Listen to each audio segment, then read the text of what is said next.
a great opportunity for the teams to, have a little bit of a debrief together. This is the Bahamas team, but also for them to just kind of be in the mix, catch up with their friends. Yeah, sorry, mate. It's always hard to do the debrief when someone has not advanced, and the, it's fresh, and the emotion is strong and powerful. It's really the best time to hear it because you're in that position where you're vulnerable, you're emotional, and it's hard to hear, but it's the best time to take it on if you can be courageous enough to confront the realities of that moment and hold on to them and learn from them. That's what takes you to the next level in the next opportunity.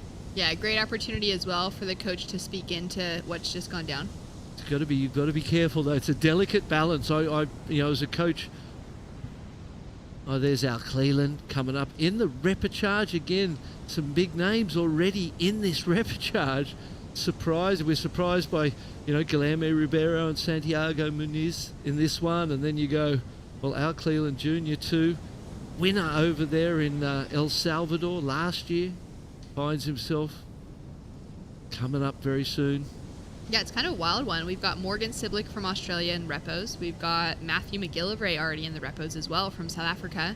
Tao sitting in a leading position off the strength of that 5:03. So he had the slowest start to the heat, but really capitalized on those first two opportunities as he kicks out.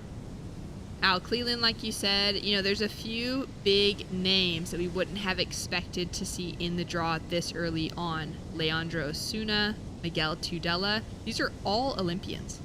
Which landed themselves. Which speaks to the quality of the field and the fact that there's a lot of other people who want to be Olympians as well. 14 spots on offer here this week at the 60th anniversary of the ISA World Surfing Games, what was the World Surfing Championships. All right, let's take a look at some live action. Portugal's Ribeiro goes deep off the bottom, super low and compress as he springs into those top turns. Uh-oh. How was that first combination? You called so it. Nice. That deep bottom turn was just beautiful, and it set up the top turn just perfectly. The turn was better than the wave really should have been. It was great surfing. Unfortunately, he fell on the second.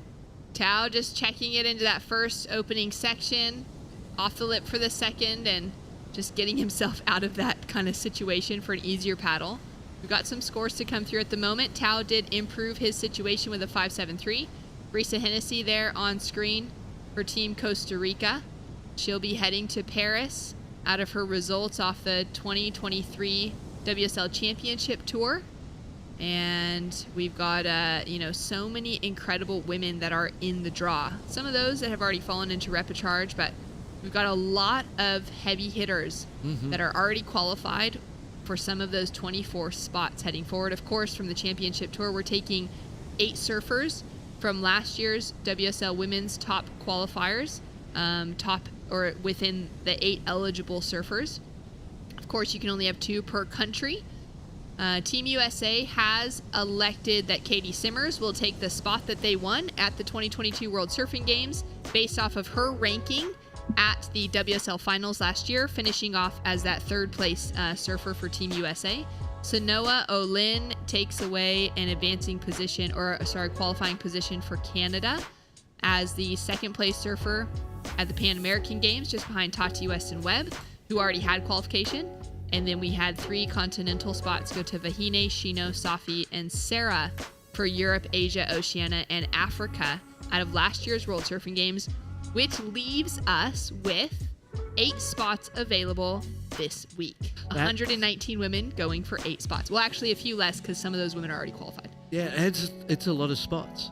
8 is there's so many people who go, I'm a chance. We're a chance at this. So especially with double qualifying situations, it could go well beyond the top 8 women in the event if some of those top 8 are already qualified. So a lot of opportunity here. And of course, we've got the not the winningest, but the highest ranked teams on both the men's and women's side this week will earn themselves a 3rd slot for their nation, or a slot, which could potentially be a 3rd slot. So powerful. And then the universality place, there are a couple of surfers that the ISA has in mind that have done what they need to from where they ranked in the World Surfing Games 2023 to be eligible for that conversation. Also based off of their nations having only had 8 or less surfers 8 or less athletes overall competing in the Tokyo Olympics. It gives a spot to those developing nations. Tom Murphy from Ireland. Be great to see him on another wave like that. If you get a 2-turn combo, that 3.7, like you said, we saw it during the interview, was such a great looking turn. And you know, would give you confidence too, because you go, wow, I've got nearly 4 points for one turn. If I can do 2 of those on one wave, I'm heading towards an excellent score. And that's exactly, you know, the type of surfing and wave selection he's going to need. Needs one that's more open.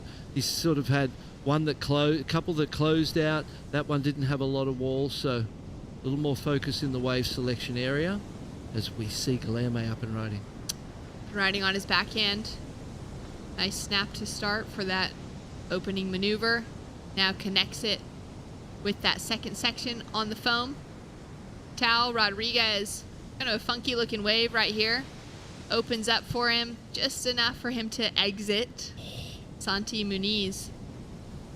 Oh, finding a lot of energy still within his surfing and putting together a great couple of turns. Well, Santi looking to improve on the 4. He definitely does that.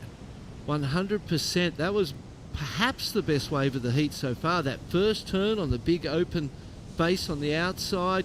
Critical second turn, right tight in the pocket.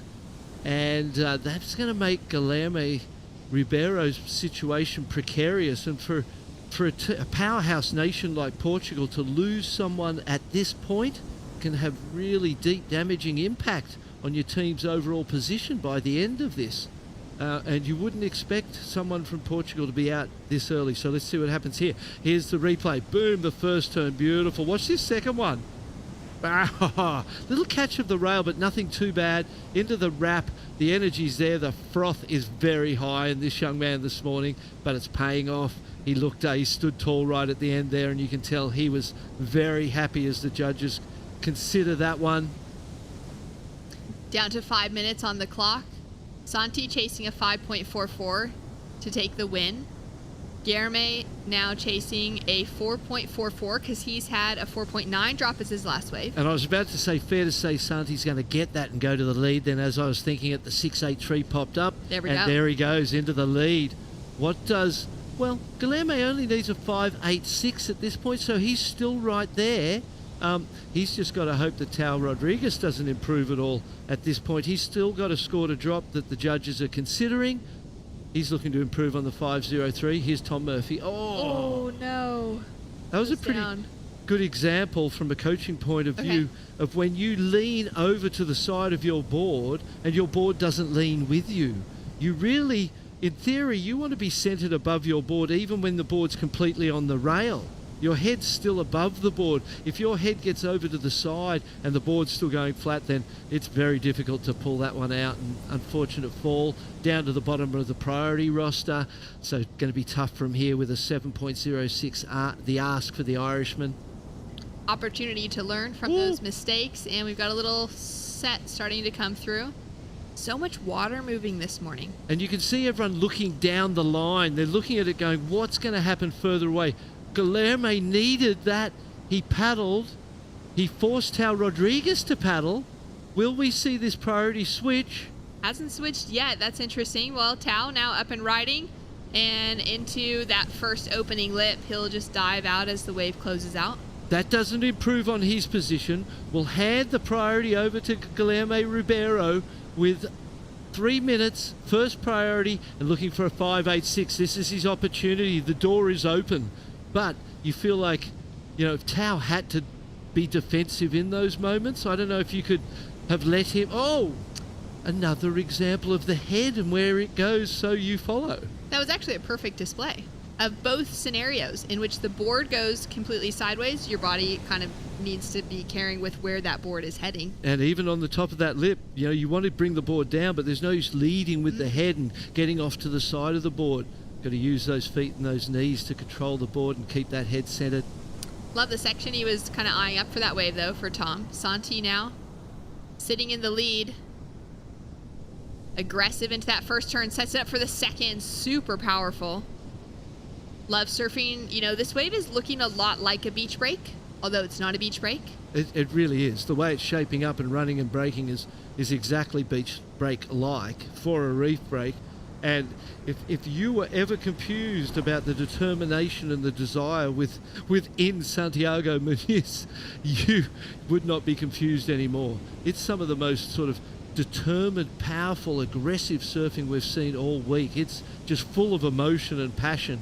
And so far it's got him in the lead. So leading with the heart. 1 minute, 45 seconds on the clock. Tom having a paddle for this one. Everyone else is going to let him have a look at it. Be good to see him just kind of redeem himself after those last two falls. Goes big, goes into the air. That's the way to redeem yourself. Nothing ventured, nothing gained, as they say, and it's great to see the young Irishman just really having a go. And we can see how much he has improved from the last World Surfing Games. That one beautiful completed backhand entry he did earlier in the heat for the 3.7 was the best turn I've seen Tom do. So Tom, we can see the improvement, mate. Just keep it going, even if you don't advance in this moment with 1 minute. Here we go. Paddle now for Tao. Setting himself up off the bottom into that opening turn. A little bit sluggish as that wave doesn't have a very vertical nature to it. Finds that second maneuver and does well for the third. Looking maybe for another little connection here right on top of the reef as this wave hits that shallow spot. So 45 seconds on the clock. He's looking to improve on the fives. Guilherme is looking for a 5.86. Oh, will he get a buzzer? Oh, no! He missed the wave. He loses priority, surely. Surely. But Tao Rodriguez, who is on the inside, so he can't do anything to control anything, which is to Guilherme's advantage. He is doing his very best to kind of find himself some open space in the lineup and get another chance with 15 seconds on the clock. That was a big mistake for Portugal. Tom has first priority now. Guilherme down into third priority, but will there be a wave in time? 5 seconds on the clock. A 5.86 requirement for Portugal, a 7.06 for Bundarin's Tom Murphy out of Ireland. And the clock has wound down, so that would have been the opportunity for Guilherme. And he just decided to pull out of it, couldn't get into it, whichever way it went. Yeah, there was some confusion, wasn't there? Maybe decided that wave didn't have what he thought was the scoring potential and backed out quickly. As he was paddling, he reassessed. He made the decision that he had, and he kind of maybe had to go anyway because he never got another chance. But it's so hard to know in the heat of a moment. So out for Portugal. You can see the disappointment in Guilherme's body language there. He kind of punches at that white water with disappointment because he knows for his team, the powerhouse Portugal, to lose someone at this early stage is a big blow to your overall chances. That is a huge blow. Well done to Santiago Muniz and Tao Rodriguez for advancing through out of Argentina and Panama. Portugal and Ireland lose Guilherme Ribeiro and Tom Murphy. We've got more action to come with a great looking wave right out in front of us for that next heat that will be getting underway with Kai Odrizola from Spain. Just hammering it away. We're going to go to a quick break. When we return, Chris Cote and Rachel Tilley in the booth.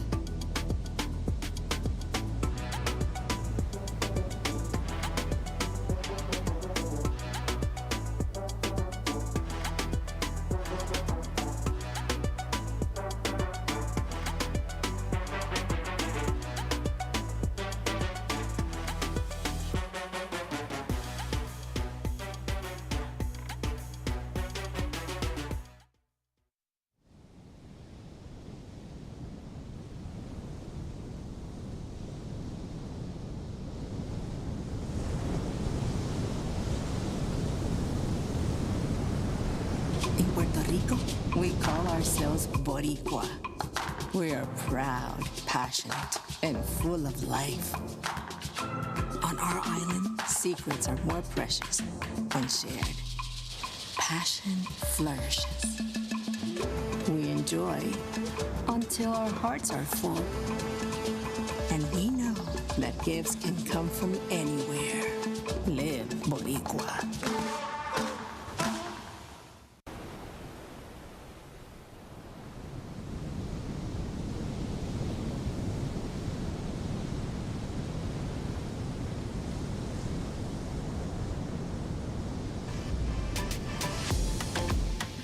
Welcome back, surfing enthusiasts. This is the 2024 ISA World Surfing Games. Chris Cote here with Rachel Tilley. Rachel, let's run it back again. Repêchage, round 2, heat 7. 4 more surfers enter the lineup. 2 surfers, their run will be done. And for 2 other surfers, they'll be continuing on through into this competition. Kai Odriozola, Oliver Zietz, Lester Hernandez, and a surfer representing China, Chen Zhenwang. So an international superheat in the water. Got a great mix of unique styles. Kai Odriozola representing Team Spain. And something big happened straight from the jump. Kai Odriozola has an 817 in his scoreline. And it looks like he's back at it again, having a deep paddle for this wave. Explosive young surfer representing Team Spain. Has had a stellar run throughout his junior career. Now making the climb up into the ranks of the elite. Kai Odriozola starting this heat in a big way. So, Rachel, so far this morning, we've seen a lot of different types of waves come through. Long, tapered off, soft walls with not a lot of opportunity.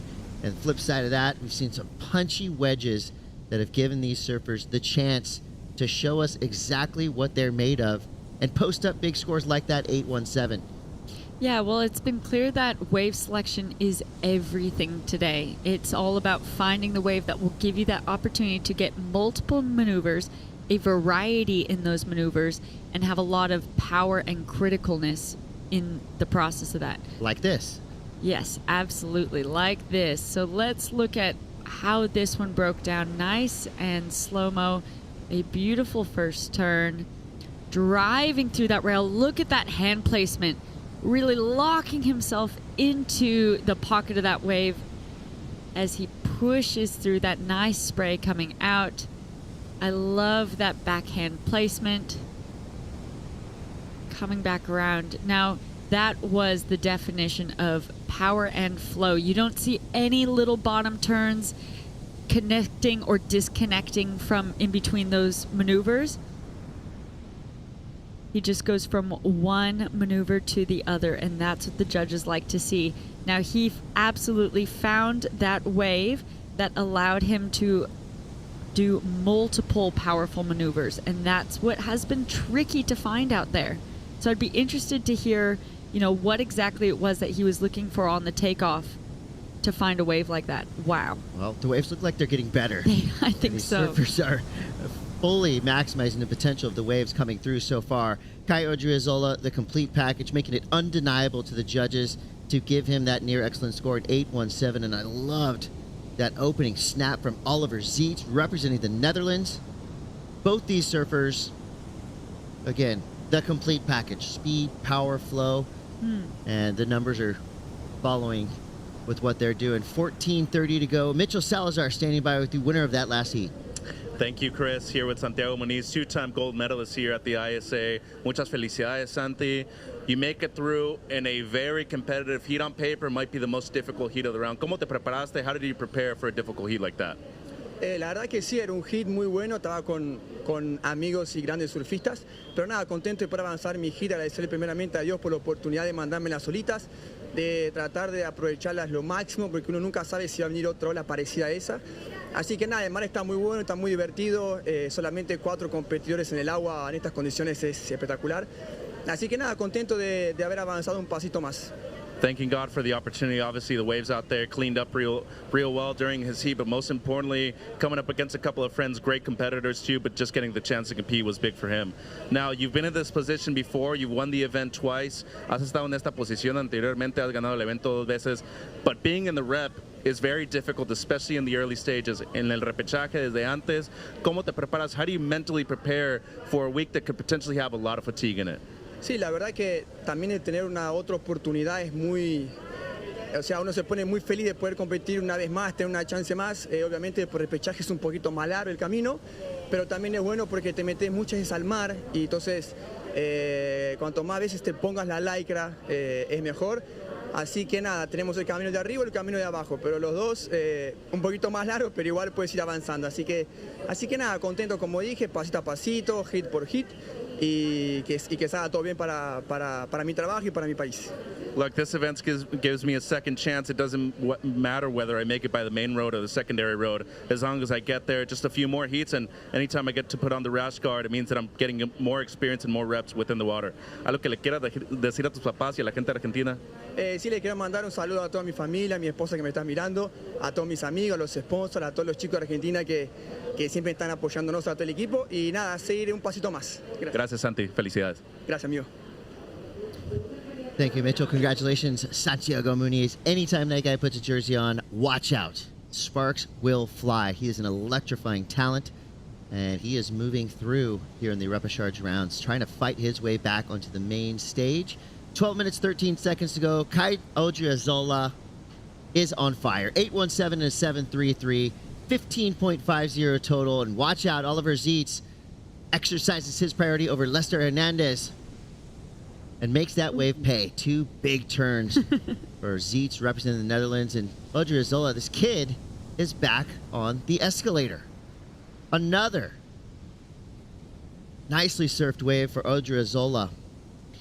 Yeah, you can see he's absolutely feeling it. So much speed and excitement in his surfing at the moment, even on that wave where obviously won't go into his top two. Looking at those top two scores, an 8.17, a 7.33 that took place while that interview was happening. He's looking on fire, strong. He's having something to prove, not giving it any doubt that he's getting knocked out in this Repêchage round 2 and comboing the entire field to take that top spot. Well, Odriozola is coming off his first ever QS win at the Boardmasters QS 1000. So he's got a lot of momentum right now, but watch out. Wang is throwing some water. Just adds a little too much punch to that last turn and goes down. But Chenzheng Wang is not going to make it easy for the other three surfers in the water. A tenacious competitor representing China. So he'll get right back out there and try again. Did have some success on the opening portion of that wave. Sparky turns down the line, but unfortunately does not get the finish. You got to be a closer when you're surfing against Kai Odriozola, Oliver Zietz, I mean, Lester Hernandez as well. All these surfers, shrewd competitors. Consistency is key. You know, especially in waves like this, you have to make every wave and every section count. And when you hear those numbers, 8s, 7s coming in from another surfer in the water, you know, you obviously can't give up. You have to tell yourself that you also have the potential to get an 8.17, to get a 7.33. Well, it's a 4-person heat, meaning 2 people advance out of this. So while Kai has that first place position pretty much on lock, it's a battle for that second place position right now. Oliver Zietz looking really strong on his waves, but has a 4.5383. Those are not as dominant of those scores. He'd be looking to improve upon those, and he does, as I say that. A 5.23 locks in for him, so he ups the requirement for the other 2 surfers, a 7.3 and a 9.16 required respectively. Those are high requirements. It's Kai and Oliver that are really finding their dominance in this heat. You know, I think the Odriozola family loves ISA competition, and that is evident with what both Odriozola brothers did in Brazil. Not too long ago, Kai Odriozola got himself a silver medal at the ISA World Junior Surfing Championships. His little brother won the under-16s. And of note, there is an interference on the board. Lester Hernandez, surfer in green, representing Guatemala, with a little red triangle next to his secondary score. That right there is not what you want to see in your score line. I mean, he's a great surfer, a powerhouse. But unfortunately, sometimes technicalities get the better of you. And that's the case happening right now for Lester Hernandez. So Odriozola has the field comboed. Now it's a battle for second place, and it feels like Oliver Zietz is really in the driver's seat here. So here's the interference that just happened. That's just some internal miscommunication right there, not knowing exactly what was going on with priority. He had to really give way to surfer in blue. So that's why you see the little triangle next to his name. Yeah, you're wanting to be even as safe as possible, especially when priority is in play. If the person who has the priority above you is even looking at that wave or having a paddle for it, you want to stay as far away from possible so to avoid a situation like that. And now, unfortunately for Lester, if Oliver improves his situation by just that 0.27, whatever the math is, he will then be in a combination situation, and it's Lester only being able to keep a single wave in his score line. If he goes into combination situation, there's no ability for him to work his way out of that. Yeah, harsh times for your surfer in green. Does not speak to his talent, just speaks to a mistake. He's a great surfer. Absolutely. And his team should be very proud of him, just unfortunately on the wrong side of an interference, which happens. It's already happened once or twice today, as we see Oliver Zietz now trying to solidify his second place positioning. Oh, Maybe even trying to get into the lead with a turn like that. So he would be looking for a combination of scores adding up to 15.50. But if that number comes through anywhere close to an 8, he is right back into this and could potentially wrestle the win away from Kai Odriozola, who has been absolutely dominant thus far. There's still plenty of time to go, 6 minutes, 30 seconds. Take a look at this one, Rachel. yeah, nice from this front angle. Nice opening turn. Confident. Second turn, even bigger. Wrapping it around. That is 4 large turns. Never had a doubt, never had a fumble. Nice and clean the entire way. Looking at it from this drone angle, this is a fun angle to review it from. Really jamming that back foot, using that upper body to enunciate that power throughout this entire wave. And he kicks out nice and strong, which the judges love that final stamp. Looking in total control all the way from takeoff to kick out. Goes Lester Hernandez. Big slashes right there. And as expected, Yeah. Oliver Zietz must have been reading the judging criteria when they wrote a combination of major maneuvers. He did just that, and it's almost like he can hear our monologue from out in the water. We said if he can get himself 8, even a 9, boom, he's right back in contention to potentially get a win over Kai Odriozola, who has been dominant. The highest single wave score of the day, maybe of the entire event. Oliver Zietz drops a 9-point ride. Excellent surfing. Going super fast, tons of power. Dynamic flow down the line, explosive maneuvers. And here he goes again. Looks like he's hunting a ramp. Finds a nice section of backside whip. Follows it with a second, third foam climb. That's called a momentum building number. A 9-point ride that launches him into contention to take the top spot. Most likely he's going to advance right now because Chen Zheng Wang is in a combination spot needing 14.23, but don't count him out just yet. Unfortunately, do count out Lester Hernandez, who now needs a combination of scores, but he's only allowed one score since he does have that interference. But another nicely surfed wave here for Zietz. Yeah, I don't expect this to go into his top 2, although it was fantastically surfed. He's looking to drop a 5.23. That opening, he's not wasting a bit of time, but trying to get over that hump in order to get to the meaty part of the wave. He makes it over, and though that second turn is really beautiful, it just cuts out. Looking to improve upon that 5.23, but he has amazing momentum. Him and Kai and Oliver seem to have just clicked into another gear in this heat from anything we've seen throughout this day so far. Chris, I think sometimes having your competitor get a score into the excellent range, although that can put pressure on you as a competitor going, oh shoot, can I get into that? That's a lot of pressure now to try and beat that or compete against that. It also puts the pressure on in a good way, saying, well, if he could do that, I kind of saw from the back of the wave, that was just 4 turns. I just need to find the wave that can do that. And that is such a confidence builder. So that last wave of Oliver coming in at a 4.6, not going into that top 2, still looking to improve upon that 5.23 to take the lead. And with just about 3 minutes remaining, White needing that combination of scores. That means in the next 2 minutes, he's going to have to get 2 waves that are better than Oliver's situation. That's not impossible, but a tough task at hand, looking at the time remaining and needing the quality of wave to come through. There's a lot of factors coming in that require you to be able to get a heat total in those 14s, 15 ranges, as we've seen red and blue get. Yeah, math has never been my strong suit. When I see numbers like that, I just know that adds up to excellence.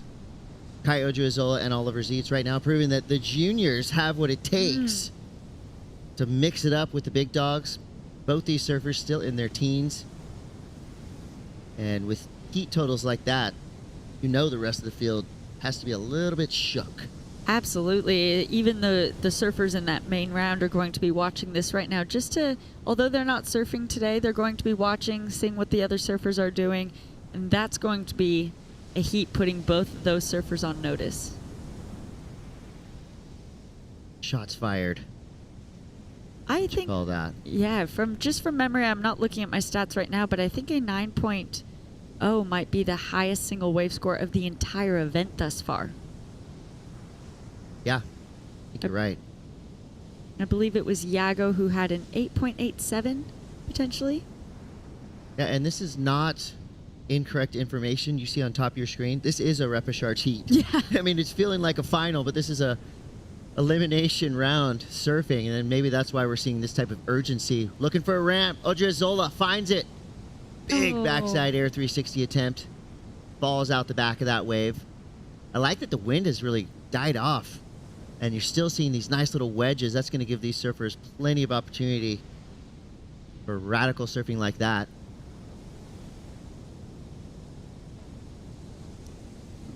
Oh, and more. Chen Zhang Wang gets the front 3. No quit for that young surfer representing Team China. And how is this even happening? Wow. He's just throwing his entire body into those turns. So cool. And Lester Hernandez having a deep paddle right there. He's still in that top priority spot. All 3 of the other surfers trying to make their way back out to the takeoff zone. And this is an opportunity for Lester to play the spoiler, at least for 6 more seconds. He's going to chill right there.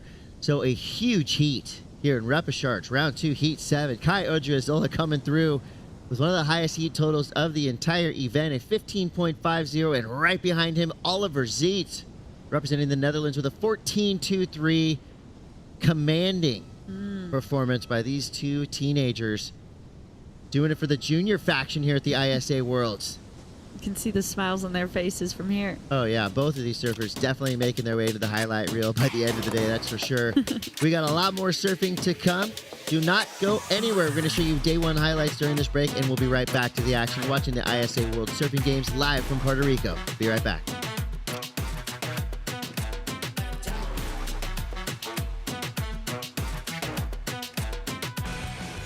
Using that upper body to enunciate that power throughout this. Team France's Cali Vost earns himself a 7.5 for one of the best barrels of the day. Gabriel Medina links up a series of strong backhand turns for a 7.5 for Team Brazil. I'm focused on my mission, you know. I think I gotta make hits. I'm gonna try to do my best. And Team Brazil's Iago Dora gets the highest score of the day in the men's main round 1, an 8.0. Team Australia's Molly Picklum gets an 8.67, the highest single wave score of the event so far. Daniela Rosas gets an 8.17 for Team Peru. La verdad que es que súper nerviosa. Hay un montón de competidoras súper buenas acá. Sé que Perú es un país súper fuerte y sé que tenemos un montón de nivel. Así que en verdad no quiero pensar mucho en eso. Hacerlo hit por hit, estar tranquilas y demostrar un buen surfing. Tokyo 2020 Olympic gold medalist Carissa Moore earns herself an 8.10 for Team USA. Tune in in tomorrow for more action.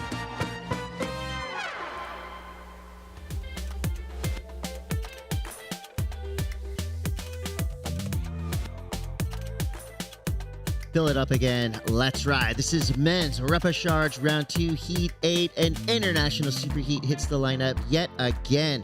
Chris Cote here with Rachel Tilley. In the water, we've got Samuel Reedy, Ikatut Agus, Aditya Putra, Tom Bolsma, and Bernardo Bordowski. Poland, Netherlands, Indonesia, and Puerto Rico, Costa Rica represented here in this heat.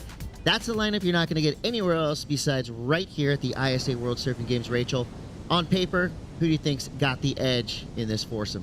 Oh, that's a good question. Well, we did see, I'm going to start with Katut. We did see a really strong performance from him at the beginning of this event, but I'm excited to see how all four of them rise to this occasion.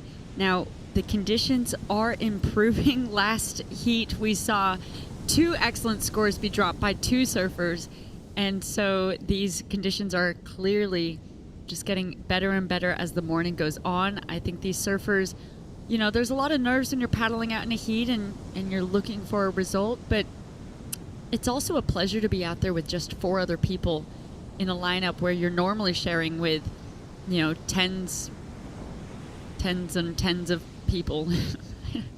So dozens, hundreds even on the opening rounds. It did look like there was 150 people out here on the opening round. So yeah, you're right, tens and so many. No, it's a pleasure to be out there just sharing with 4 other people, and you have your choice of wave selection out there, and obviously priority coming into play. The only wave ridden so far by blue, 2.17. But as I say that, green is up and riding, opening his account. This is Tom Bolsma representing the Netherlands. They got to be stoked for Team Netherlands because one of their surfers, Oliver Zietz, just went hard in his last repo. Speaking of going hard, Samuel Reedy from Costa Rica pushing down the line. Bernardo now involved. Bro, just from that 4-wave exchange, I'm seeing some great styles in the water right now.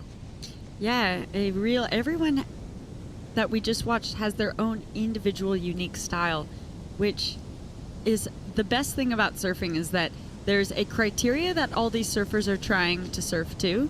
That's what the judges put out there, and it's how to surf to a scale, but everyone brings their own flavors to it. And style, while it's not technically in the judging criteria, the word flow kind of encompasses what we think of as style. You know, you want to link your turns, make it nice and clean down the line. No jerky movements, no mistakes, no catching rail. So 15:55 to go. Katut now on his back end. This guy is a powerhouse representing Team Indonesia. Perfectly placed turn to start this wave. Building speed down the line. Another big snap there. Not an easy wave to surf, but he is maximizing the scoring potential of that wave. That's a clinical way of saying he just ripped that thing to bits. 15.5 to go. Mitchell Salazar standing by with Kai Odrizola. And had a massive heat, Chris. Muchas felicidades, Kai. A big heat win, but you and Oliver Zietz just graduated from the juniors into the open ranks. Talk to me about going back and forth with Oliver out there. Yeah, I started really good with an 8-point ride. Then I got a 7. I had 2 good scores, and I got a little bit too excited and went on a bad wave. And then I lost my priority there, and at the back I saw Oliver on a bomb. He destroyed the wave and got a 9. So it was a really good hit with him, and we both got some good hit totals. Outside of surfing, you're studying mechanical engineering. You're a great student, but last year you had a major injury. You still got 3rd at World Juniors a couple months ago in Brazil. Now on the open team, the significance of this moment for you just being 18 years old. Yeah, it's really good to be on the open team. Last year was my last year as a junior, and I finished with a good result in the World Juniors at Brazil with a 3rd place. And now I'm just here gaining experience. It's amazing to be competing the same event with Medina, Felipe, Ethan Erwin, and all these guys. And yeah, and I had an injury, and 2 months ago, I took out the metals I had inside, and I've been recovering this last month and training hard to to get the best at my best form here for this event. You're looking amazing, kid. Anything you want to say back home to Spain? Sí, muchas gracias a todos los que estéis apoyando y a ver si seguimos ahora por el cuadro de la repesca. Se hizo una interferencia en el main event, pero bueno, ahora hay otra oportunidad y a ver si pasamos unas cuantas mangas. Vamos. Gracias, Kai. Nada. Not only a great surfer, great kid too. Really well spoken in that post-heat interview. A true professional already. Still just a teenager.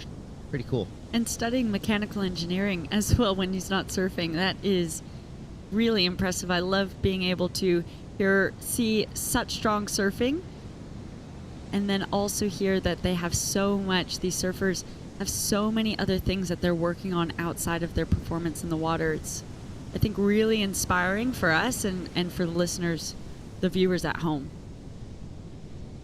Well, the Odriozola family actually has an engineering background. The Odriozola's dad invented the waveguarding technology. Whew. So, sounds like he's carrying on with the family business. Hydrodynamics run deep in the Odriozola family. Wow, that is extremely impressive. Speaking of impressive, the high score reign continues. Samuel Reedy opening up his account with a 7-point ride. That is a strong way to open up a heat. Yeah, this was one of those heats where, you know, I feel like Ikatut has the most experience in terms of high-level competition. Mm-hmm. But every other name you have in the draw right now, these four surfers are all pretty evenly matched in terms of talent, in terms of ISA history. And that's, you're going to see that a lot, the shuffling around of this leaderboard. So for now, Ikatut, August, Aditya Putra in the lead with a 5.5 and a 2.17. But Samuel Reedy dropped a 7-point ride. What made you say ooh there, Rachel? Well, Samuel Reedy had first priority and just paddled hard for that wave, and unfortunately lost priority, didn't catch the wave. And that's always just when you're, especially in a 4-person heat, you now have to work your way up, all the way back up for the others to have a wave in order for you to be back in that commanding priority position. That's a frustrating mistake that you try and avoid. You know, 11 minutes and 35 seconds. It's gonna take him a minute to get back into that top priority spot. That will help. Back to third now. Yeah, Bernardo Bardowski, representing Team Poland, drops to the 4th priority spot. That pushes Samuel Reedy up 1 slot into 3rd priority. But he's staying off to the side. He's kind of on his own little peak over there. So not to say he can't catch a wave under priority, but it just always is to your advantage to hold that commanding lead of priority. So 11 minutes left here. Putra in the lead. Samuel Reedy, all he needs to do is basically stand up on a wave and he'll be taking over that top spot. This was his 7-point ride. A beautiful opening turn into a nice slash. Second one to match it and cuts out. So those excellent scores that we were seeing in that heat before, the surfers were able to get those 4 really powerful turns. So judges staying on par with their scale with those 3 turns. This is a really strong wave by Blue as well. This is what came in at his 5.5. So wave maybe not allowing that as strong of an opening maneuver and lining up as nice as Reds did, which I'd say is the difference between that 7 to that 5.5. You know, they're kind of placement turns, but I really like what Ikatut did on that last wave. Great kind of drone shot showing the angle that he puts his board up into the lip. And those aren't necessarily difficult turns to do. They look cool in the eyes of the judges. They throw a lot of spray. I mean, you can do multiple turns like that down the line. You know, you kind of give the judges no choice other than to keep that score increasing the more turns you do. 9:42 now on the clock. Samuel Reedy, just on the strength of a .97, basically that's standing up and pulling out, he jumps up into the top spot. That's mainly due to that 7-point ride, and here he is again from 4th priority. Big bash there on a closeout section. Just a 1-turn wave, but we'll definitely get rid of that .97. You sure? Gonna extend his lead. I feel very confident about that. Yeah, that was a beautiful turn. What do you think it would take, Rachel, to get a perfect 10 out there today? Oh, Ooh, that's a good question. Let's look at this replay real quick. Really nice, powerful, off the bottom, straight to the top. No question of how he was going to surf that wave. A perfect 10 to answer your question. Now thinking back to Oliver's wave in that last heat, which was a 9. I think that was on a left, and he got 4 really solid maneuvers. Nice flow, nice power. I'd say if he had ended with a stamp, maybe going to the air, adding in that progression, maybe that's where we'll see it continue to go up the scale a little bit more. Power mixed with progression on a perfect wave, which is out there. I mean, there is perfection to be had.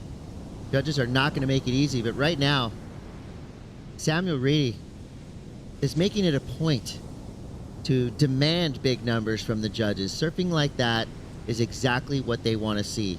He's going fast down the line. He's maximizing the potential of the wave.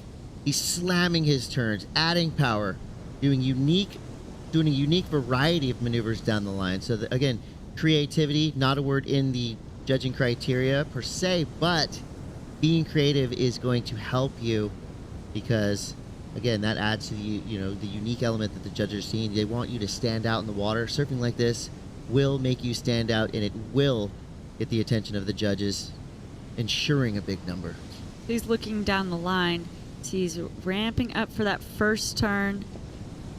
A second little bottom turn to get on the line that he wants, torquing that upper body, throwing the spray, looking at that back foot, strong against his tail pad. I love that was really fluid going from that first turn.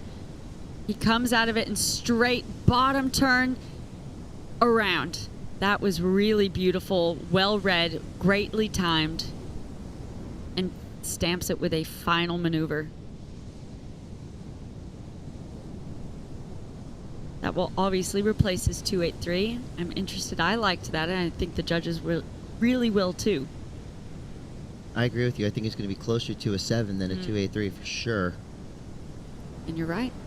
5.03. Could I do my math? Closer to a 7 I than think a 2? so. Again, math not my strong suit. I go off pure emotion. That's why I would not be a good judge.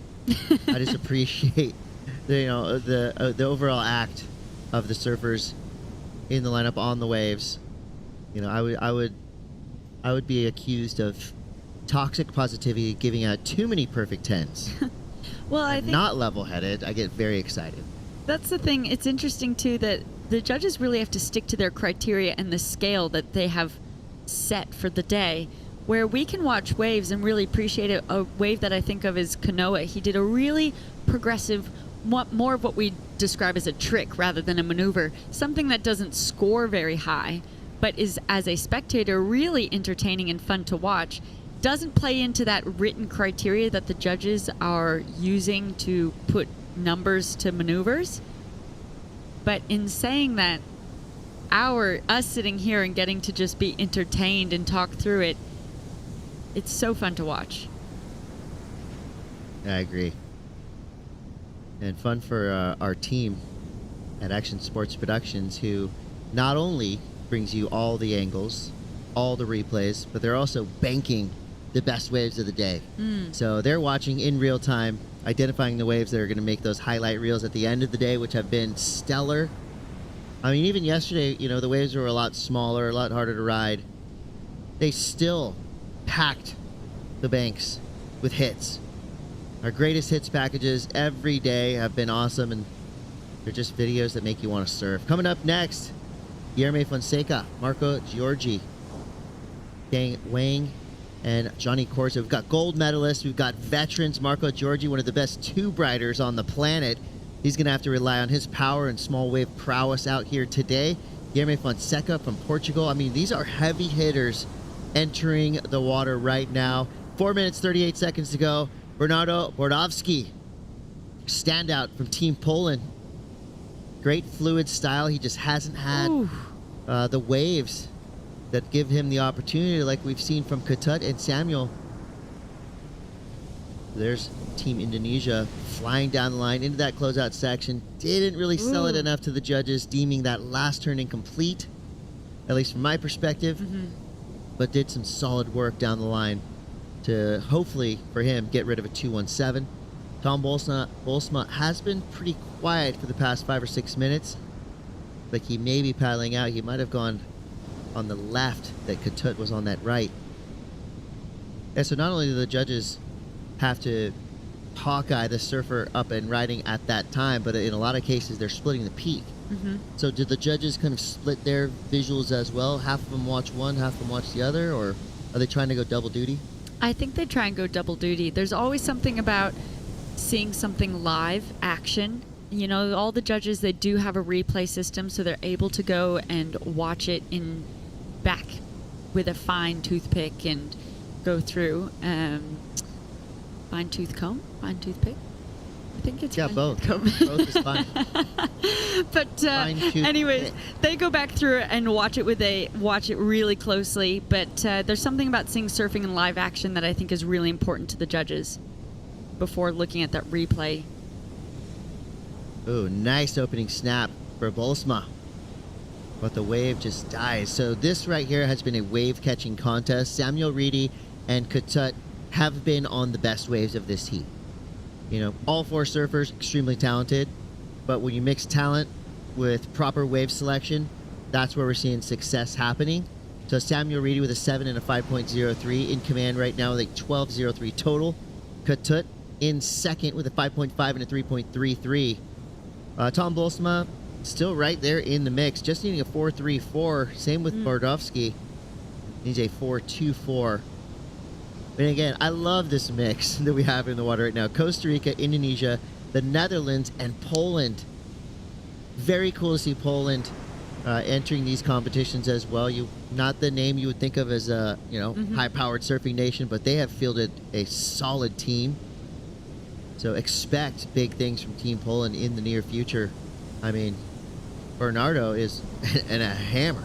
I mean, I'm very impressed by this guy's surfing already. He's sitting out the back in that top priority spot, really only needing a mid-range score, a 4.24. This heat is by no means over with a minute 50 to go. I think it's been interesting watching Samuel Reedy. He's made a few priority mistakes throughout this heat. You know, earlier we noted that he paddled for that wave and didn't catch it, lost top priority. And on that last one, there's a minute and a half to go. He does not need another wave. He's in a commanding lead at the moment and decided to use on a priority on a wave that was just a quick in and out. So I think that's something that he'll probably go in and discuss with his team.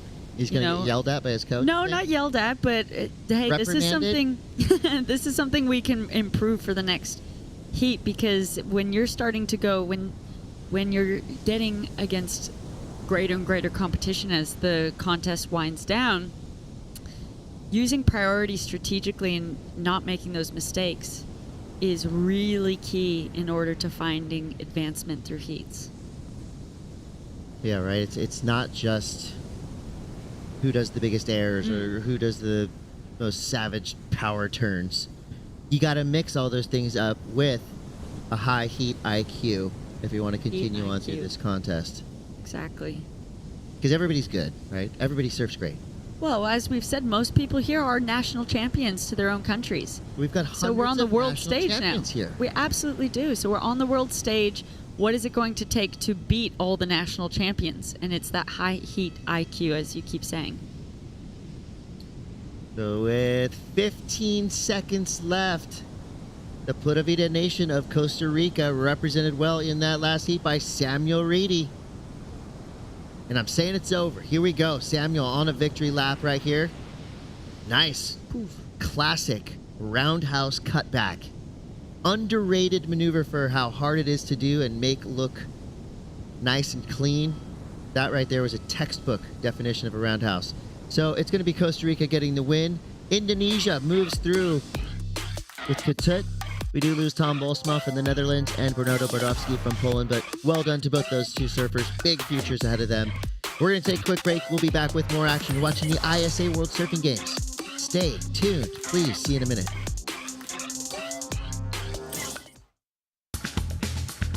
Yeah, I have a reef for 20 years. My reef business card said Jefe, which is chief, and dreamer. La Jefe Dreamer, Spanish and English. That was a card I would give to the president of the bank or whatever. He always made people laugh. Because, you know, the guy like talking, when asked him for an extra $1 million in loan to buy sandals, and the guy looks and says, I never lend money to somebody with this title, you know.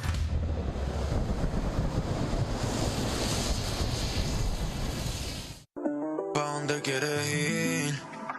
Que mami yo te llevo. Restaurante Michelin. Estamos en otro level. Porque ahora ando en yates y aviones. Se nos dio, ahora somos ganadores. Hicimos a quemate, par de millones. En Aventador llegando a las mansiones. Todo comenzó jugando. Ponte ready que ya voy llegando. De una picaco. Todo comenzó jugando.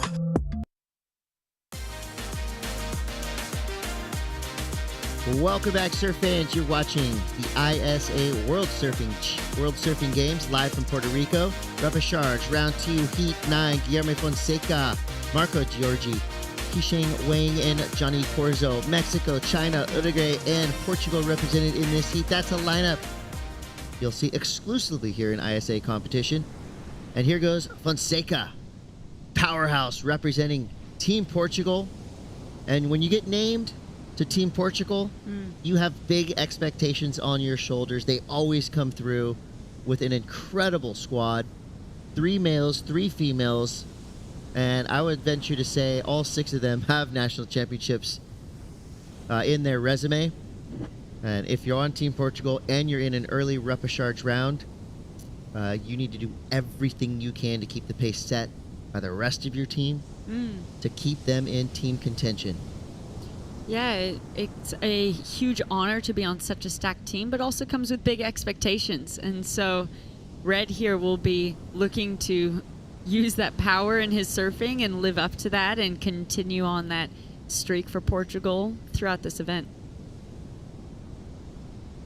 The early indicators coming through here, just a couple of ones. Wang, Team China, 1.77. Georgie, Uruguay, 1.43.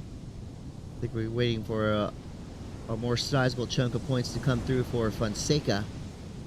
Johnny Corzo is a former ISA gold medalist, a world champion, and I don't think we're talking about that enough.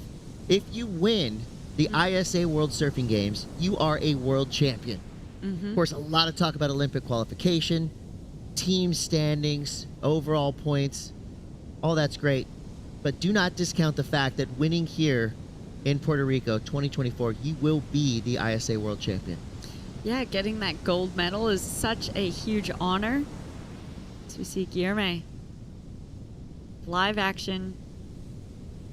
Yeah, I'm seeing urgency out in the lineup right now. These guys know full well this is their last chance to shine and keep their teams in the points. A little bit of frustration right there from Wang. You know, in the flow element the judges are looking for, there's something to be said about not only doing your turns in the most critical part of the wave, but ending your turn in time to set yourself up for the next turn without making it look like you're trying to do that. That's the flow element. It's one dance, right, from beginning to end. It's the story you're telling on that wave, and you don't want pauses in that story. You don't want dead spots. You want it to be a complete picture. But the funny part about that is you can't make it look like you're trying too hard. Yeah, it's making the difficult look easy, right? And so if it looks easy, then you know it's actually probably extremely difficult, and that's entirely their talent making it look like that. Yeah, and just another reason why surfing is the coolest sport, activity, lifestyle on the planet. That's a fact. Fight me. Fact. All right, as our surfers reset themselves in the lineup and try to hunt for that wave to give them the glory, we're going to go down to the boardwalk where Mitchell Salazar is standing by. Here with Costa Rica, Sam Reedy. Sam, muchas felicidades. A big heat out there, obviously, repechage round 2, but most importantly, things were shifting out there quite a bit. It went from one peak into another. How were you able to find your 2 waves? Well, I was positioned kind of in the spot that I know, and I guess I was a little deep, but I found a good right that allowed me to do 2 good turns, so I was super stoked on that. And then the whole Costa Rican team was sending me super south to try to find a better one, better left, and I'm very thankful that they did, because that's where I backed up my score. And no, I'm super happy to pass my heat, and let's keep it going. one of their younger competitors on the team. You have Lele, who's still very young. You have Kali and Anthony, two of the team leaders, but also Brisa Hennessy, who's a member of the Championship Tour. Having that expertise and that kind of experience in your corner, what's it like being one of the young members? Yeah, I'm definitely the Grom of the team, which I'm pretty stoked with. No, having them under my team is so important to have their knowledge and wisdom with me. It's pretty epic, and I'm super thankful that I was selected for the team and am able to represent my country. What about the work you do outside of surfing in terms of environmental activity? Anything you want to talk about? Yeah, I'm a carbon neutral athlete, so I'm super stoked on that. Everywhere I travel, I offset my carbon footprint with Community Carbon Trees Costa Rica, so that's a big part of my athlete and who I am, and I'm trying to spread the word about that. Gracias, and felicidades. Pura vida a todos viendo en casa, pura vida y no, saludos. Y si tienen miedo, compre perro, papi. ¡Ol, ol, ol, ol, ol! Yes. Just lifted himself a little bit up on my list of favorite surfers right there. Samuel Reedy representing the Pura Vida Nation of Costa Rica, not just by what he does in the water, but what he does on land. I love that. So special. You know, throwing it out there, going for carbon neutrality, you know, for one singular human being to do that, hopefully that'll kind of spread the word, spread the awareness. You know, surfing, of course, in its purest form, it's just you out in the water doing your thing. But as surfers, we like to get around. We got to fly on planes, drive cars, all that stuff. So it's cool to hear a young athlete identifying the need to be a steward of the earth.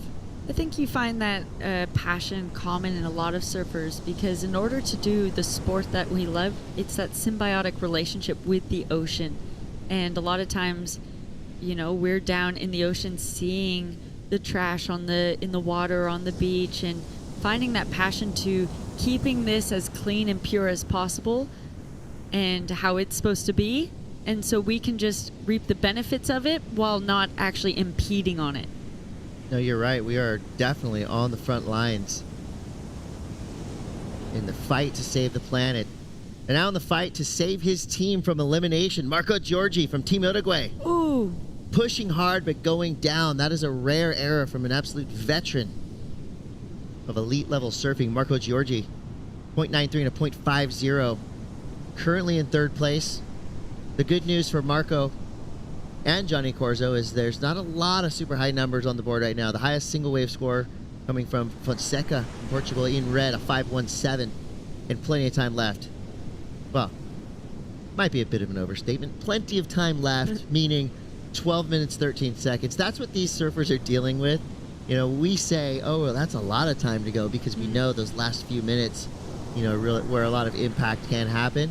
But next free surf you have, if you haven't really tried competitive level surfing, go ahead and go out there with your watch and put a 20-minute timer on and see how many waves you can catch. Yeah. And how many waves that actually matter that you can catch. It is definitely not easy. Elite level contest surfers are a different breed, that is for sure. And here's one of them. Johnny Corzo, former ISA gold medalist, wants back on that podium. And right there, had to kind of negotiate a couple of weird sections, but did it well. We'll see what the judges throw out there for Corzo. Meanwhile, right behind him, looks like Marco wanted a little bit of revenge from the previous unforced error. He throws 3 big backside hooks on a medium-sized wave. That's kind of overachieving right there, making a lot out of a little. That's going to be another, probably the first sizable number for Marco Giorgi. Good exchange right there, wave for wave for Johnny and Marco. Yeah, when you're saying 12 minutes remaining, that is a lot of time, especially with not many runaway scores on the board at the moment. The 5.17 being the highest single wave score of the heat. You know, that in comparison to the scale, obviously being 0 to 10, we're right in the middle there. So it's really anyone's game. Marco only needing a 4.58 to go up to first. But in order to take second place, get in that advancing position for green and white, they need small scores, very obtainable scores, and plenty of time to do so. So it'll be interesting to see which surfers now start getting into that rhythm in the back half of this heat in order to get into that advancing position and start trying to solidify it. And it looks like Marco is trying to do so, staying busy. Yeah, he is a tenacious competitor. Get him on land. He's quiet, cool, humble, always smiling. put him in a jersey, especially against a couple of young bucks like he's surfing against right now, and he's going to make him earn it, that's for sure. So at the moment, it's Guilherme Fonseca, Team Portugal, in the lead, waiting for scores to come through for blue. Marco Giorgi, and he's already on 7 waves ridden, so he's definitely the most active surfer in the water right now. Qisheng Wang in third, needing a 2.11, so still well in the mix, and we're still waiting for that first score for Johnny Corzo. This international male and female judging panel has been spot on throughout the entirety of this event, and they are elite level professionals themselves, so I'm sure that every point has been very well calculated. They know exactly what they're doing. Corzo right there finishes strong. Another aspect that makes the ISA special is their women's judging program. We do have some females, some international aspiring female judges who are upstairs right now getting valuable experience overseeing what's happening in and out of the water and kind of getting that complete picture of what it's like to be a judge. So we're scouring the globe for future judges and current judges who want to take that next step. You can go to isasurf.org if you want to find out how to become a high-level judge yourself. Of course, males and females welcome from any country around the world. You obviously should have an interest in surfing. I think that's a prerequisite. You don't have to be a pro or an ex-pro, but you definitely got to know your stuff. So it does take time and experience to become a top-level judge, like the judging team we have here. And, of course, with so much at stake, I mean, we're going to be crowning world champions down here in Puerto Rico, so we got to have the best in the business, and we absolutely do. 7 minutes, 58 seconds to go here. Wang fighting back. Maybe trying a little too much on that section. But again, he's got time. He'll get right back out there in the priority system. Guilherme Fonseca, who was in the lead for the better part of the first half of this heat, now finds himself in third as Johnny Corzo. He's chipping away, 4.77 and a 4.20. So interestingly enough, the highest single wave score right now is that 4.77. We're waiting for a breakthrough performance, a breakthrough wave. Hopefully one of these surfers will put together a story on a wave that will give us the chance to say a big number like an 8 or a 9. Well, Corzo opened his account quite late. He stayed on no waves ridden until, I think, from memory, about 11 minutes remaining. So he's only just really started opening his account, and now he's going to try and continue to build that house and better his situation. Yeah, he's going bricks and mortar right here, throwing tons of spray with every turn he's done. That's how you make it undeniable to the judges. Find a wave that gives you the opportunity to push through your turns. That wave had some really cool looking sections on it. Some critical elements down the line. Pure power surfing with aggression. But again, a lot of flow from Johnny Corzo on that wave. That one is definitely going to be one of those breakthrough numbers that puts him well into the lead. Team Mexico is very excited on the beach right now.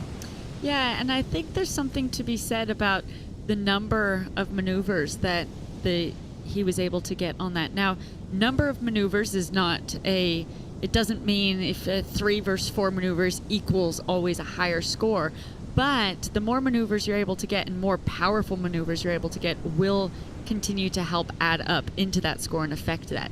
Now, you will see sometimes one really amazing maneuver, one big turn, one big air will result the surfers into that really high score. But on a wave like that, it's been really difficult this morning for surfers. It takes a high wave selection, really important wave selection, to find one that will actually run down the beach like that, and the surfers can really lay into and give judges more and more reasons in order to give them a good score. Well, there is an intangible quality that surfing champions have, and that quality is the ability to identify a wave that's going to give them the chance to really shine and fire on all cylinders. It's not easy. I mean, if you've had the chance to pre-surf with, a Medina, a Slater, a Tyler Wright, a Stephanie Gilmore, you might be asking yourself, well, why are their waves so much better than mine? It's because they know. It's because they have that innate ability to see a wave or a series of waves and select the best one more often than not out of that group. And that's just something that comes from experience. I don't know where it actually comes from because I don't have that ability. Most of the surfers, kind of just take what comes their way.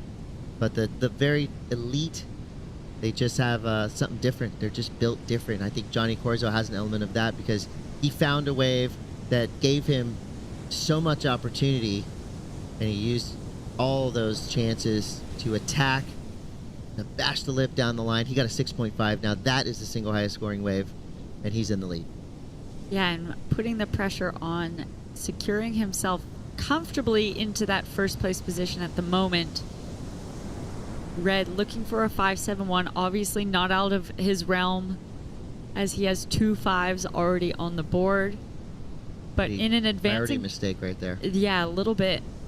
He's staying busy, wanting to defend that second place. When you drop from first to second, you all of a sudden start feeling a little bit antsy again. Like, okay, well, now, you don't have that buffer of dropping down to second. You need to protect that, because if there's any sort of action from blue or green into those final minutes, it's red that will be pushed down more so than white. White will then just be pushed down into that still advancing position. I don't think Fonseca is necessarily panicking right now, but he's definitely paddling around in circles. Sometimes that works. Some of the best waves, come on your way back out from riding a wave. And with 3 minutes to go, you're starting to see some movements, a different type of energy pulsing through this lineup right now. You see Johnny Corzo, head on a swivel looking over his shoulder. Where is Marco Giorgi? Marco's right there in a surfer sandwich. He's got Fonseca to his left, Corzo to his right. The good news for Marco Giorgi is he has that top priority spot, so he can split the difference there and take any wave he wants. Yisheng Wang getting out there to get in the mix. Now, when you have more time remaining, I'd say that Marco's, while a 6.07 is easily an obtainable score with the right wave selection, if you have more time, you're going to look to try and replace that 4.67 and then just lower that requirement, so all you need is another 4 or a 5. But with only 2 minutes remaining, that was unfortunately a mistake, because he's looking for that single wave that will provide him that 6.07 and used his top priority on that. Oh, he knows too. Yeah. And here comes Fonseca. Basically paddling over there, not as a bro, but as a foe. Making sure that he is going to take any chance away from Marco Giorgi. He knows how good Marco is. He knows that Marco, with one big power turn, could potentially get that 6.07. So he's not going to leave it up to chance. Here's where you see tactical heat surfing come into play. Fonseca having a look there, kind of lets the whitewater hit him, knowing, I think, full well that that was not going to be a great wave. There was no chance of a 6.07. So smart move right there for Fonseca, basically forcing Marco to try to defend and take off on that wave. 1:10 to go. Corzo well into the lead. If I'm Johnny Corzo, I'm just staying out of the mix. Yeah. It's going to be there's a real low probability that both Guilherme Fonseca and Marco Giorgi will get a solid wave of consequence with under a minute to go. So just mitigate any chance you have of making a priority mistake at this point. Yeah, look, he's chasing him all the way in. That's super important tactics for Red in defending his position in that second place. The last thing he wants to hear right now is, oh, and it looks like there's 4 sets on the horizon. That's when it gets really nerve-wracking of how do you accurately choose and use your priority correctly so that you defend your position. Yeah, I mean, all the decisions that these surfers have to make. I mean, I really feel like surfers, especially at this level, just are built different in terms of how their synapses fire. I mean, they're making multiple split-second decisions throughout the entirety of these 20-minute heats that would boggle the mind of science. Oh! Marco Giorgi going for the frontside kickflip. Doesn't go his way. So, wow. That is a big name knocked out of this contest. Marco Giorgi from Team Uruguay. No longer a competitor here at the ISA World Surfing Games. Winds up in third place. We do lose a hard-charging Shang Wang from Team China as well. But at the end of that 20-minute super heat, it was Johnny Corzo getting the win. Guillermo Fonseca coming through in second place. Both surfers up in the double digits. Some big numbers flying across our scoreboard, and that trend will continue. You're watching the 2024 ISA World Surfing Games, and we will be right back with more action. Don't go anywhere. We're live from Puerto Rico. Where else are you going to go?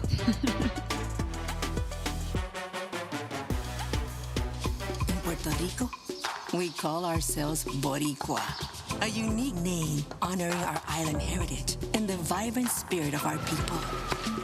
When you bask in the warmth of our beaches, when you taste the love in our food, when you embrace the call of our adventures, you'll find that spirit in yourself. Dare to live every moment. Live Boricua.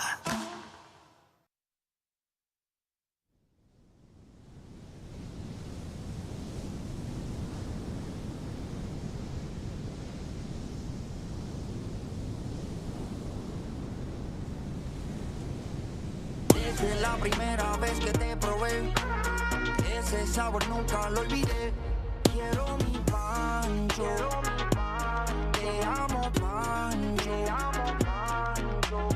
Desde la primera vez que te probé, ese sabor nunca lo olvidé. Quiero mi pancho. Campo Pancho, solo $4.99. Te amo pancho, te amo pancho.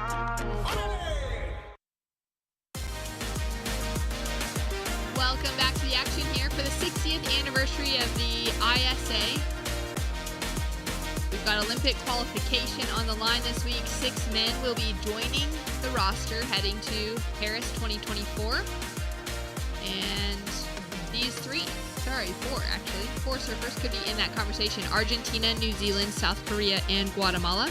With Leandro Osuna, the 2-time gold medalist, former copper medalist as well of the World Surfing Games, up against Elliot Parada-Reed of New Zealand, Kanoa Palmiano of South Korea, who's now up and riding, up against Jose Marroquin. Kanoa is a name to really keep your eyes on for the future of surfing. He is the future of South Korean surfing. Still just a young Grom, and he is such a talented surfer across multiple disciplines, shortboarding, longboarding. He can pretty much do it all. Yes, he really is, and it's a young kid who came onto my radar a few years ago in the blast-off. We've been watching him develop. He spent the last 2 winters in Hawaii, really exposing himself to the bigger waves over there. I saw him out at sunset having a dig, so he's really growing. He's got a fantastic base performance for a young man, still a junior, but here competing in the Opens and representing South Korea. Taking a look at some replays here from what we missed during the break. A couple big waves for Elliot. Very first one, a 517, beautiful backhand turns. This round is stacked. I'm just continually, every heat beautiful first turn. Let's look at this first. Second turn, board looking great, super loose and fluid, flaring off the white water there. Felt powerful. Really happy about that one. Into his second one. Obviously the strategy was to get your 2 waves as good as you can early and then build from there. He's done exactly that with a 517, a 383, created that average for himself of 2 decent scoring rides that he'll be able to keep longer term already, and finds himself in the lead for the Kiwis. As you said, Leandro Osuna, great success in these games, again on the Athletes Commission, and just a fantastic young human doing all sorts of great work in the surfing space and ripping. Absolutely ripping. Looking to try and qualify himself for Paris 2024 after his Olympic debut in Tokyo. It's fun to have a look at the roster through the week, and heading into the World Surfing Games, prior to 2021, because of the pandemic, the Olympics was postponed by the year and ran in 2021 instead of 2020. None of these surfers could say that they were Olympians. You know, they had that qualifier kind of asterisk next to their name from 2019. But really exciting to see that come into the conversation. And it's kind of crazy when we look at a roster, when we look at the field of surfers competing now for World Surfing Games or for, you know, the championship tour, those going for, you know, world titles, when there's things like Olympic gold next to their name, like a Carissa Moore and Italo Ferreira.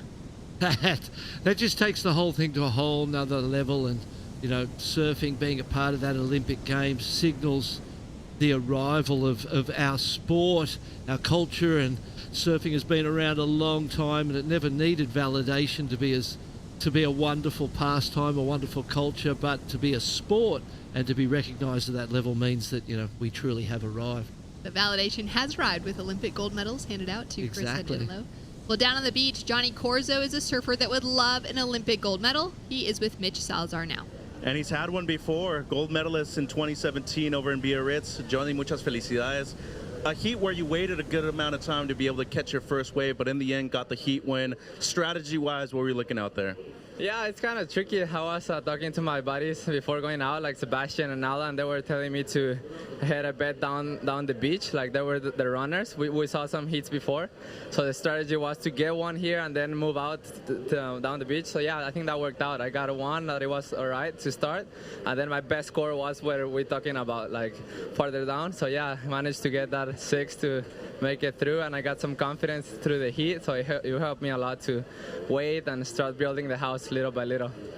You're one of the youngest gold medalists in ISA World Surfing Games history. You're only 18 when that happened. What's been the most significant moment in your life since, and what's been the biggest learning curve since 2017? Yeah, I've been learning a lot. It's always, every day I keep learning, you know, competing. It's always tough. I think I gotta learn, like, from my mistakes. So I think we lose more than we win. It's really tough. Like, it's a tough career. A lot of traveling, a lot of investing my time on training, and then traveling around the world, and then sometimes you don't go your way. So I've learned I gotta be patient, I gotta breathe, I gotta know that my time's gonna come again. And yeah, I just gotta take it heat by heat. And yeah, I think the most important I learned is to relax. Like, I gotta start breathing, getting connected with myself again to get that Johnny again and start getting on the right path and start making wins, and hopefully one day qualifies for the Dream Tour. That's my biggest goal. I think we saw that, Johnny, right now, having the team here, but most importantly, your family watching back home. How cool is it having them in your corner? Oh, it's amazing. I love them a lot. Yeah, I want to say hi to everyone down in Mexico, that everyone that support me all the time. And yeah, and I just want to keep going, keep representing my country, beautiful Mexico. I love you. I have you in my heart every day and around the world. So let's keep going. Viva México. ¿Algo en español, Jordi? Sí, un saludo a todos los que me están apoyando. Estoy muy contento, la verdad, de poder avanzar en un hit más aquí en Puerto Rico, pasándola súper bien. Agradecido con Dios, con la oportunidad que tengo cada día de surfear, competir y seguirla pasando bien. Viva México, cabrones. Vamos por más, no se acaba. Let's go. Gracias, felicidades. Gracias. Fired up, the 2017 ISA gold medalist, hopeful to qualify himself for the Olympic Games out of this event, being in the top 6 eligible men in the field this week would give him a chance at an Olympic gold medal as well. What a mature, aware, conscious young man. The things that he was saying just resonated so powerfully with me. You know, being a professional, being a surfer, and going out into Mother Nature, off terra firma, off the land, into the ocean, into another food chain where you're not, you know, the dominant species, is a personal development course in itself. You just grow so much. And then you throw competing in, and the constant challenge and the constant facing up to the potential for failure every time you pull on that jersey is a wonderful way to live, because you just grow so much from putting yourself out there and trying your very best, as we see a replay here. Mara Quinn from Guatemala. Small surfer, putting himself right in the pocket. Tight and dynamic. Oh. Taking a look at the replay here from Lele. Got a chip in, obviously, way outside. Was able to just bounce his way through, hoping it was going to reform and stand up tall. There is what he was looking for. There was a lot of downtime at the start of that ride. Interesting when he had to get through that section right by the Kiwi. That was an interesting little moment where they came so close together. But Elliott, they had that opening exchange, and then there was quite a long lull, 5-6 minute lull, and they had to sit through that. Leandro used his experience, coming up with that 4.43 for that ride. Majority on the back end of that big turn, but still a score of consequence and worth having. Taking a look at a little split peak action here. We'll track with the 4th priority surfer with Lele. That was a great roundhouse cutback. And my question is, did they talk to each other then? Was there some communication? Because Leandro looked at that right with no doubt. There wasn't a moment of, I'm in 4th, he's in 3rd. If he goes right, I might get an interference. I better watch out. It looked like they'd already discussed it between them as the peak. You going left? Yeah, I'll go left. Okay, boom, and they split the peak. And that's how every free surf goes, right? You're out in the water and a wave is coming through. If it's not a point break, if there is that kind of defined, you could have a lefts and rights. You're always chatting to somebody else that's next to you going, all right, you kind of, this is your wave because you've been sitting out here longer, whatever the deal is. Yes. Can I also go? Which way can I go? And you'll put yourself in position to make sure they get the best of that wave and you get whatever. In competition, Barton, how's that conversation go in the lineup? Because it's a little different when you're wearing a jersey. Yeah, and sometimes there is no conversation. A lot of the time there is no conversation. But that communication, as a free surfer in a free surfing situation, that communication between you and the other surfers in the lineup, that connection that you have and the opportunity to go, are you going? Is everything. There's nothing worse than missing it because you didn't ask. And they don't go, and you go, I thought you were going to go. See there, the split of the peak, and here is Elliott it was a short wave with not a lot on offer, but that board just looks perfect underneath Heath's feet, and he can do anything he likes on it. He was going to go left, Leandro. He saw that the surfer with 3rd priority, just above him in 4th priority, was going to go the left, so he split it and went the right. Close. But experienced competition. I don't see that right. It was a 2.7. He's hoping to get rid of that by the end. And,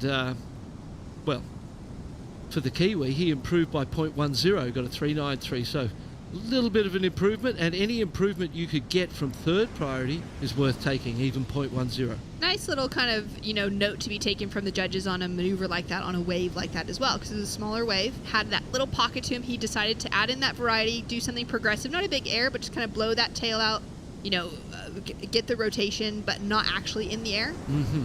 And rewarded with just less than that 4 points for essentially the single maneuver. And you could get the same points for a big backhand re-entry. So it comes down to the size of the section, the volume in the wave, how intense that is really indicates the value of the score. If it's a complete move, it wouldn't have to, if it was a bigger section, it wouldn't need to be as risky and difficult as that particular move or what maneuver was, because the wave wasn't so good. The score wasn't in the wave to start with. He surfed it up, actually. That's exactly what I was going to ask you. Yeah. Because that wave was so small, he did something very dynamic to surf that score up. Exactly, and that was the way to deal with that situation. Leandro is just playing with fire. He is just like hunting everything. Look at him, super intense as he kind of checks back. He wants to know that priority board. He wants to see if the priority changed. It did.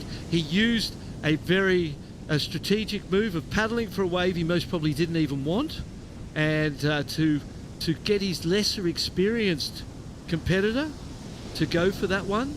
Jose Franklin fell for it. The bait was set. He fell for it. Dropped down the priority roster as a byproduct of paddling for that wave, even though he didn't catch it. Kanoa currently sitting with that 1st priority next to his name. As you mentioned, he's been spending the last couple winters on the North Shore, which is incredible experience for him at just a young age. He's only 16 years old now. He lived in Siargao in the Philippines for a while, got to surf Cloud 9 for his home break for 2 years. But in 2020, his family moved back to South Korea, and they now live in a small town called Yangyang. And it's probably, I think it's such a cool thing for him, having had those opportunities to live in different surf locations around the world, and now to be able to travel, spend some time in Hawaii, really get himself amongst the world's best surfers. But also to be in that pack of South Korean surfers, as we take a look now at Jose, 19 years old from Guatemala, goes for a big blowtail on his backhand, and he'll just fall, go incomplete. but for Kanoa to also be living in South Korea and surfing with that crew. As we take a look now at Lele, staying really active, not happy with that 2.7 as his backup score, chasing down a 2.68 to get himself the advancing position, Barton. Sorry, the leading position. He's already advancing. Yeah, I think he most probably, that was a pretty good wave. It wasn't a great wave. It was surfed really well. He maximised every opportunity he had on that wave.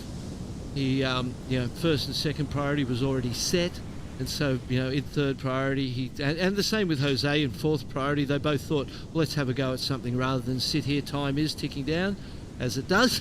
Naturally, 5 minutes and 25 seconds on the clock. So you, rather than sit, you'd rather surf and try and create opportunities.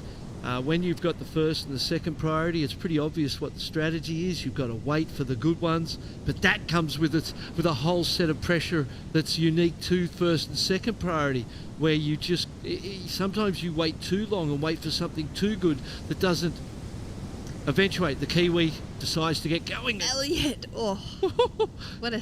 That was a radical section he tried to get up on top of. Had to, because otherwise it wasn't going to be an improving score and could essentially be looked at as a mistake. Kanoa now up and riding. Carves it back, or tries to carve it back into that first section as the wave goes really soft on him. He'd be disappointed with the outcome of that long wait with the priority. And the longer you wait, the more the pressure mounts and the more likely it is, especially for a young competitor, that you just become impatient and make a mistake with your wave selection. Lele now up and riding, driving through that first turn, just a little pump down the line. He has been so active in this heat.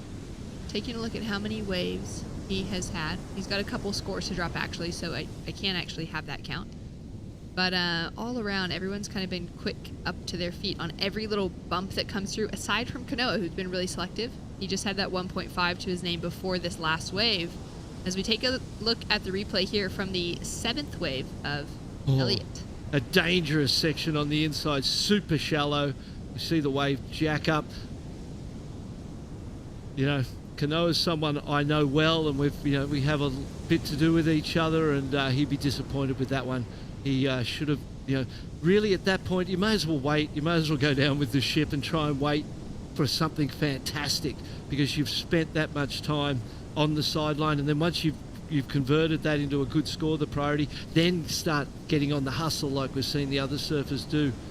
But it's a great experience for him. His dad, Melvin, and he is a great supporter, gets with his son all around the world and is helping however he can for South Korean surfing as well, helping with management of the team and all that stuff. So he's got great support around him, Kanoa, and regardless of the result of this, still 3 minutes, only needs a 6.83, with the well situation. Capable of finding that score. And when you go, well, I've had pretty terrible heat to this point in time, but I'm still a chance. Let's go. You can draw confidence from that. Heat leader now throwing a little bit of spray off that first turn and a little more off the second.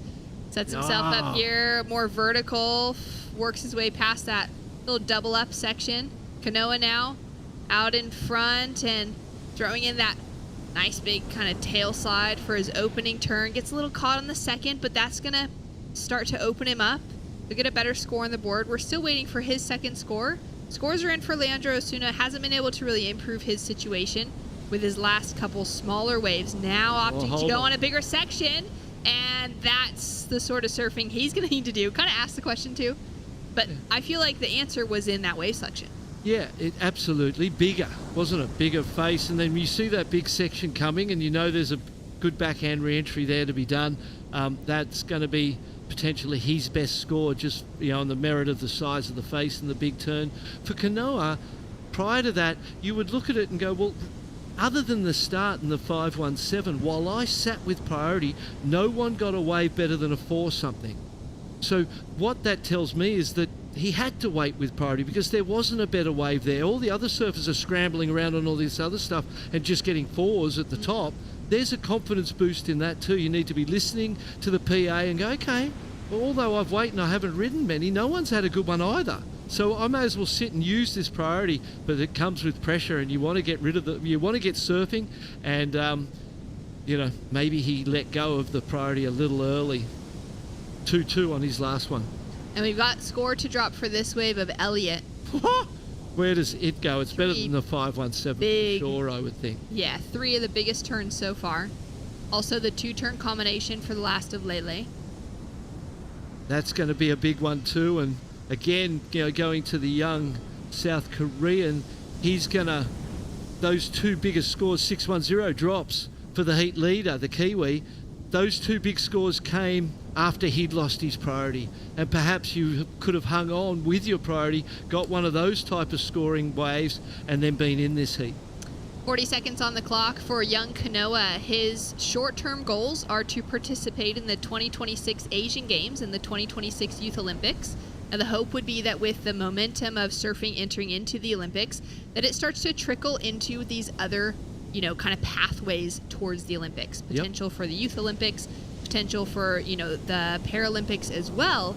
So for Kanoa, it's cool for me to see him with a goal like that, as well as to long-term qualify as one of the top Asian surfers for the Challenger Series and kind of set himself up with this great pathway towards those bigger goals, which will come in the future as we see Elliot just throw it up into the air. And Jose from Guatemala has one last opportunity. Now Kanoa hits the end section. He's got great style to his surfing, and Lele getting a piece of the action as well on the finish. Boom, boom, boom. It's looking favorable that Elliot Parada Reed out of New Zealand is going to hold on to the win with a 6.1 as his last score dropping, and a 5.17 for his opener. So just ties up that heat on the start and the finish.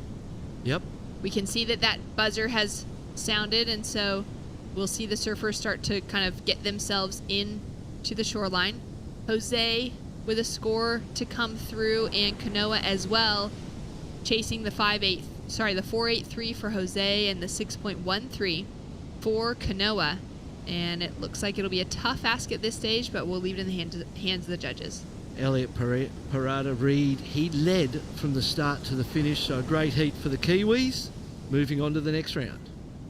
Exciting stuff. Leandro Osuna in a good position moving forward, and he drops a 6.40 for his last wave, which just changed the requirements across the field and has stitched up that second place finish, just narrowly off of taking the lead with that heat total, but very close between first and second. We've got more surfing to come. When we return, American Samoa, Morocco, Guatemala, and Nicaragua hit the lineup.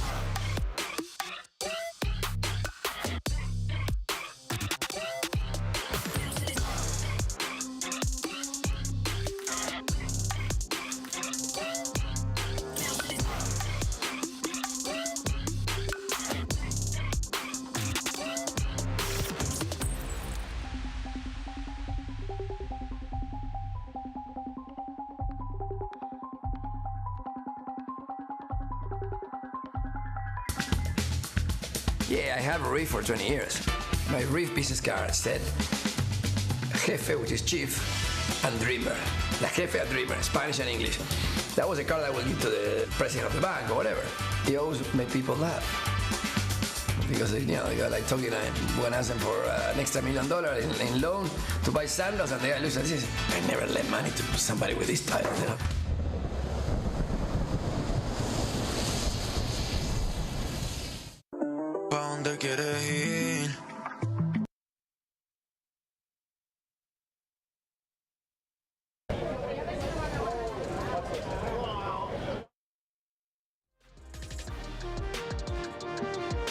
Welcome back to the action. Liam Wilson from American Samoa getting started on a solid looking set right off the buzzer. 30 seconds down in this heat, 19 and a half minutes remaining. And pleasantly surprised with how the conditions have continued to hold up throughout today, knowing that it's been a bit stormy, that wind is maybe on the horizon. Morocco, Guatemala, and Nicaragua are joining American Samoa in the lineup right now. Where Liam's already out there with his opening wave.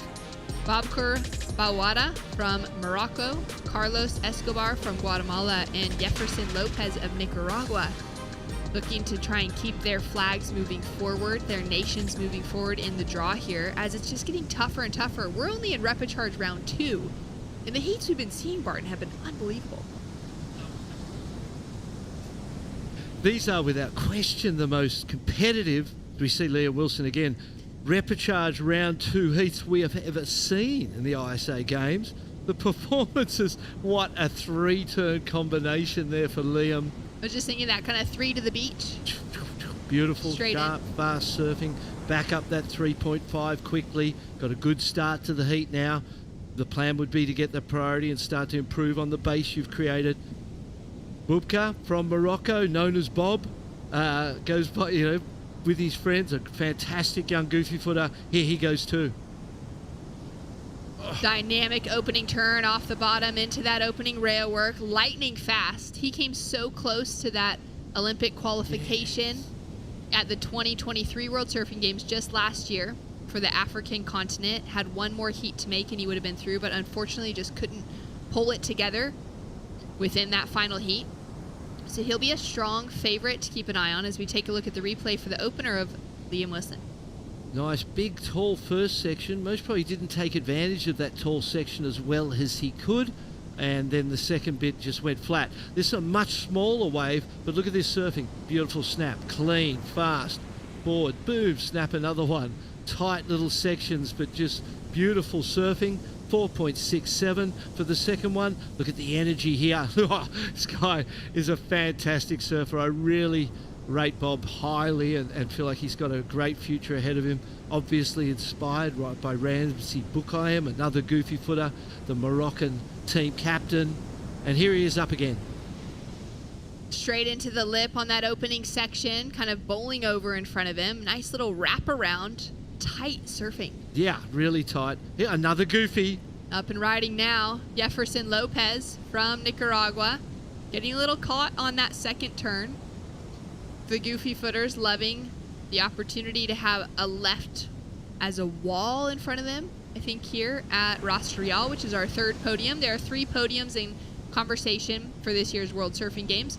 Rastreal is where our men's repos are running today. We saw the women out here yesterday. El Pico is a nice kind of A-frame peaks lefts and rights on offer as the second podium, and then Margara is the kind of main podium that we are hoping to get again if the surf gets good enough and clean enough and big enough. Yep.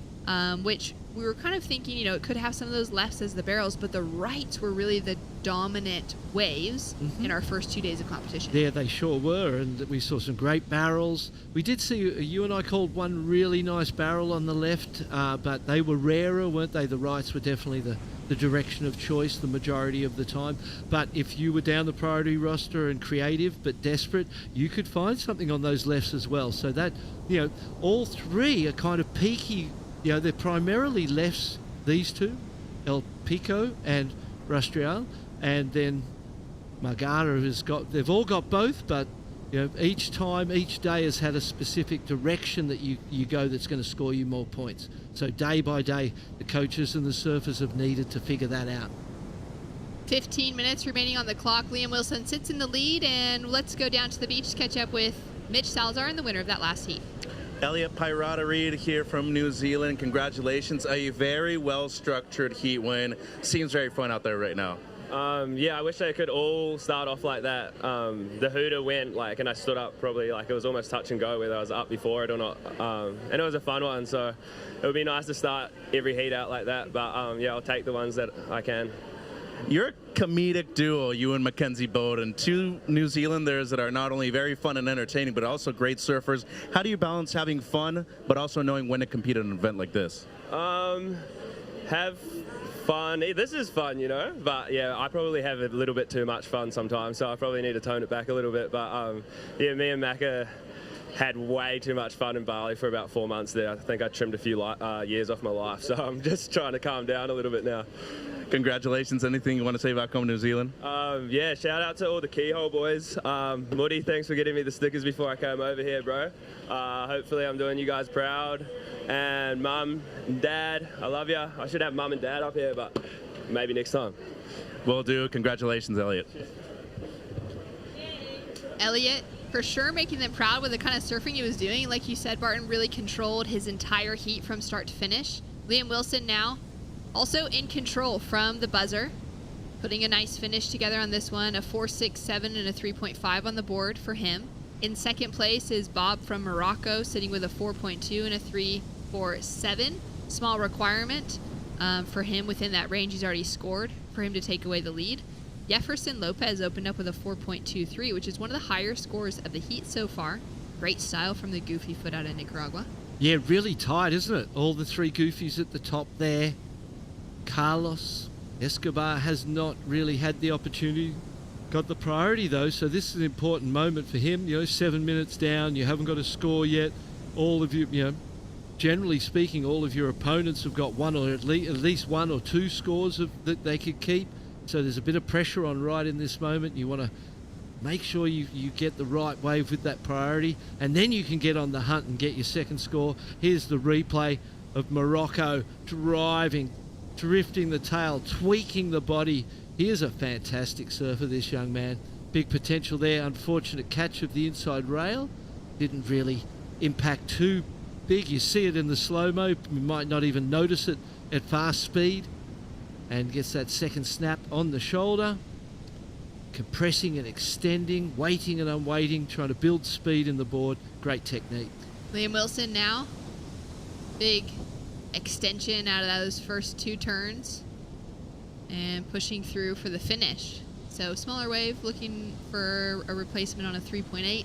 Now, Barton, within this heat specifically, you have used the word goofy many times as we take a look at a goofy footer on this wave. Going to the backhand three-turn combination. He had a 3.5 on the first, replaced that with the 3.8, so improved a little bit. That one came in at a 3.37, and what we're seeing there is that there is a scoring potential to those waves. And because of the size of them, because you're down the priority roster, they're not going to be the big scores. The wave just does not have it in it, no matter what you try and wring out of it. He has surfed his waves very, very well. All three of those 3.3 range scores really well, but the scores have been trapped by the quality of the wave. Just needs to put his performance on a little bit better wave, Liam, and he'll get much bigger scores. Great. Well, that goes for everyone. Yeah. Finding those bigger sets, we saw that in the last heat. Now back to that goofy conversation. Yes. It's not just a funny term, but it actually means something quite specific within surfing. Can you explain in layman's terms for our audience that's maybe not familiar with surfing? We've got people that are tuning in around the world that are just getting introduced to the sport. What does goofy mean? And what are the differences between that and the other types of stance? As we take a look at some footage here for Carlos Escobar of Guatemala. He's been quiet in this heat, and this is going to now get him into that conversation with our top three in the field. And again, he was in that position where he'd sat with the first priority for a really long time, but no one else had anything above a 4. So you can sit there and go, well, I'm slow off the mark, but if I get a 5, it was worth the wait. And he's going to get the best wave, and he's going to make that wait worthwhile, I believe. Bob flying down the line, looking for a little air section. He'd build a lot of speed. Lots of speed. Jefferson on a slower wave to start. Just kind of now starting to gain that speed. Great seamless transition from the bottom of the wave to the top of the wave. And has a nice finish to that one. Flaring the tail. It felt good. Looked like you could see that contentment in him, that the section was a difficult one to really hit that hard and that powerfully. So great ride there. Judges thinking long about Carlos Escobar's wave, because I feel like it's going to be the best score of the heat so far. And to the goofy the other way, goofy stand, you can imagine you can stand with either, you only got two legs, you can stand with your right foot forward or your left foot forward. And goofies stand with their right foot forward, and here's a big set wave. Great looking opening for Bob on his forehand. The goofy foot looking for the left, standing with his right foot forward. Liam Wilson finding a little bit more open face on this wave than what we saw from Morocco on the last. Now looking to just stitch it up on the finish. He felt good about that, and so he should. I think the judges will like it too. The Moroccan got a big wave. It was a big set wave, but the lip got crumbly and hard to predict, and the timing of his turns just didn't connect with the wave at the right time. And so it wasn't exactly what he was looking for. We've had a change in positions, but we're still waiting on actually waiting on scores for every one of our surfers. So we'll let the judges do theirs, and then we'll reflect on where this heat sits when all of those rides have been scored. Jefferson, the 19-year-old from Nicaragua, has just put himself up to a leading position with a 4.4 to improve on his 4.23. We do have another score to drop in for him. And like you said, for other surfers around, the important moment was that of Guatemala. A 5.83 drops in for last of Carlos, which is the highest wave of the heat. However, he's sitting down in 4th position still. Bob now up and riding for Morocco. Wow. Speedy, just connecting with each one of those sections that's crumbling down in front of him. He's chasing a 4.28 to take the advancing position. This heat is non-stop. There's plenty of waves coming through, but also every surfer is just rising to the occasion. There we have Alan Cleland Jr. paddling out next for Mexico against Cody Merritt, Luke Dillon, and Danny Wadianto. U.S. Virgin Islands, Great Britain, and Indonesia. So this is going to be an exciting heat. Really interesting moment in the heat. You know, in 4th place is the surfer with the best single score. I would rather, at this point in time, depending on what drop here for red and blues, we're still waiting on a score for each of them.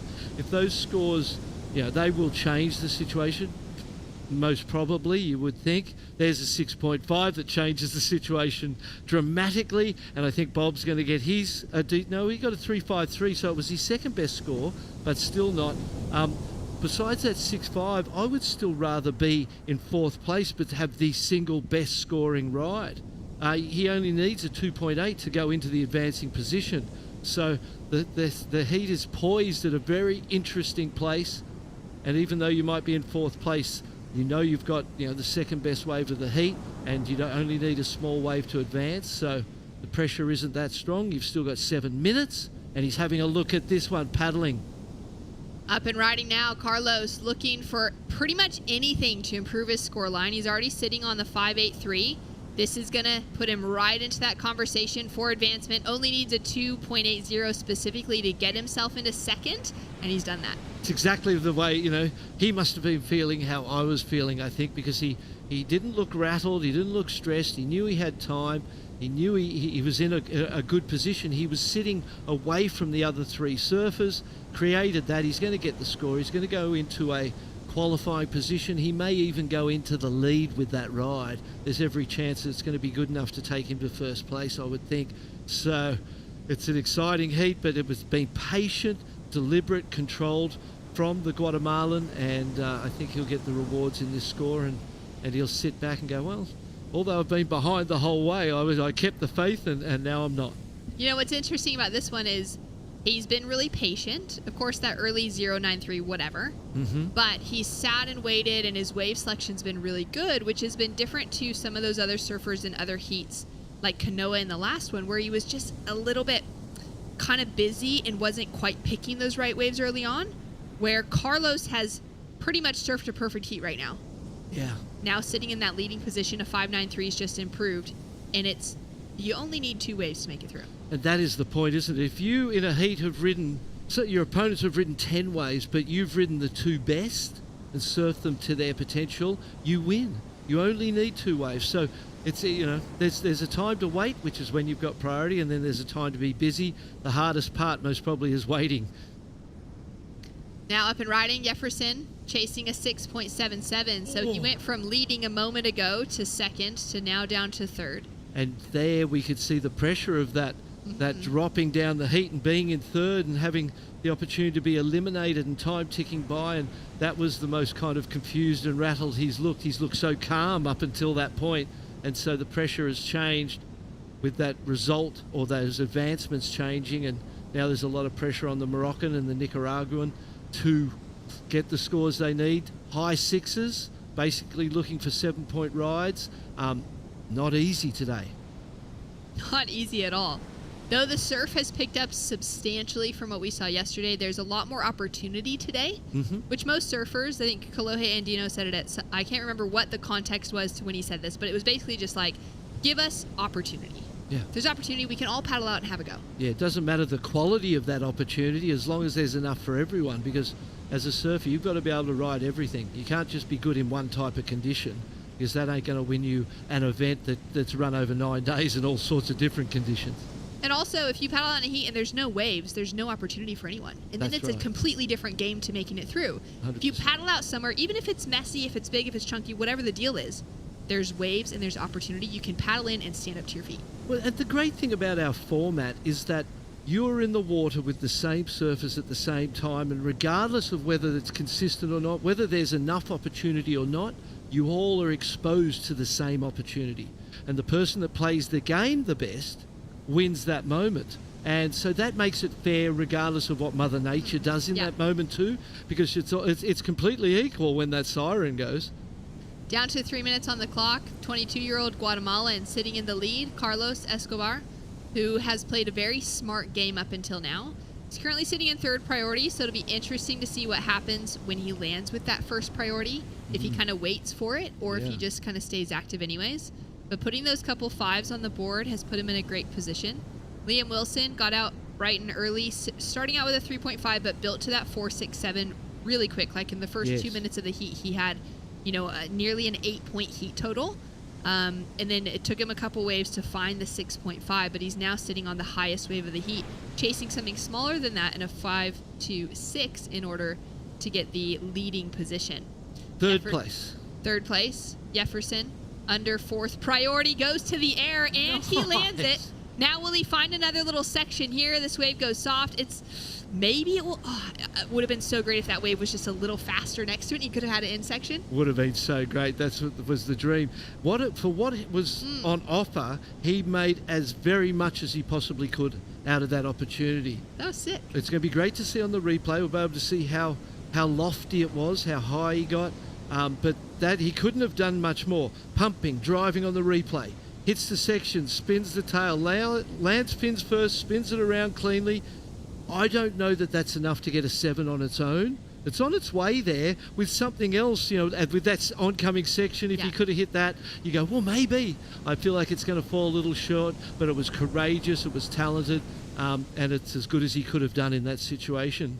This is the runner-up to the Central American Juniors Championship title with that second place finish. Just 19 years old now, from Playa Popoya in Nicaragua. We're waiting for the score to see even just how much will it chip away. Will it be above that 4.4? And will it give him an easier shot at getting that second place? Liam Wilson's waving his arms too because he wants to know. He would have seen other surfers taking off on waves, wants to know if there's still a big requirement on the field.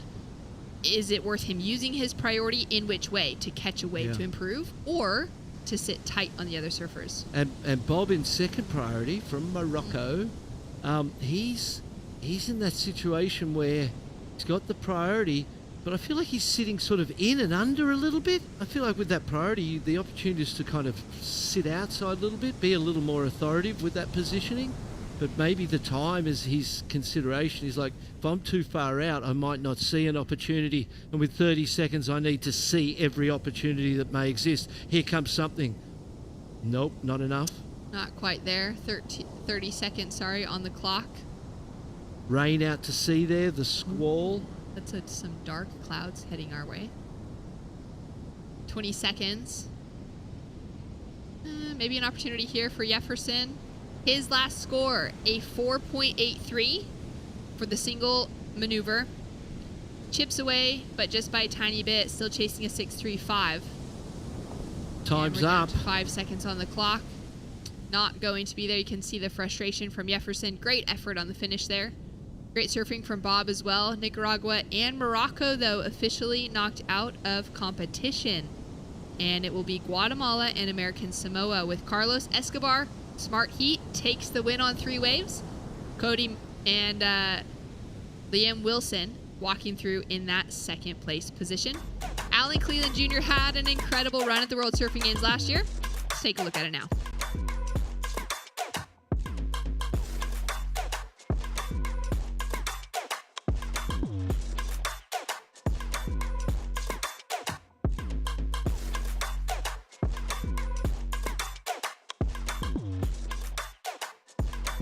And now it's come to this, the grand final for the men here at the Surf City El Salvador ISA World Surfing Games. As we see Kanoa Igarashi, I mean, he is right in his office right here. Calculated surfing. Surfer in white, Miguel Tudela. He goes for the air, so now flinging something exciting at us. All right, here we go. Lamartina looking for a 10. Surfing like that, definitely going to help him. Alan Cleland Jr. Quick setup turn there. This wave starting to grow down the line. Impactful second turn for Cleland. Another nicely placed turn, throwing straight to the sky, building speed and momentum down the line. Blowing the tail. One more. Absolute control and commitment to every turn. Cleland again. Give this man a medal. What a performance from Al Cleland Jr. Vamos, Mexico. I got excited. They got excited. The world got excited. The highest single wave score of the day, just at the right time. Alan Cleland Jr. gets the highest score of the event in the grand final. Woo-hoo. Just watching somebody from Mexico do it first, it almost lets you know, okay, anything's possible, because this world, you can just strive for everything and you can get it done if you have the hard work and talent to do it.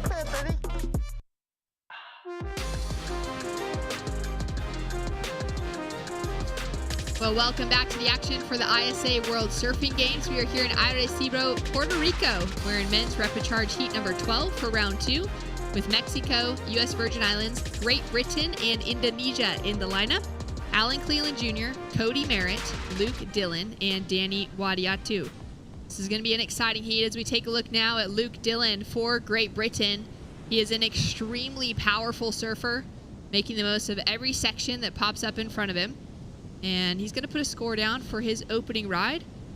Taking a look now at some live action with Alan on his opening ride here. Straight up into the lip for that first 12 o'clock hit. A little wraparound for the second, and a hungry paddle to get himself back into position.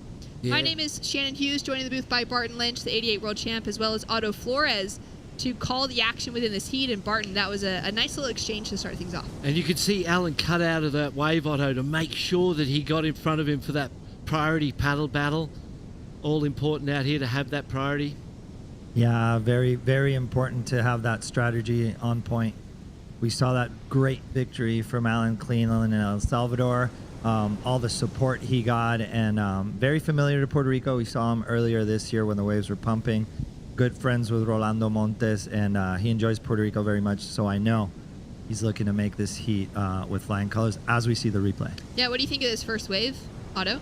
Yeah, you know, he's just picking the eyes out of the spot. I think his teammate probably told him the technique about sitting wide. Today we've seen that those wider waves have really been delivering the scores, as we see Surfer in white here just taking advantage of this one as well.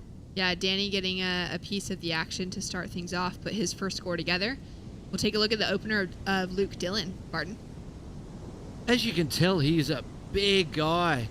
Got some girth in that body, and he uses it so well. We're always amazed at how great he is in little ways for how big and powerful he is. Alan Cleland here on the replay as well. First turn was nice. Sees green inside of him and goes, I'm out of here. I'm going to maintain priority over green. And that's when we saw him put in that really strong paddle. Up and riding now, Cody Merritt, straight into the lip, racing down the line, looking for that finishing section, and he'll get the job done. That'll be his opening ride. So score to drop. Score still to come from that first wave of Luke Dillon out of Great Britain.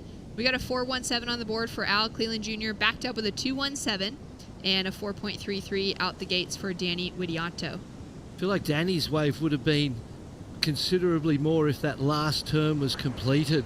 He got caught in the whitewater, but the first couple of turns were so fast, and it just made me think about all the Indonesian surfers and how incredibly athletic and gymnastic they are. They're like little gymnasts on a wave.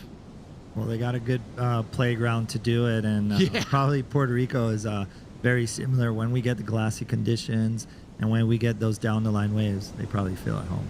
Well, with that, we're going to go down to the beach to catch up with Mitch Salazar after another great heat. Yeah, Carlos Escobar here from Guatemala. I'm going to ask the questions in Spanish and translate back to English. Muchas felicidades, Carlos. Big congratulations. I am extremely impressed. The way you competed, the way you were able to surf, la manera en que pudiste competir, la manera en que pudiste surfear. Muchas felicidades. How did you feel out there with a couple of big names in your heat? Varios nombres grandes dentro de tu heat. La verdad que muy feliz de pasar en primer lugar mi primera ronda y la verdad que sí, las condiciones están muy buenas y la verdad que hay mucho nivel y nada, darle gracias a Dios por pasar mi primera ronda en primer lugar y nada, agradecerle a toda esa gente linda de Guatemala que nos está apoyando de las mejores vibras, a mi mamá, a mi padre, a mi novia y a todo el team de Guatemala que la verdad que me están dando las mejores vibras y nada, gracias a todos que están en Guate y puras vibras. A lot of talent, big expectations, but the waves turned on. He was able to make it happen. Wants to say thank you to God and his entire family, especially his girlfriend back in Guatemala. So Guatemala, small country, a lot of heart though. Un país muy chico, Guatemala, pero mucho corazón. El orgullo de representar, the honor of representing Guatemala. What's it like to be able to have this flag while you're competing at a World Surfing Games? ¿Cómo se siente portar la bandera esta mientras estás compitiendo en un Mundial de Surf? Pues la verdad que mucha felicidad y muy orgulloso de ser guatemalteco, de portar esta linda bandera que me representa como chapín que soy de corazón. Y nada, pues qué más feliz de estar aquí en Los Isa, aquí en Puerto Rico, compitiendo este gran evento que está. Y nada, darle gracias a Dios nuevamente y a todos los sponsors que me han apoyado. A lot of honor and a big amount of privilege too to be able to represent Guatemala. Chapingas, what they call themselves. And not only that, but to be able to construct basically a surfing federation out of what could be the most significant event for them too. Muchas felicidades. A lo que quiera decir la gente de casa. Pues nada, muchas gracias a todas esas personas que nos están apoyando desde Guatemala, las mejores vibras que nos mandan, la verdad que se agradece de corazón y nada, seguimos Guate, yeah. Felicidades. Great to hear from Carlos. Love that we have Mitch there doing the translation and just to hear more from his heart. He was such a dynamic surfer in that last heat. And an incredibly smart competitor. Patient, deliberate, sat with the priority, and a lot of time we've seen people sit with the priority and the pressure of that priority forces them into a mistake, as we see the air reverse there. Beautiful backside air. It's great to see them, Otto, in slow-mo because you get to appreciate the height. Yeah, one of the reasons we chose El Rastrial for the competition was it offers those high-performance sections. It has that air wind that the surfers like, and today we've seen a lot of extreme surfing, as we call it, more of those off-the-wave maneuvers, and Alan Cleland capitalizing on that one for sure. Beautiful line into it. Chose through that high line that he took along the face, and there's not much more you could have done with that wave, or much better that you could have done with maybe just ride out of that white water. But really, in the end, that's inconsequential, or should be, because what he did right there was one of the most spectacular and difficult moves we've seen today, I would think. So we're waiting for that score to come through from the panel, adding in that creativity, a different approach to that wave. And like you said, Otto, it's so awesome to have this region as the venue for this year's World Surfing Games because there's a variety of waves. Of course, qualifying surfers for Tehupo, for Tahiti, the goal was to give a heavier wave that has those barrel opportunities, which is exactly what Magara has. But given that, conditions kind of have to be perfect, you're not always going to get to have those sort of opportunities. We take a look at Luke Dillon just having a dive there. The fact that there is these other two venues between El Pico and Rastrial that have so much fun scoring potential for power surfing and for airs is an excellent decision to run an event in this region. Yeah, we collectively chose it for that.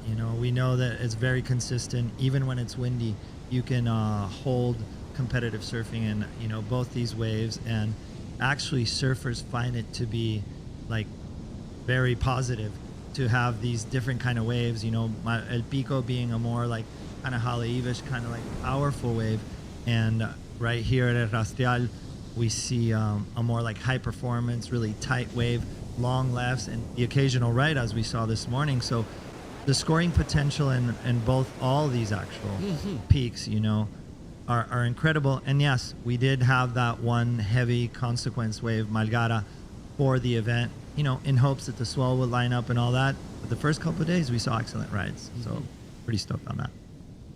10 minutes on the clock. Alan scores a 4.77 for that last wave. Sets him up in that leading position. Cody Merritt has just dropped in a 3.23 to improve his situation and take over second. Luke Dillon for Great Britain. He's in an interesting position coming into this year's event, a name that we've become so familiar with, competing across 7 different events between the ISA World Juniors and the World Surfing Games over the years. But he's officially going to be retiring from competitive surfing after this event. He shared with us, and He's just taken on a role as the new high performance coach at Great Britain Surfing, at GB Surfing. So he's kind of on his final farewell way out. He could be looking for that Olympic qualification should he be advancing through this heat into the end. So it's a great kind of year to be making a decision like that. But it's exciting, Barton, to know that his heart is to now start pouring back into the next generation of GB surfing. Yeah, it must be important for you too here in Puerto Rico, Otto. You're in that same position, involved with the event and able to help foster the growth of surfing in this country. Yeah, been doing it a long time, right? Yeah, we've been in the water for a fair bit. You won your first title when I was 12 years old, and it was an inspiration. And I think there's levels, and there's levels to this lifestyle, and being able to give back to the surfing, give back to the ocean that has given us so much is a very important piece. And I think the actual evolution of all these teams is because the elders, the uncles, the pros or the ex-pros are involved in the conversation. And I think unity and energy is a big part of that. And format are just fostering that and really bringing it together. Even bringing outside coaches from other countries to nurture the surfing. So we're fortunate enough to, have Magna Martinez be our coach here in Puerto Rico.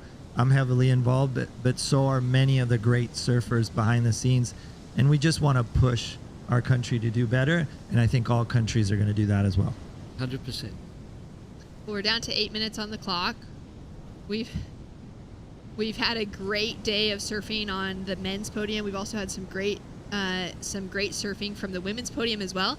Looks like we're going to get a little rain squall out in the ocean. Shannon Hughes here and Otto Flores. It's been great to be able to call the action alongside two of you and kind of to see the different dynamics of conversations that can come out of it, especially Otto with your role here working with the LOC, the local organizing committee, spending some time in the water. I mean, taking a look at the forecast today, were you guys excited when you hopped on the skis? Well, fortunate enough, and I think it's a perfect opportunity. I got a text from Noah about 10 minutes ago saying in 15 minutes we're going to see a really heavy cloud come over the contest. And so there's the explanation. I think this is a action from El Pico with the feminine side of the Repêchage. And it's always good to pick the eyes out of the event. I think, Barton has a lot of experience in that. When you have people with knowledge and you have a Rolodex of people that you can call and kind of pick out what the best situation for both men and women out here, it's incredible. And having 3 places, 3 courts to play is an advantage. So, we're doing our best, and, nature does whatever it wants. And here we are, just having another beautiful day number 5 already.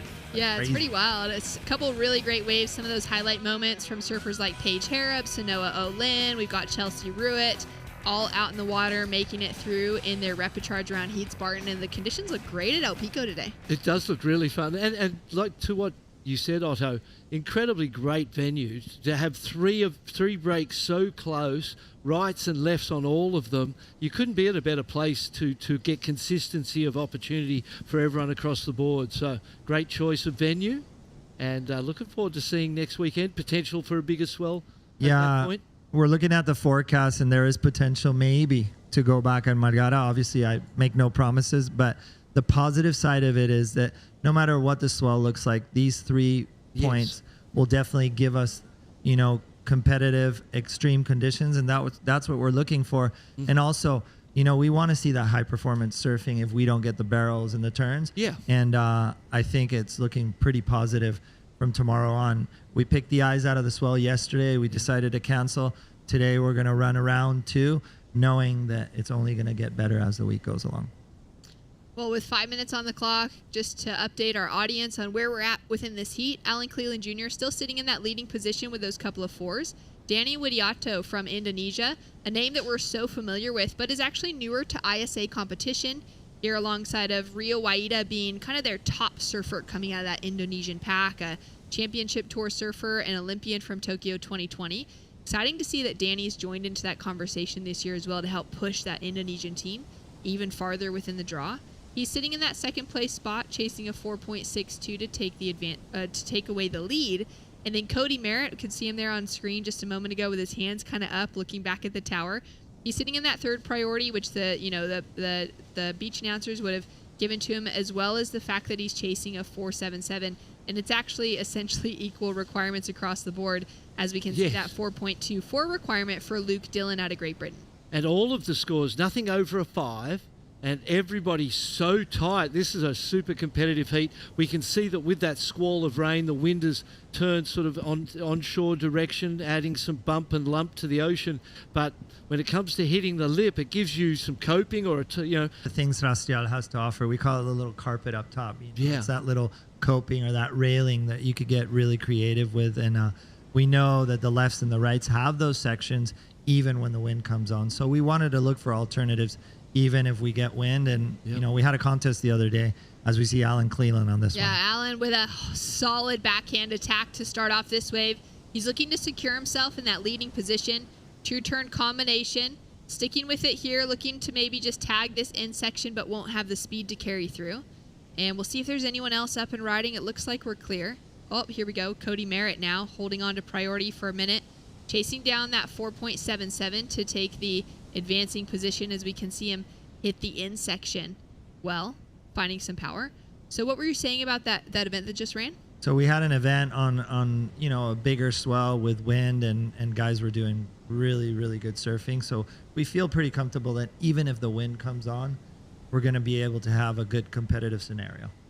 Exciting, Barton, considering the fact that this event, the World Surfing Games 2024, will also decide the seeding for the Olympic Games. So it's not only qualifying, the few extra surfers and the slots we have available on the men's and women's side.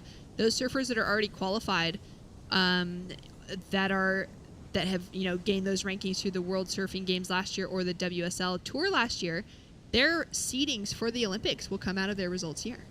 Well, and it just adds to, there's pressure at all the different levels, isn't there, for all sorts of reasons. Earlier you were talking about the difference, even if you don't advance, you get third or fourth. Third's better than fourth as its contribution to your overall team points. Right. So there's consequence everywhere. Cleland now on his backhand once again, just loving the look of these lefts today at Rastrial. He improved his situation with a 6.17 for his last wave, so holding on to a more significant lead now. Danny would be chasing a 6.61 to take away first. And we've got that, 2 minutes remaining on the clock. And from what I can tell, we've got some pretty heavy rain that has been hitting throughout the morning. That's why it gets so dark on the screen as well. There's just like full downpours going on outside of the booth as we take a look now at Cody Merritt from the U.S. Virgin Islands. In third place with 2 3.23s, identical scores, and 2 waves to come. That was going to be his best score, Otto, you think? Yeah, most definitely. And, he's been comfortably hitting that end section right there. Doesn't need a high score. He only needs a 4.77. So that second place for the Indonesian has to be, nerves have to be in place right now with 1 minute and 15 seconds. He does have second priority. Luke just sitting there, patiently looking for one of those excellent scoring waves, but the clock is winding down and nerves got to be on fire. 4.77. What do we think? There was 2 big turns in that. The closeout turn was really nice. The first turn was nice and in the pocket. I feel like there's a chance he gets that score. A flat 5 kind of would where you'd be hoping the judges would aim. He's come in a little bit short, a 3.67. I was getting excited. Getting so stoked to be able to see him up and riding. So Cody just falls shy of the requirement, chasing a 4.34, gets a 3.67. Luke Dillon chasing down a 4.24 has been a really outstanding surfer for the Great Britain, part of the world for so many years. And he'll be bowing out of competition after this heat. He's got an opportunity now. He's on the paddle. This is an important moment. Will Luke Dillon keep his hopes alive for this year's event before heading in as performance coach for GB Surfing for the years to come? So we're definitely going to be seeing him at ISA events for many years to come, just in a completely different manner. And with 5 seconds on the clock, that wave's not quite going to get it for him. No, but this one in second place, this one ain't going to do anything either, but it's going to leave the standings as they are in this heat. And let's pay our respects as we see Luke Dillon surf his last heat, in theory, before he goes into that coaching role, and we wish him all the best with that too. Yeah, well done, Luke. Can't wait to see you in the different role, coming back to many, many World Surfing Games. We've got more action to come with Chris Cote, Rachel Tilley, and Otto Flores for the conversation.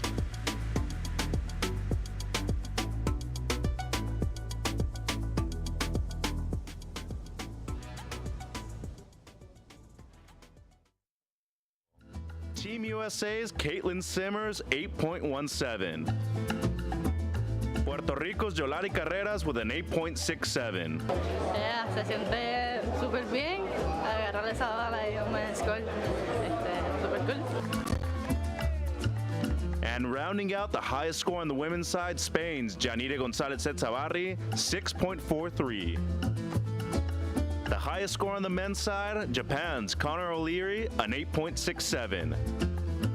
Venezuela's Keone Lassa, 8.17. I had a hard heat in my first round, and I didn't really serve like I wanted to, because against those guys, you really have to do your best, and I think I had the waves, but I probably didn't serve that good, so it felt good to loosen up a little bit in the repechage. Had a great heat, so yeah, let's keep it going for the second round. Tune in for day 4 and many more to come here in Puerto Rico.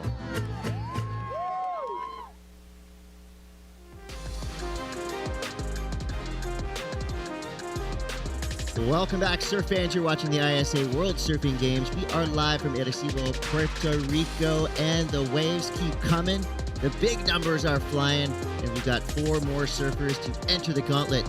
Jose Gunderson, Jose Faulkner, Keone Lassa, Grayson Grant, Sweden, Venezuela, South Africa, and Argentina represented in this international surfing superheat. Chris Cote with Rachel Tilley and Otto Flores. And let's kick this thing off with a bang. Jose Nacho Gunderson flying down the line. Nice section to snap off of. Tricky wave to surf, but definitely maximized the potential of that wild ride. Otto, conditions, they're hanging in strong. It still looks like it might have some force out there for these surfers to deal with. Some good sections on offer. With that wind kicking up a little bit, I feel like it almost gives these surfers more opportunity to get radical. Well, you know, the case from a lot of the surfers says that they like that air wind. They like that oncoming wind onto their boards. And a lot of the guys that have been surfing this place, that's one of the things that they keep repeating. It's like, wow, you know, when it's windy, it's okay because there's copings, there's that little rug on top, and then we could do airs, board sticks to their feet. And yeah, we've seen some incredible surfing in competition, and for the past 3 months, these guys have been incredible for sure. And I just still can't believe the names we have in our Repêchage rounds. Rachel, you've been in a million heats, you've been part of surfing competitions from every angle. Yeah. What do you feel like is happening in Puerto Rico right now to see, you know, our reigning gold medalist, Al Cleland Jr., to see Connor O'Leary, to see some of the biggest names in surfing relegated to these early Repêchage rounds?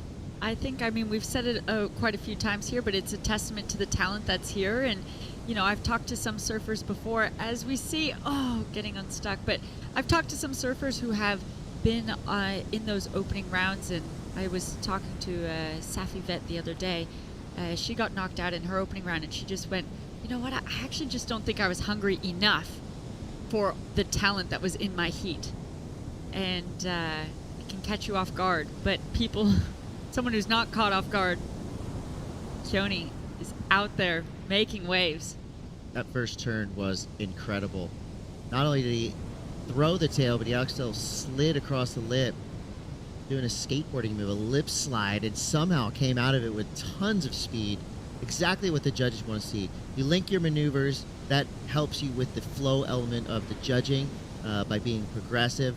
By just being radical. We know these judges, they're surf fans just like us. They get excited when they see surfing like that. So the judges now have their work cut out for them. They got to put their numbers in for those last few waves. 16:14 to go gives us the chance to catch up with Mitchell Salazar with our reigning gold medalist, Al Cleland Jr. That's right, Al. Muchas felicidades. It got tough out there. You experienced all 4 different seasons within 20 minutes. How was the experience of competing here in the rep round? Yeah, I mean, it's definitely happy to get through the heat, you know. The conditions right now actually got super tricky, especially during my heat. There was like a rainstorm that came out of nowhere that I wasn't expecting. And right before my heat, I was kind of looking and I saw some good waves. And then once I got out there, it was pretty much the full opposite. I thought I was going to be able to get a couple 5s or something, and I was just getting 3s and 4s. And lucky enough, I got one of the better waves and got a higher score, but it was definitely tricky. And you just got to analyze and do as the heat goes on, you know, because it's definitely it's like super tricky. So you just got to keep it ball rolling and yeah, just try to get a couple waves under your belt before it's too late. Last year in the final, you had an out-of-body experience. It just seemed like you were in complete control of what you were doing. How do you kind of replicate that momentum, not necessarily in this event, but in other events, especially Paris? Yeah, I mean, it's just kind of getting the mindset ready, kind of just having your routine every day, you know, like just doing what you do every day, just keep it going for the full whatever this contest is. It's usually 10 days, 8 days, so just trying to keep the routine going, just trying to stay relaxed, do a lot of stretching, a lot of breathing, and yeah, just stay cool, calm, collective, and just try to get a couple waves, just surf wave by wave, turn by turn, minute by minute, and just have fun and enjoy it at the same time, you know, because I feel like a lot of people put a lot of stress on themselves, and sometimes you just got to be in the present moment and just be happy with what you got and what you got going. Now, outside of the competition, Poli Sierra, who's right behind us, she's a team manager for Team Mexico. There's been a lot of development and good things happening because of her. Behind the scenes, what kind of effort have you seen from her and from everybody else, including your success and Johnny's as well? Yeah, I mean, if it wasn't for Polly, I don't think none of the team or none of the things that we've done in the last couple of years would have been possible. She's pretty much put this team together. She's pretty much done everything behind the scenes that nobody even hears about.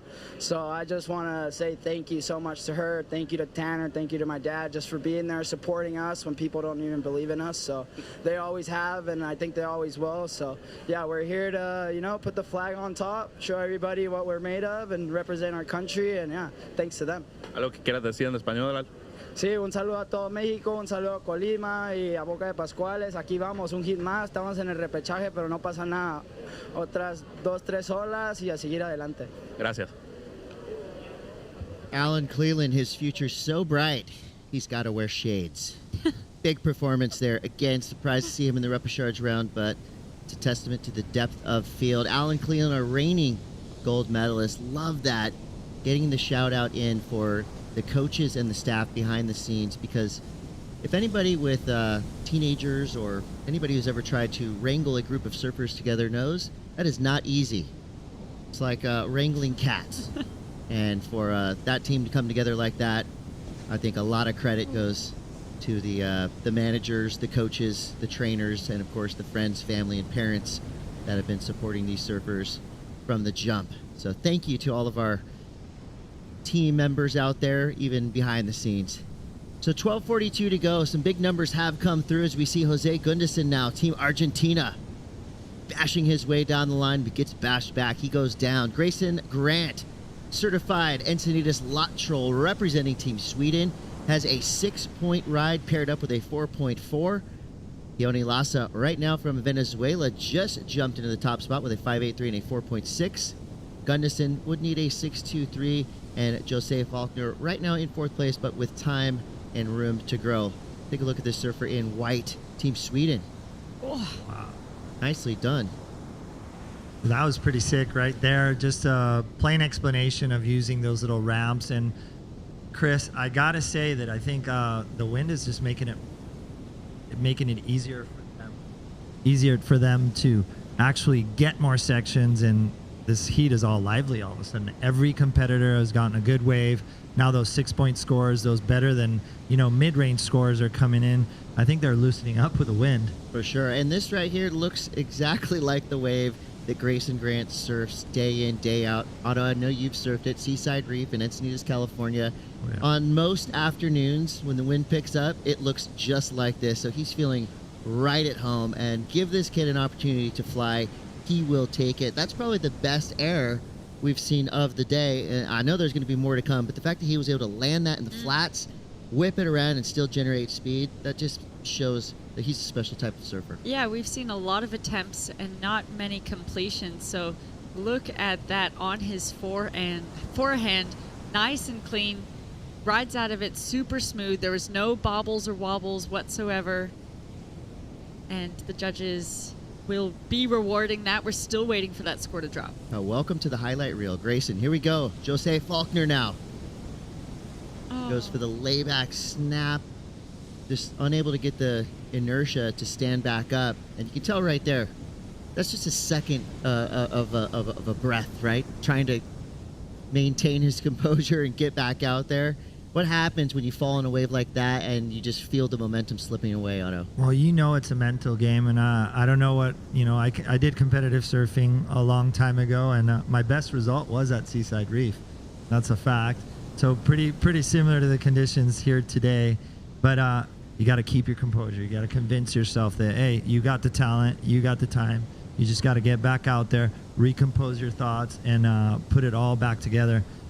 He got a great wave at the start of the heat. He just has to keep that confidence and keep believing in himself. And yeah, all till the horn blows. There you go. That's Matt McGillivray right there. He is the last Repêchage heat of the day. He's a steady competitor. No nerves with this guy, especially what he does extracurricular activity-wise, jumping out of planes and off bridges. But, when you have your whole team there supporting you, it can, add different types of pressure that some surfers thrive off. So McGillivray right now is in the seat rooting for Jose Faulkner. Right now, not in too tough of a spot, just needing a 4-1-3. He's got to be happy with that 6-2-7 that he got early on. This is Keone Lassa now, Team Venezuela. Nice combination, carve, snap, straight back onto the open face. That right there was brilliant surfing, fully maximizing the potential of that wave. Yeah, speed is the surfers' friends out there on these waves right now, and he maximized that for sure. Yeah, I've been looking at his surfing. The young Venezuelan has the speed, the power, and the flow. Yesterday, he got an excellent ride on the other podium, and today, just really accustomed to these conditions. The wind definitely not becoming a factor, and 3 potential good moves is what the judges are looking for an excellent score. So big up to the Venezuelan. He's leading our heat. He's probably wanting to move that 4.6 out of his scoreboard. Yeah, and that last wave is going to make everybody else's job that much more difficult. We know that's going to be a big number coming through. Grayson Grant, he gets a 6-point ride for his air reverse, followed by a series of turns there. The nicely done for the young surfer representing Team Sweden. Gunderson needs a 5.48. Jose Faulkner at the moment needs a 4.13, but we are still waiting for that score from Green. We think it's going to be a big number. We'll see if Jose can answer back now. Catches this wave in first priority. Quick snap there. That's the section he was looking for. Gets right into it. No wasted time, no wasted sections on that wave. A 4-turn banger from start to finish. Nicely done there for Jose Gunderson.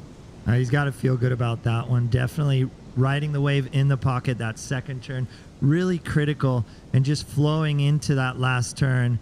That was an answer back to the Venezuelan's wave. Yeah, and it's maximizing every section too. There was, from that second to third turn, he really had to utilize that rail on that bottom turn to get around that bit of a section and get those final 2 maneuvers. So that was really excellent reading of the wave and quick thinking on his feet. As we take a look at this replay, looking at that opening, releasing the fins, gets that second, gets around that section, straight into that third, and finishes it off. That will be a solid score in his scoreline. Yeah, not a lot of surfers in the world could make a wave this hard to surf look so easy to surf. It was like everything was going against him on that wave, but he just read it perfectly, somehow fit in 4 turns. Most surfers maybe would have dropped in and done a floater.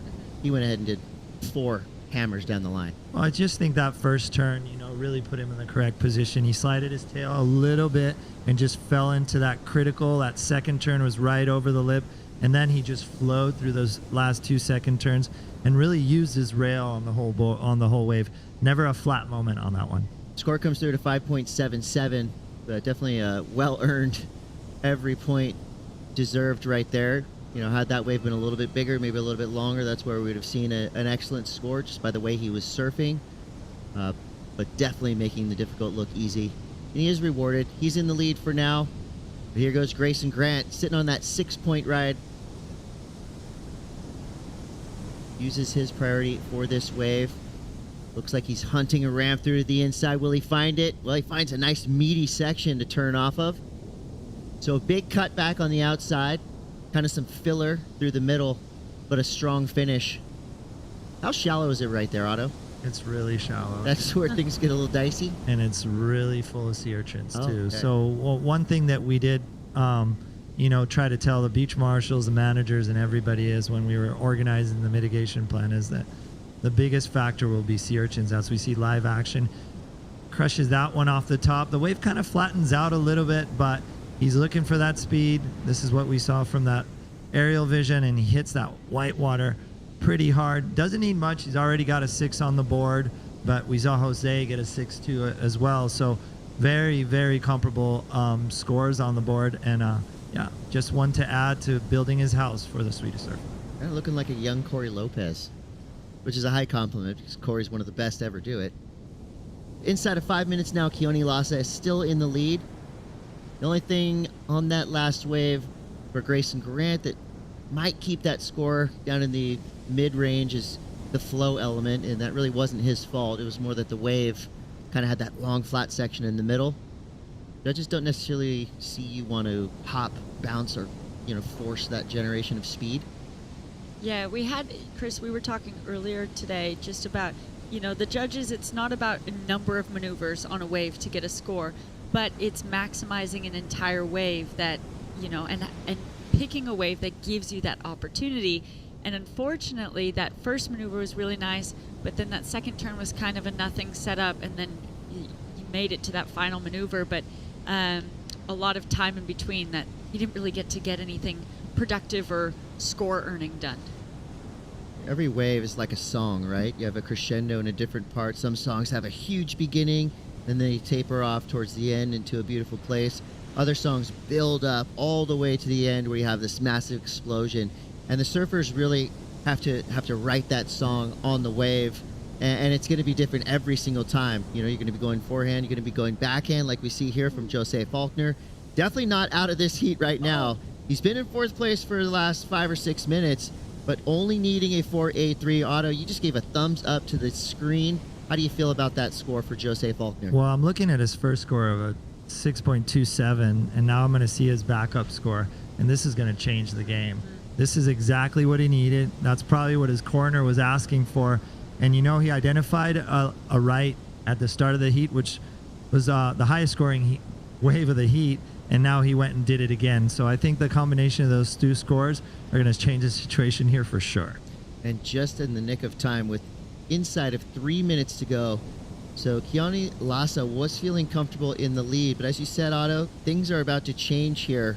Rachel, this was a nicely surfed wave. Yeah, nice opening turn. That one was so powerful, so beautiful, and backs it up again. There was so much liveliness and zest, using that word again, Thank you in for his that. surfing. And having the highest single wave score, like you're saying, Otto, in this heat is kind of, it's unsuspecting. He's sitting in 4th place, but he's actually sitting in the best position to be taking that 1st or 2nd spot with only needing a 4.83. So it'll be interesting how that comes through. I'm excited to see it drop. Defensive maneuver turns offensive. Front side air reverse for Keone Lassa. Gets that front 3. Watch out. Jose Gunnison is hungry. I mean, you can see him fighting to stay on his board. Call that about a 99.9% make.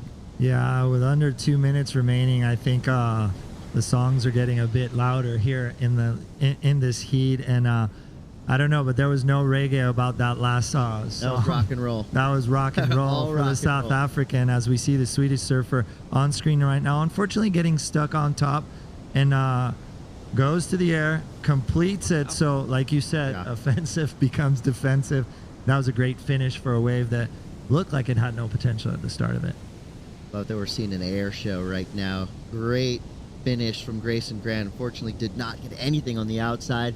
And as expected, Jose Faulkner drops one of his greatest hits yet, a 6.27 paired with a 6.43. So 2 of the highest single scoring waves. I don't know about you guys. I wasn't worried for a second, even though he was in 4th place for the better part of 10 or 11 minutes. But things change with one wave. Jose Faulkner now in the lead. Keone Lassa drops to 2nd. Gunderson now needs a 5.43. Grayson Grant still right in the mix. All surfers in the double digits. Grant in white, Team Sweden, needs a 5.6. We'll see what that last score does for him. I mean, I feel like the finishing move was amazing. If this would have been a nice clean turn, that was a 6 or a 7 all day long. Yeah, and we have to look at the fact that he did get stuck on that first turn. Beautiful execution right here. But, the judges are watching your every move and, speed, power, and flow. And I think there was a bit of an interruption right here.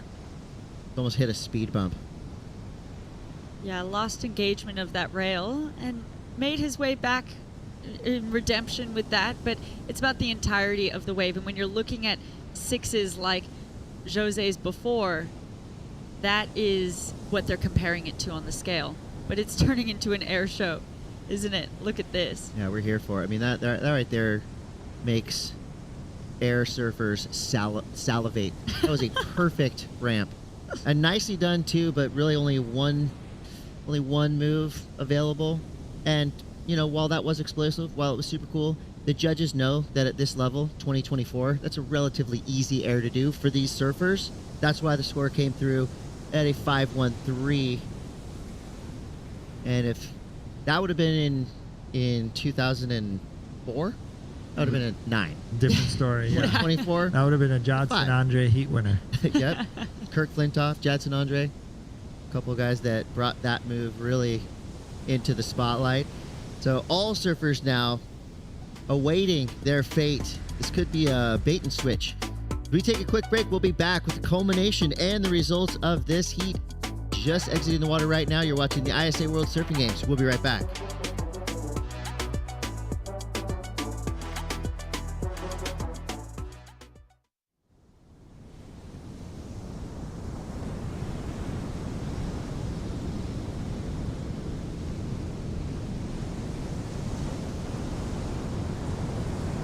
In Puerto Rico, we call ourselves Boricua.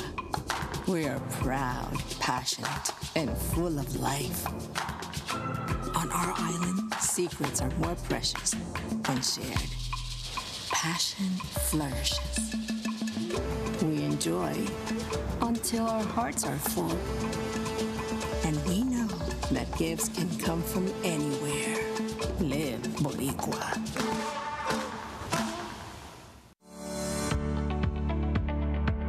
El cariño deja una huella. Vela porque estemos bien. Celebra las nuevas etapas de la vida. El cariño nos mantiene en forma para que no nos perdamos ni un segundo de lo que nos llena de vida. Donde hay cariño, hay salud. Por eso llevamos 40 años cuidando cada etapa de tu vida. MCS, 40 años de salud completa.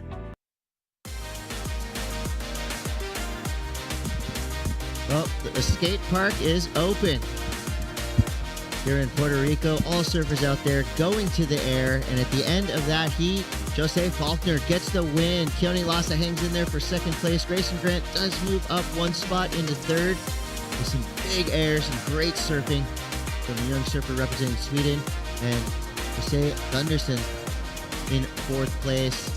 That right there was probably one of the most entertaining heats of this entire event so far. Love to see 4 surfers get in the mix like that. Super fun to watch with more to come. Hiraj McDade, Jonathan Zambrano, Connor O'Leary, Isato Elizondo, Panama, Japan, Ecuador, Ireland represented well in this heat. Again, broken record here.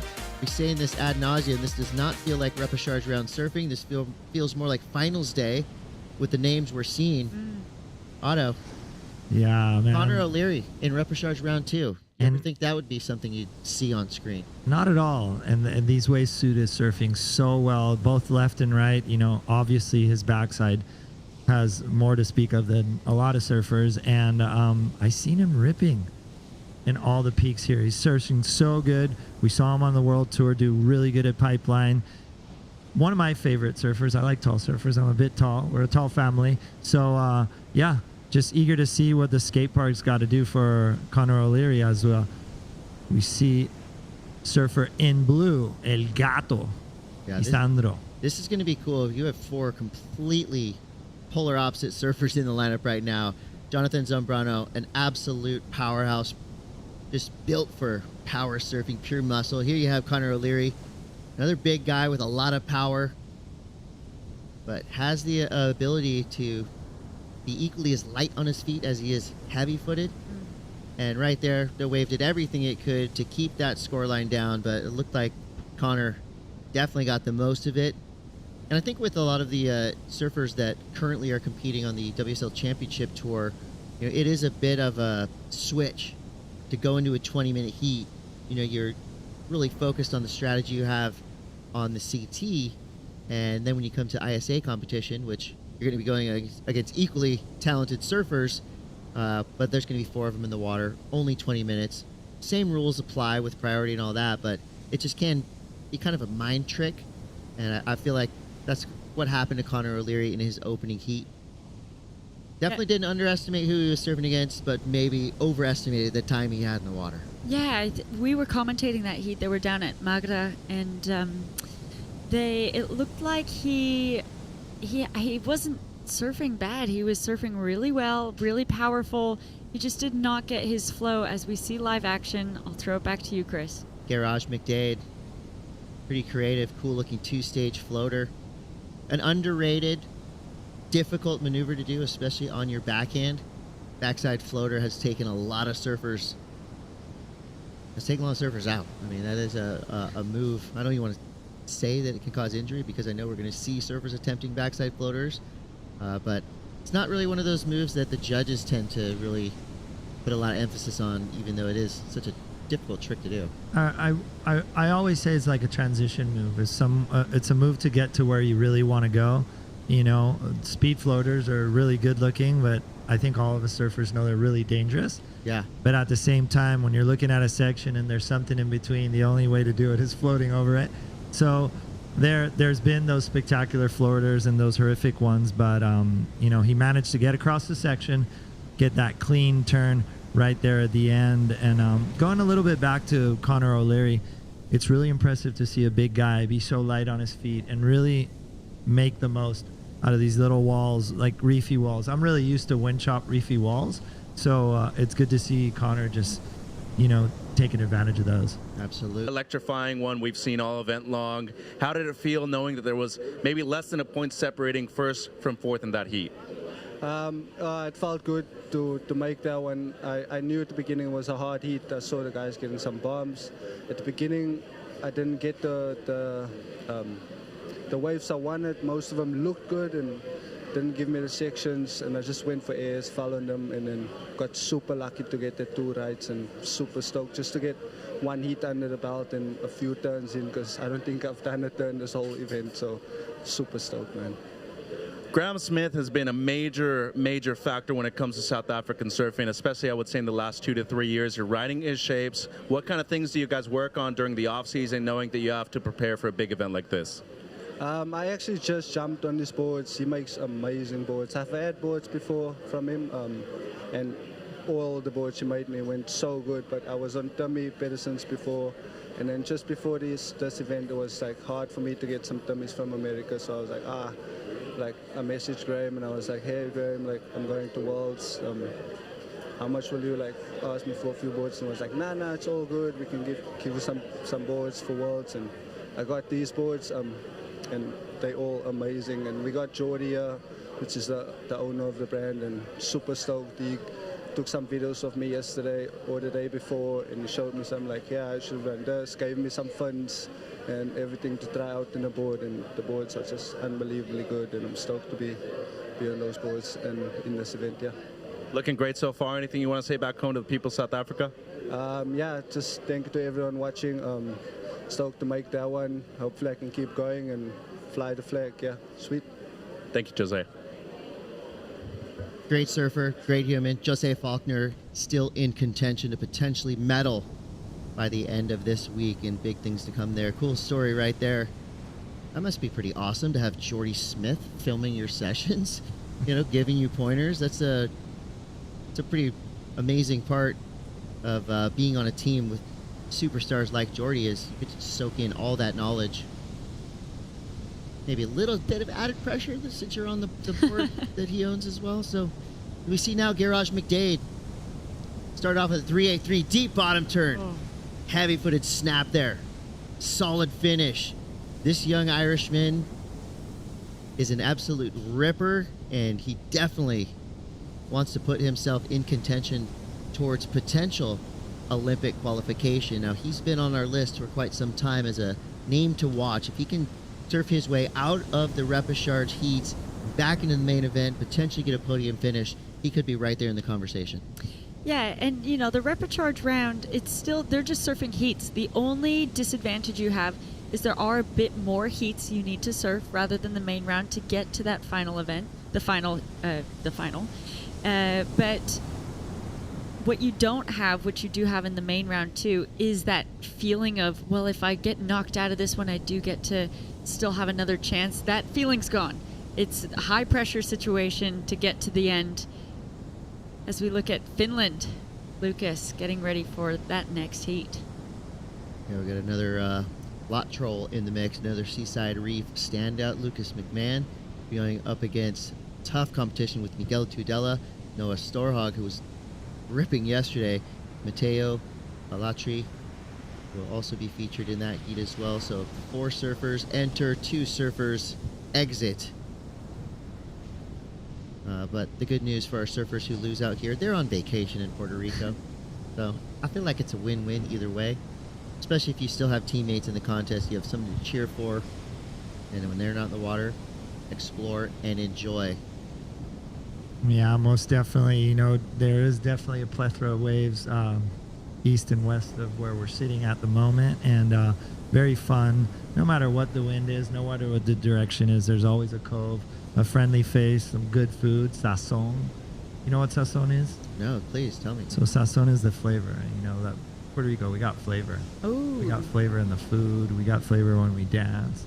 And that's when you pour a little bit of sazon in it. Sazon. I already know that's going to be Chris's Gonna next use word. Yeah. Well, Boricua was his first. Yeah. Figure that one out. Leaning heavily on Boricua. And now you could have a Boricua with sazon. That's even better. That's a spicy That's a good word. vocabulary you have there going so far. I've been feeling it too. You know, there's certain places in the world you go and you just feel the spirit in the air. Definitely feel that here. Talk to me a little bit about what you felt in Puerto Rico. This is your first time. I know you've seen me around a bit in your life, but to come here and kind of feel it with no explanation, just feel the vibe, taste the food. And you said you jaunted Old San Juan yesterday. I want to know a little bit about that. Well, embarrassingly, with so many friends from Puerto Rico that I've had for a long, long time, you know, this is my first time here. I should have come here decades ago, but I've really been trying to, you know, soak it all in and enjoy it as much as possible. We're down here working, you know, basically morning, dawn to dusk, seeing it from this perspective, showing me that there's plenty of waves here. It's a super fun spot. Then yesterday, getting the afternoon to travel around in Old San Juan. I mean, I was looking for pirate stuff. I was getting into the history there. We went to an incredible dive bar that Allen Ginsberg and the Rolling Stones used to hang out in. You know, it was El trying to Batey. explore my own kind of rum diary Hunter S. Thompson kind of vibe. And I mean, even with just a couple hours there, you know, I could tell this is a place that you could spend a lot of time in and soak up the culture, get a lot of inspiration. I mean, there's a reason why so much art, music, you know, poetry, great writing has come from Puerto Rico. It's because you can feel the inspiration everywhere you look. And highly recommend to anyone come visit.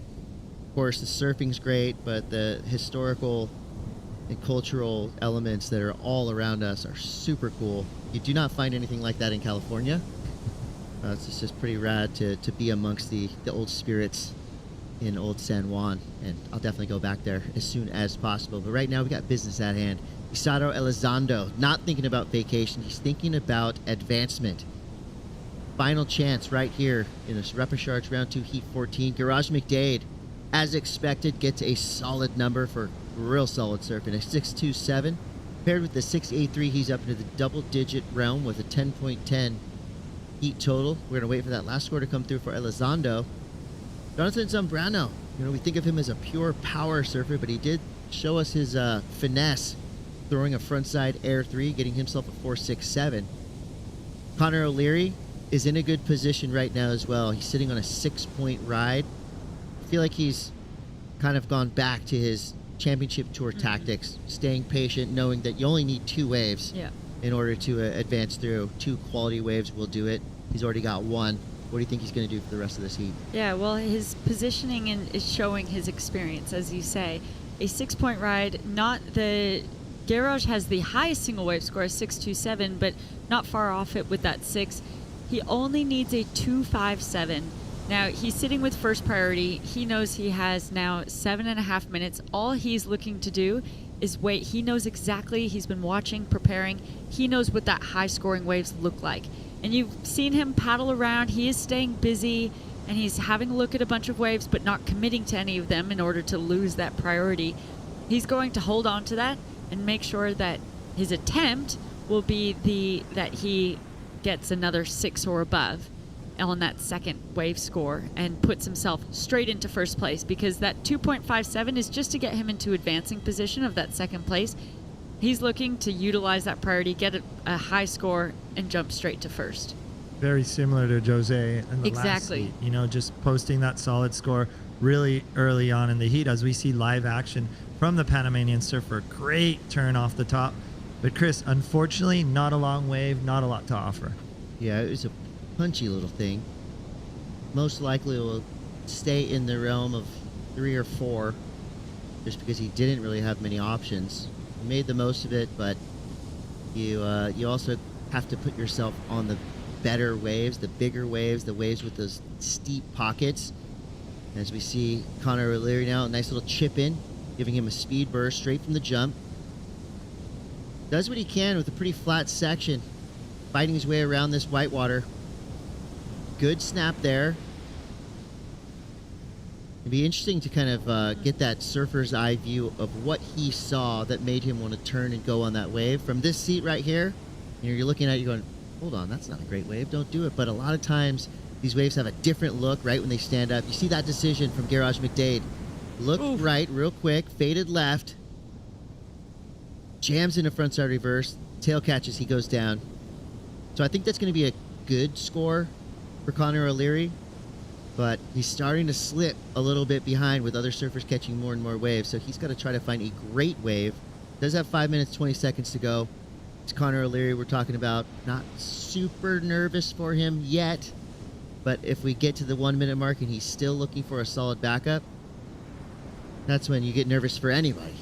Yeah, well, a 2.57, that will be the 2.57, but that was not the way. He sat with first priority for, I think, about 7 minutes there. So he was staying really patient, wanting to utilize it in a really efficient way, and that would not have been the way that he had hoped that wave lined up. So when you're paddling back out as a competitor, that definitely puts the pressure back on. You're no longer sitting in that controlling place of the heat. Shoo. Speaking of control, Isato demanding the attention from the beach, from the judges, from us, and he's getting it. That right there was brilliant surfing. Savage, beautiful, powerful. You know what, Chris? He actually found that little wide peak, and that wide peak offers way more waves. We've seen the better scores come off of that wide peak, and I see a lot of the competitors are just staying and try to defend their position, but that wide peak is dangerous, as we see El Gato, Jonathan Zambrana from Ecuador, doing it again. It's a big boy doing big moves right there. Definitely. So, you know, strategizing on that wide peak, we saw Johnny Corso get a really, really good score in earlier heats. And I was on the ski earlier today, and I was like, man, why are these guys not sitting wide? And that's a perfect explanation why you should sit wide here at Rastial. I was just saying that we're not nervous for Connor O'Leary, as he is such a clutch performer. But, I mean, right now, it's a wave selection thing. That was a tube. You'll get credit for a tube ride. He will. You won't get a lot of credit for it, but I think that was kind of just a pressure release right there, trying to make the most of the situation he's in. So the score does come through for Connor O'Leary. It's a 4.27, so as expected, a mid-ranger. But we are still waiting for scores from Garage McDade, and I think we're in for a surprise for Isato Elizondo, who has been relatively quiet for the past 5 or 6 minutes. But this wave right here, this is going to change everything yet again. Perfect opening snap right there. Yeah, just free-flowing that tail on the first section. Really good rhythm, really good tempo on the whole wave, and closed it out. As you can see here, nice bottom turn. Look at that tail, just release right there, straight off the top again, and just closes it out with finesse, style, and tempo. So, you know, speed, power, and flow, that's the criteria he was following. one of those waves that the first turn probably felt so good. He knew that was going to be a big one at the end. And this is Zambrano. Nice pop there. Yeah, use the entire wave though in order to prepare and ramp up for that. And I think judges love to see the variety, see an opening maneuver happen before you start gaining that speed. This was Connor's last wave, and there we see the little tube from there. That is showing his experience and comfort and being able to read the wave, but I don't think that will be one of the high scores that we see in this heat. Well, as expected, big number drops for Isaro Elizondo, representing Team Panama, a 7.67. Cracks this heat wide open. Connor O'Leary still hanging in there in second place. We are waiting for a score to come through for Garage McDade. And here's the last wave from Elizondo. This was not his high score, just a filler wave.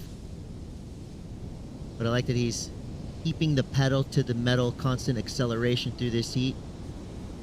My heart's beating fast for Connor right now. He was sitting in that safety position of first place, dropped down to second. There's still that score awaiting from Red. And if Red gets the score, Connor has only a minute left to try and respond. Sitting out there in second priority, and memory serves, that last wave from Garage McDade was pretty radical, so we think that, or I think that's going to be better than a 4. Here goes Connor again. Oof. Just overachieving on this wave.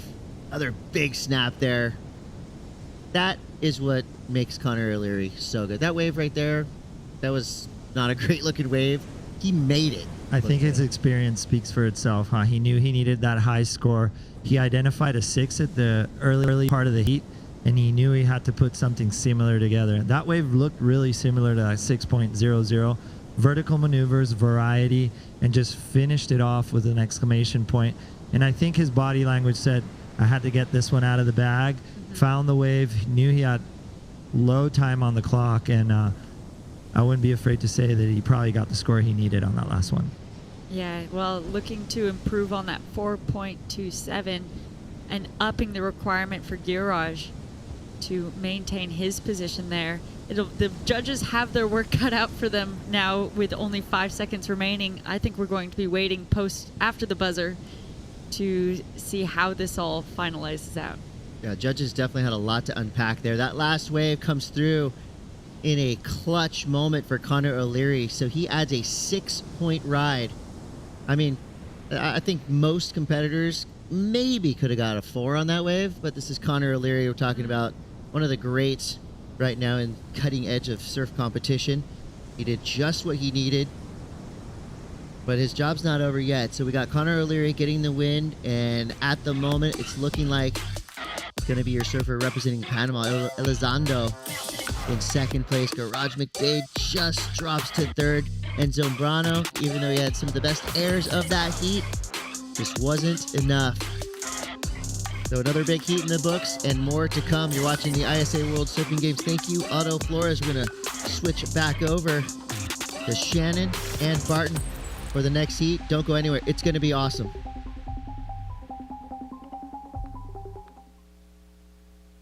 We're here in Arecibo with athletes from around the world to restore the mangrove forest behind me. Protecting our coastline is critically important for the health of our waves, so we're honored to be a part of the ISA and these World Surfing Games. Today we're restoring a mangrove forest. These mangroves are what are called blue carbon ecosystems. They capture and store more atmospheric carbon than any habitat on the planet. Puerto Rico, we call ourselves Boricua, a unique name honoring our island heritage and the vibrant spirit of our people.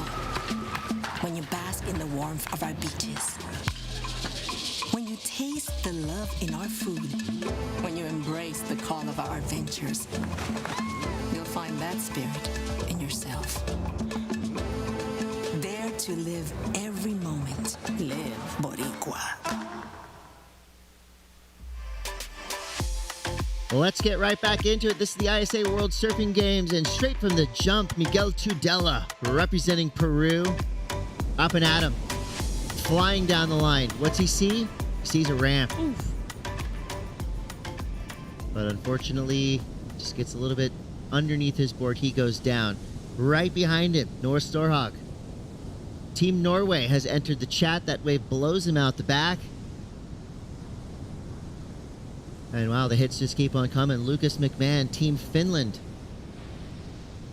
So 3 dice rolls, 3 low numbers. Snake eyes most likely for all 3 surfers that took off there.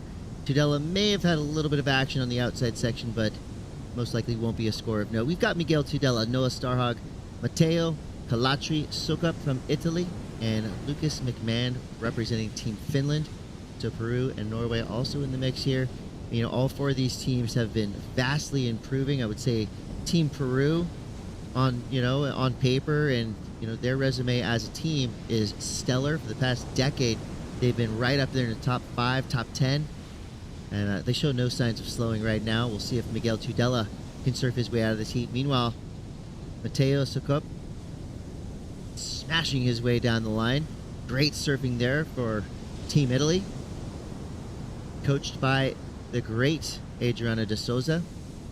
In terms of tactics in the water and technique, Adriano is among the best to ever do it. Ask Kelly Slater, who one of his biggest rivals has been throughout his career, and he will cite Adriano, no doubt, as one of them. And that's saying something.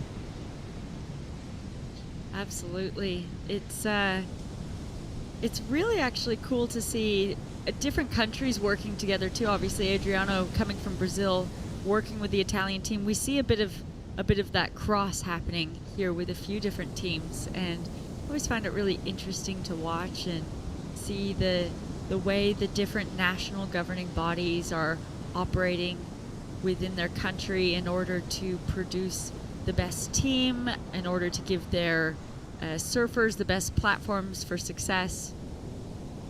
What an honor to work with a coach like Adriano de Souza for all the Italian surfers. I'm going to try to sneak into some of their team meetings, get some of that knowledge for myself.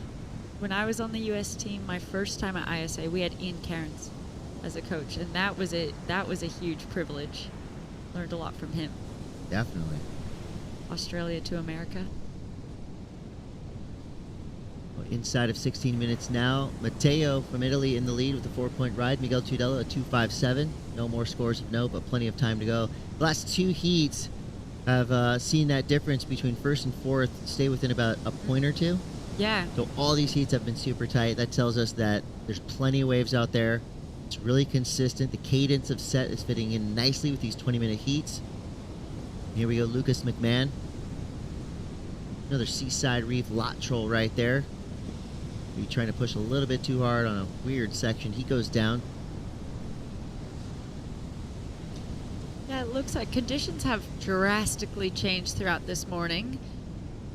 Yeah, the wind has increased so much. You can see it on the texture of the water. You can see those birds flapping against the wind. Definitely makes it difficult. But offers that air section. We've been seeing the surfers utilize that on the left-handers going into that wind. Nice series of turns there for Matteo Calatri, 21 years old, representing Team Italy. So 14:46 to go. I can imagine we're going to be talking to a very relieved Connor O'Leary, who's with Mitchell Salazar. Yeah, Connor, a big heat, obviously. Not only every heat is stacked, but most importantly, they're competitive, too. You opened up with a 6, then got your best score right at the end of the heat under priority. How did it happen?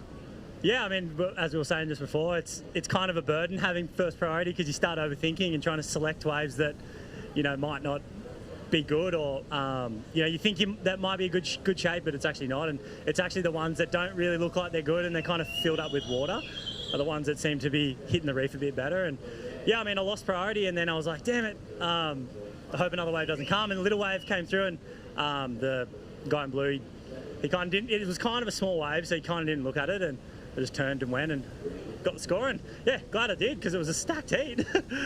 What do you tell yourself in order to maintain calm and also maintain awareness out there in a 20-minute heat that can go by real quick?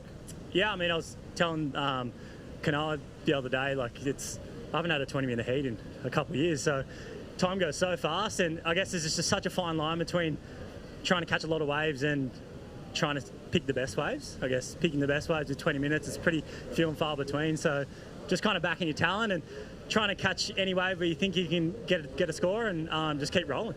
Just as you mentioned, I asked Kanoa the other day if there was a difficulty for him adjusting to 4-person heats, being on the CT where you're usually surfing against 2 people or against man-on-man situations. How do you find it so far?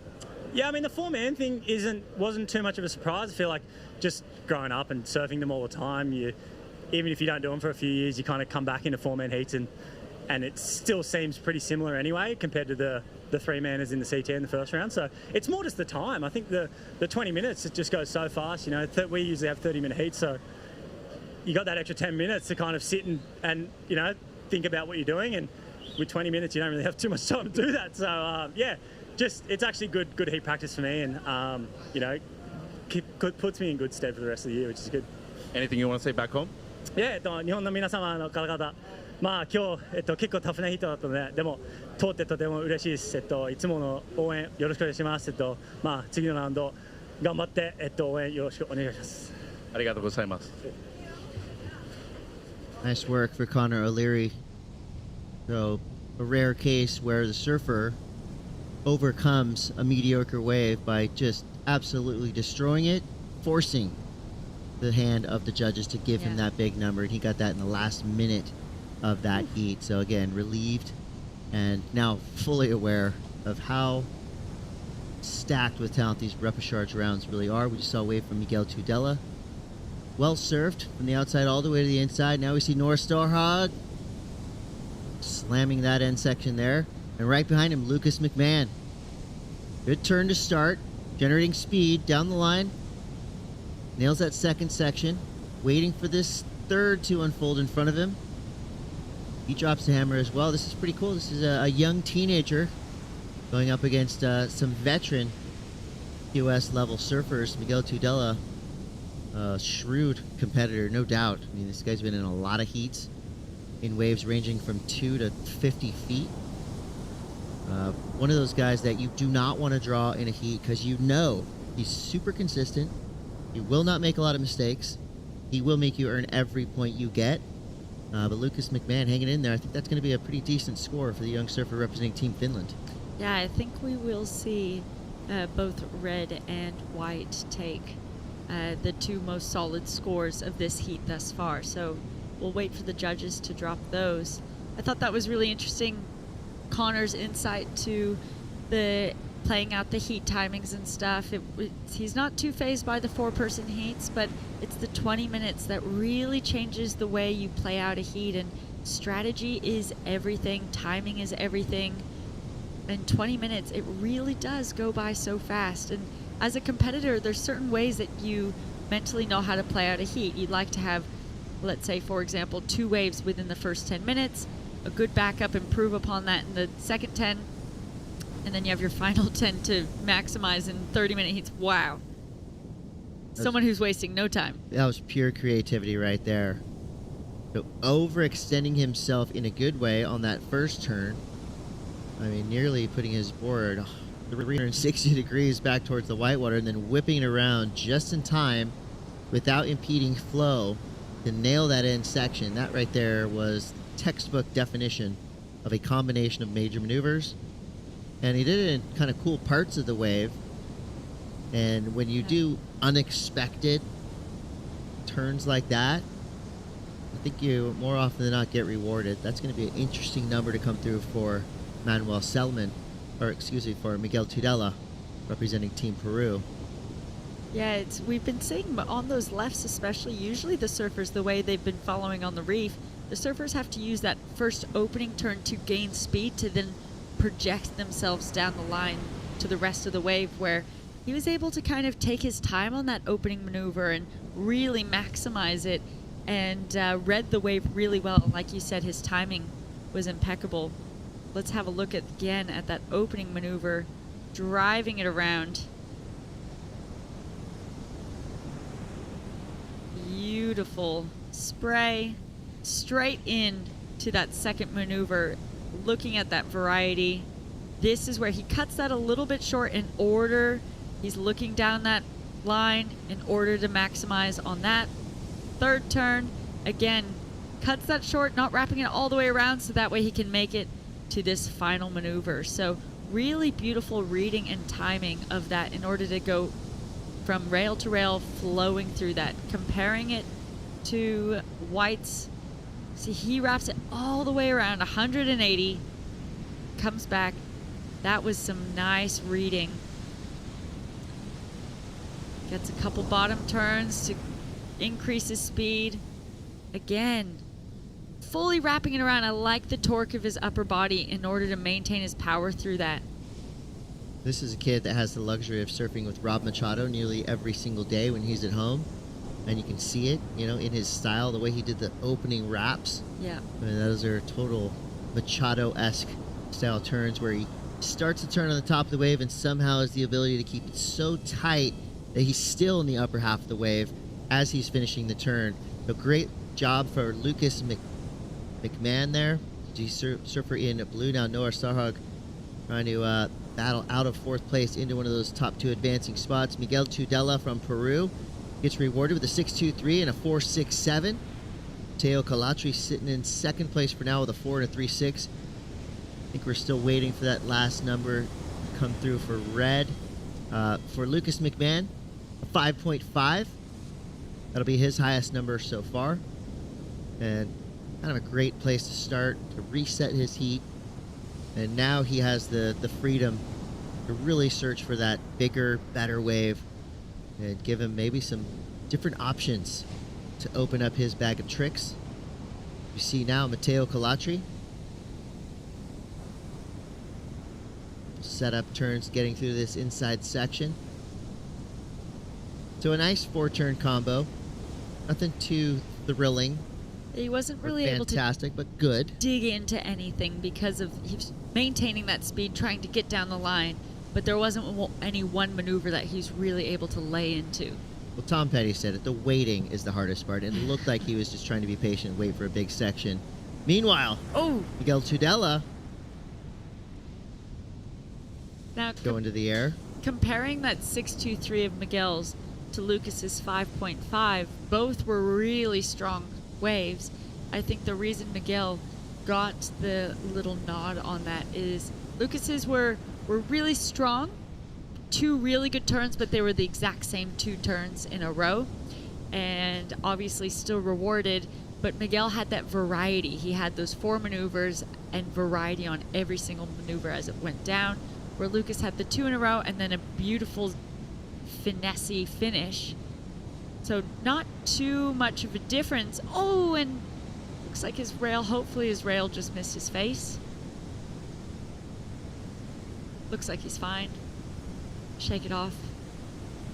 But it's really, I mean, we're picking little differences here. A 5.5 to a 6.23. It's not even a full point. But the judges, they have to look at everything really finely in order to pick out the differences, in order to reward, and all the little tiny things matter.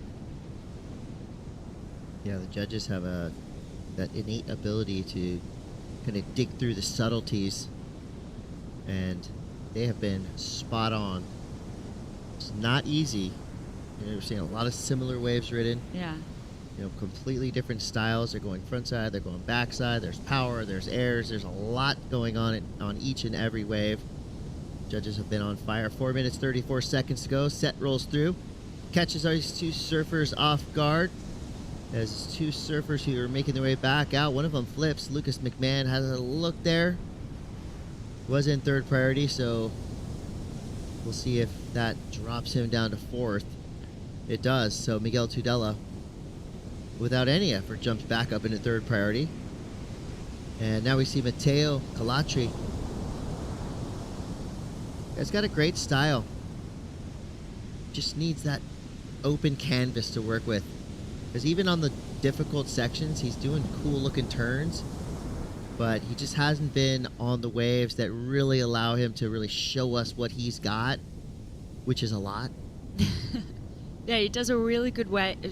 Has a really good ability to maintain his speed from maneuver to maneuver and finding that projection through his legs. But it's really the wave, like you say, his wave selection that hasn't provided him much, and leaves the door open. I mean, we're looking at Noah and Lucas only needing low scores to take over that second position. So although Mateo's in second, he's far from safe.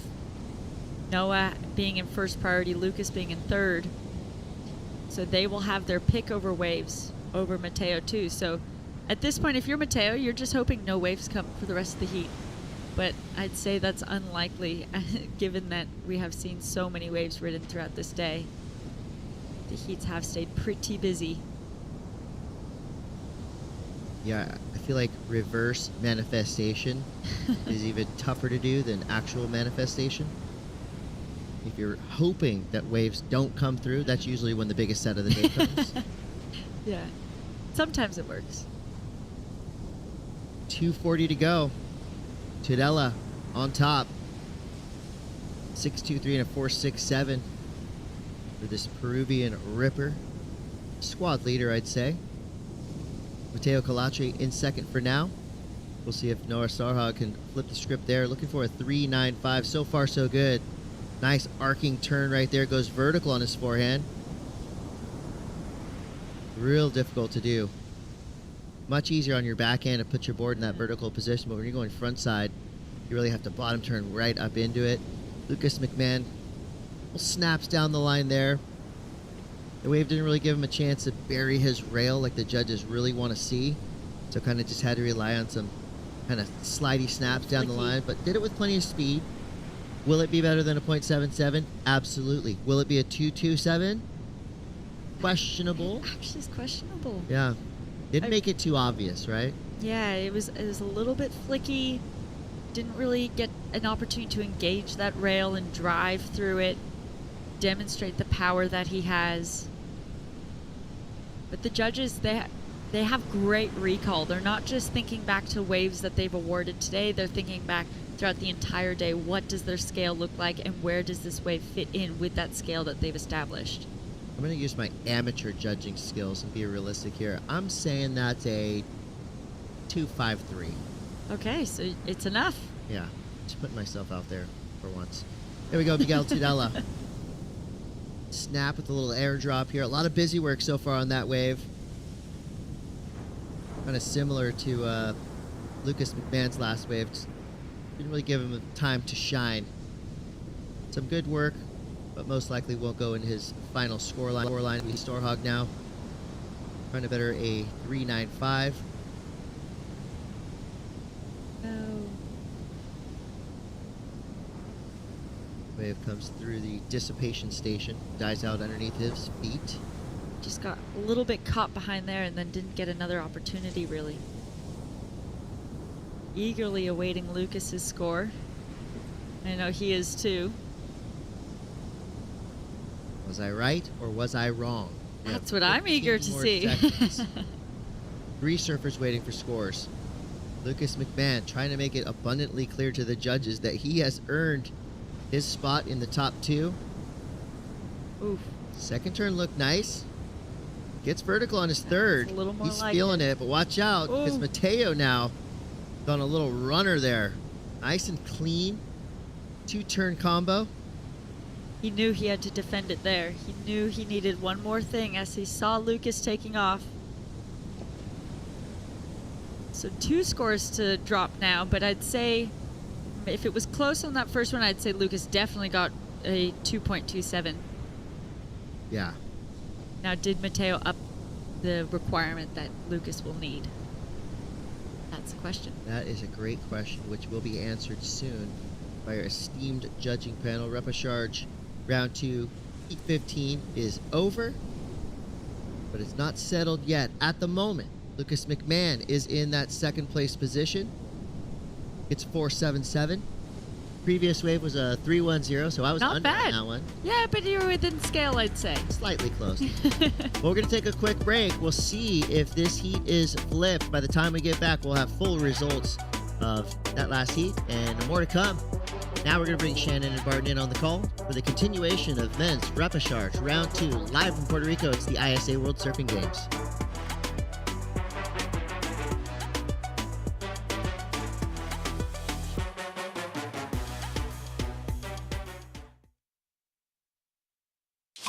Puerto Rico, we call ourselves Boricua, a unique name honoring our island heritage and the vibrant spirit of our people.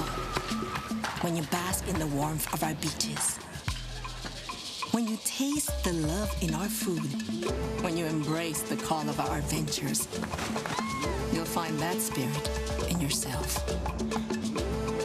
Dare to live every moment. Live Boricua. Yeah, I have a reef for 20 years. My reef business card said Jefe, which is chief, and dreamer. La Jefe and dreamer, Spanish and English. That was a card I would give to the president of the bank or whatever. He always made people laugh. Because, you know, the guy like talking, when I asked him for an extra $1 million in loan to buy sandals, and the guy looks at this, I never lend money to somebody with this title, you know.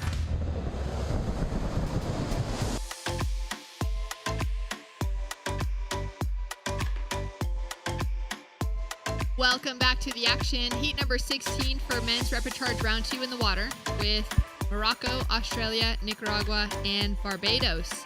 Teva Bourgeois, Morgan Sibilik, Oscar Guzman, and Josh Burke hitting the lineup, looking for their opening rides. We do have a score to drop already for both Teva Bourgeois and for Oscar Guzman off the opening exchange, so we'll get a look at those in just a moment. Shannon Hughes alongside Barton Lynch here to call the action for the 3 final heats of the day. That wind has really started to come into play, Barton, in the last little while. Yeah, it's come up, but it hasn't really deteriorated the quality of the waves or the quality of the surfing, for that matter. How was that one from Oscar Guzman? Nice way to start the heat. Here we go. Boom, nice re-entry there for Teva. Snaps off that smaller section. Cut back again, so not a big closeout turn to finish up. Going to be a very interesting comparison, comparing that.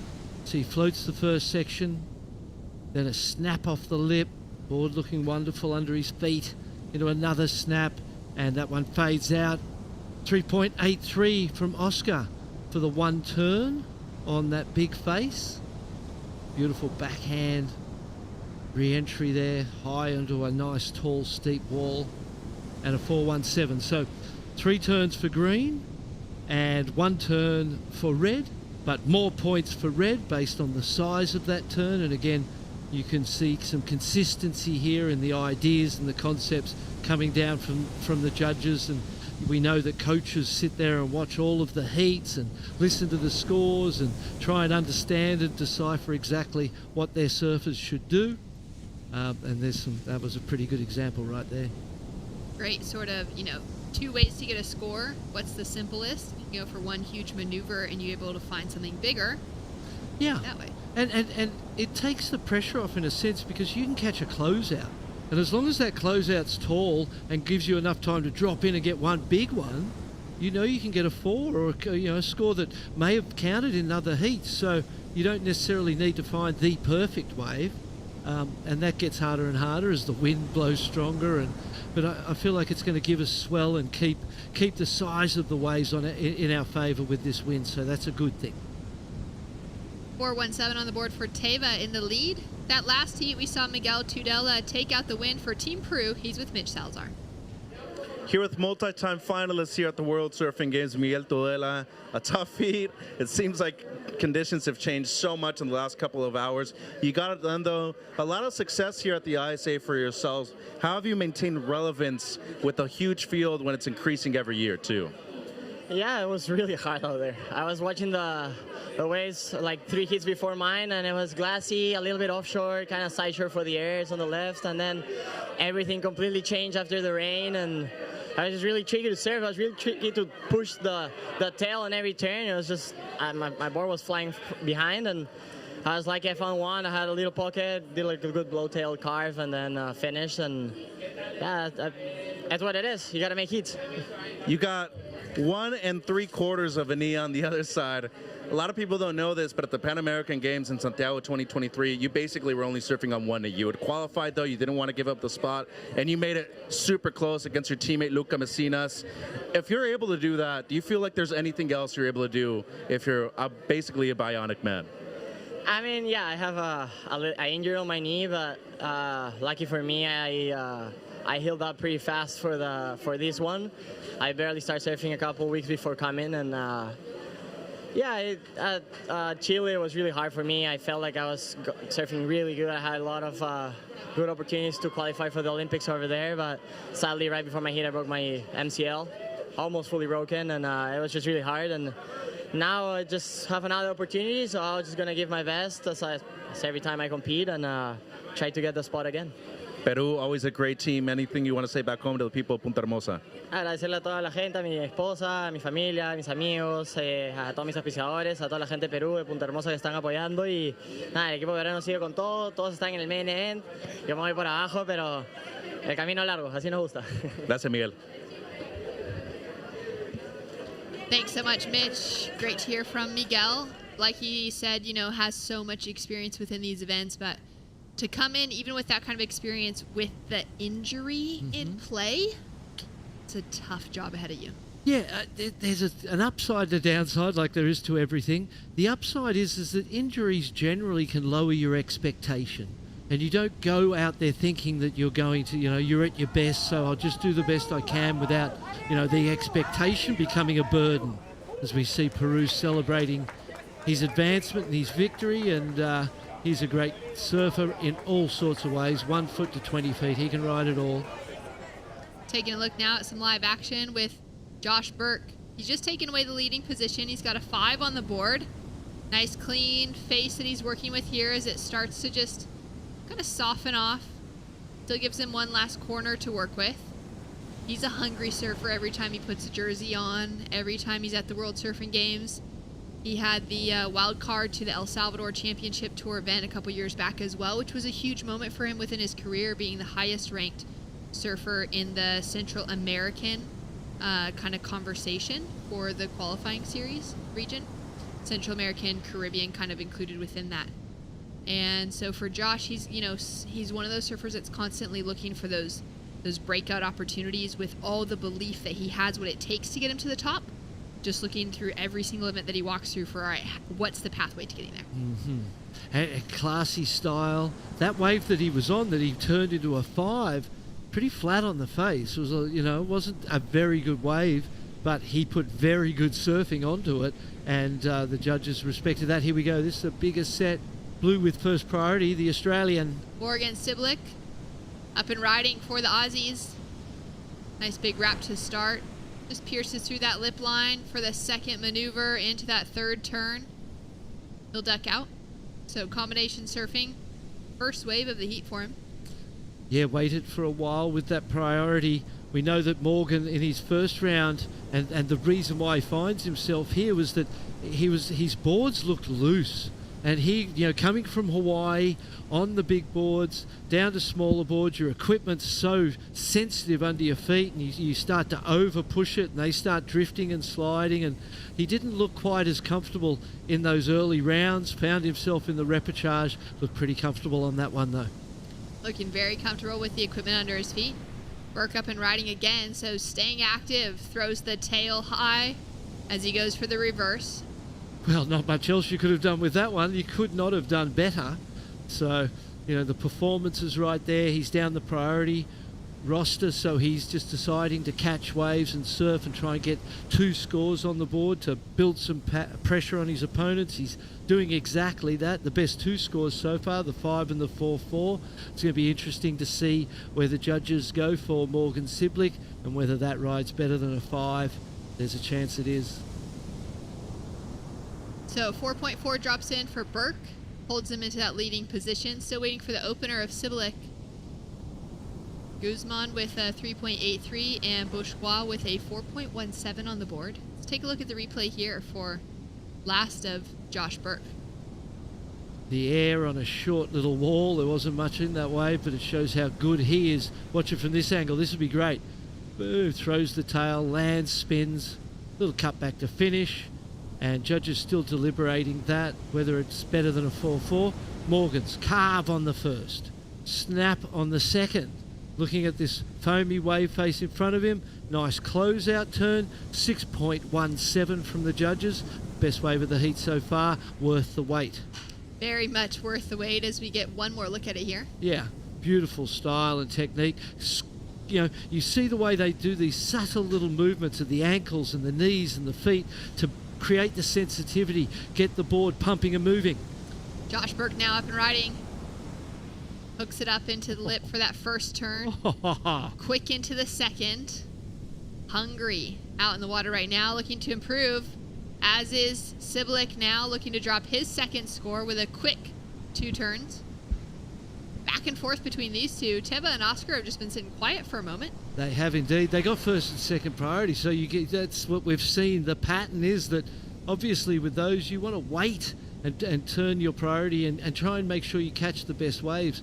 When you're in sort of random beach break style conditions, that can be a bit of a trap, because you can take off on what you think is the best one. It doesn't turn out that way, and you might have wasted 10 minutes with that priority. So the 617 is going to be backed up by the Australian. A 447 comes in for the air for Josh Burke, so a little improvement, 0.07 of an improvement, tiny. I feel like Josh Burke's last wave was the best wave of the heat. If the 617 of Morgan's for the calves and the snaps compared to those vertical, beautiful re-entries of Josh Burke's, super critical, I feel like Josh's has got to go that little bit higher than Morgan's first. 8 minutes, 50 seconds on the clock, waiting for the decision between, that exchange. Judges have the option. There is a camera in the judging tower set up for every surfer, so 4 cameras up there. As we take a look now at the replay here from Burke, the score has dropped in as a 5.5. Yeah, a little lower than I thought. That angle made here we go. This is that front-on angle. Look at his first turn. Beautiful snap.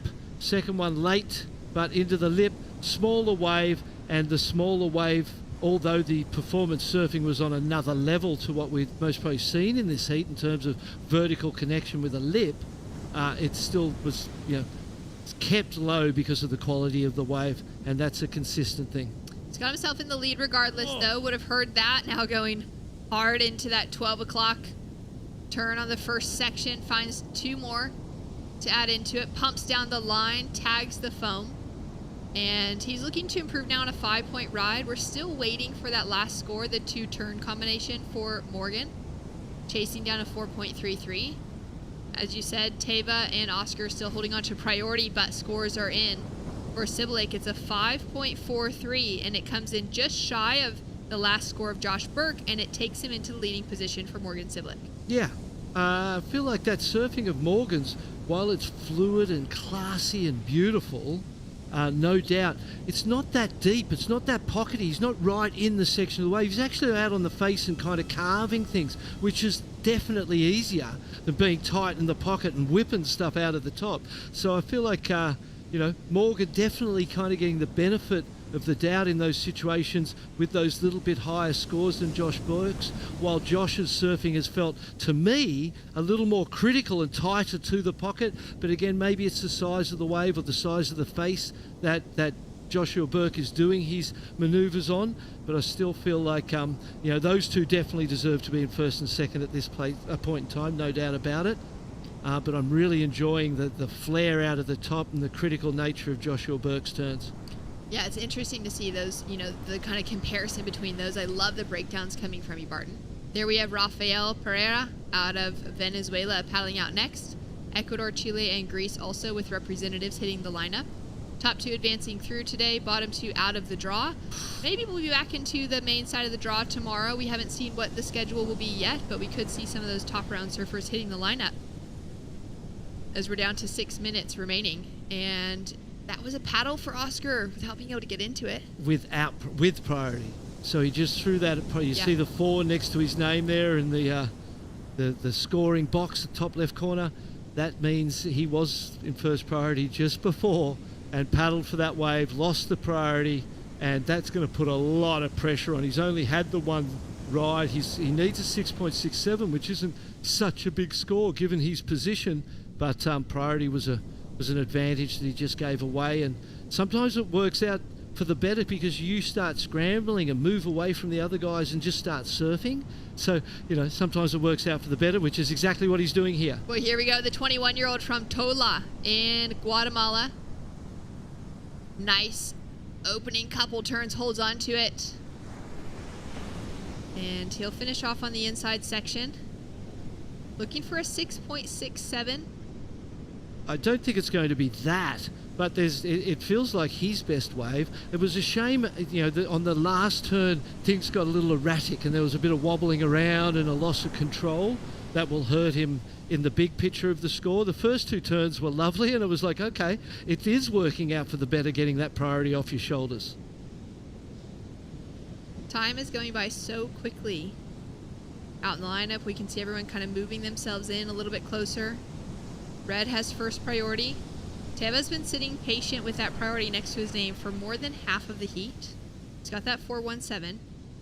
He's now chasing a 6.33 to take the advancing spot. He's being really selective, though, knowing that, my gut feeling with that, Barton, would be that he's wanting to get a wave to serve to that score specifically to get something big enough to take him into that advancing leading position straight away. Yeah. Not interested in any way in anything that's not going to give that to him. Here we go, up and riding now. Bourgeois for Morocco. Held that priority for a long time. That hurt me. I'm not even out there. I felt that for him. We saw it happen with Oscar, and now it's happened with Teva. The weight of priority, the responsibility to use it effectively, sometimes is almost worse than not having it. But it takes a very experienced campaigner to be able to wear that pressure of priority and sit there responsibly and comfortably with it and use it well. We've seen both Oscar and Teva, I suppose, crumble really under the pressure of that priority, not be able to turn it into a score. Now their job that they're down, first and second in the heater in first and second priority, they're going to, hold on. Yep, he got out of there in time, lucky. Priority with Josh Burke in that situation, and like you said, he's really just driving hard off the bottom straight into those 12 o'clock maneuvers. And we've seen that, it feels like we've seen that particular wave before even, so because there's been a similar type of surfing from him. That's not going to affect the situation. So Teva kind of was good sort of baiting him into it and getting him to use his priority for a wave that doesn't increase his situation. So that keeps the door open. Guzman now up and riding into that first slash and just pushes that tail around, starting to get a little bit fancy on that second maneuver, but again, just not anything that's really going to be helpful for his score line. Chasing, improvement on a couple of threes, needing a 6.67 to advance out of this round. Strategically, you would think that the goal is to get 2, then get the priority and wait. So you've got the 2. Getting 1 and then start waiting, and 10 minutes later, you go, uh-oh. And that's what we've seen in this heat. Morgan and Joshua came out of the blocks early, got their scores early, put pressure on the others early, and then they got the priority and are able to manage these dying moments of this heat. Josh First Burke. and second priority decide not to go. Burke up and riding again. That was an exciting turn. Wow. Into the second. For me, I don't mind that the wave fades out at the end. I'm not so impacted by that. I love what I saw at the start there, and it was just such perfect surfing, so fluid, so fast, so aggressive. It was like beautiful stuff. The fact that it tapered down and your last turns aren't as exciting is a byproduct of the wave. But Oscar looking uncomfortable now, and the pressure really starting to mount.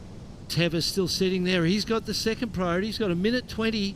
He's the best chance. He needs a 6.33. Needs less of a score than Oscar. So he's a chance unless Morgan's sibling. Morgan looks like he's pretty much doing his own thing. He's not really paying too much attention to the other surfers. Got a solid lead. 6 is the ask all around. For Oscar Guzman out of Nicaragua, it's his second time competing and representing his beautiful country. He competed in the World Surfing Games back in 2019, so it's been a few years since we've seen him on the team. Let's have one more look at this wave, though, from Josh Burke, because that is such nice surfing. What a beautiful turn. I feel like he has surfed incredible in this heat. 4.43s, 4.4s, 4.4, 4.47. There's four rides in that mid-4 range. Consistency could be used as a word to describe his surfing today. Super consistent. The 5 and the 5.5, the counting waves. I like that. I feel like that surfing should be in his top 2, perhaps. But I've kind of felt like that way almost about all of the rides he's had because it's been such a consistent performance. Here we go. Siblick now up and riding, still holding on to the lead, blows the tail out on the opening turn, smashes the end section, doesn't really complete the second. He's already sitting in that first place position off the strength of just two waves. Here, big important ride. Here we go with Teva Bourgeois. He was so close to taking qualification for the African continent at the World Surfing Games last year. Just missed out on it by a single heat. Now here he is putting all that effort in on his final opportunity, but chasing now a 7.26 as a bigger score has dropped in for Josh Burke and another score has dropped in for Oscar Guzman as well. And Teva finds himself in that fourth place position with that score to come on his last opportunity. Yeah, it's not going to be enough. Those positions will stay the same. Morgan Siblick and Joshua Burke dominant and looking ominous for the later rounds. And that last wave of Josh Burke that we were waiting on, a 5.93, a near 6, improves the scoreline overall. Impressive surfing. Doesn't quite steal away the lead just by a 0.2 something in the score lines between first and second place. So very well surfed for both Morgs and Josh. We'll see them both in the next round for Australia and Barbados. Nicaragua and Morocco, unfortunately, losing surfers today as we appreciate one more blowtail. We'll go to the break. We'll be right back after this.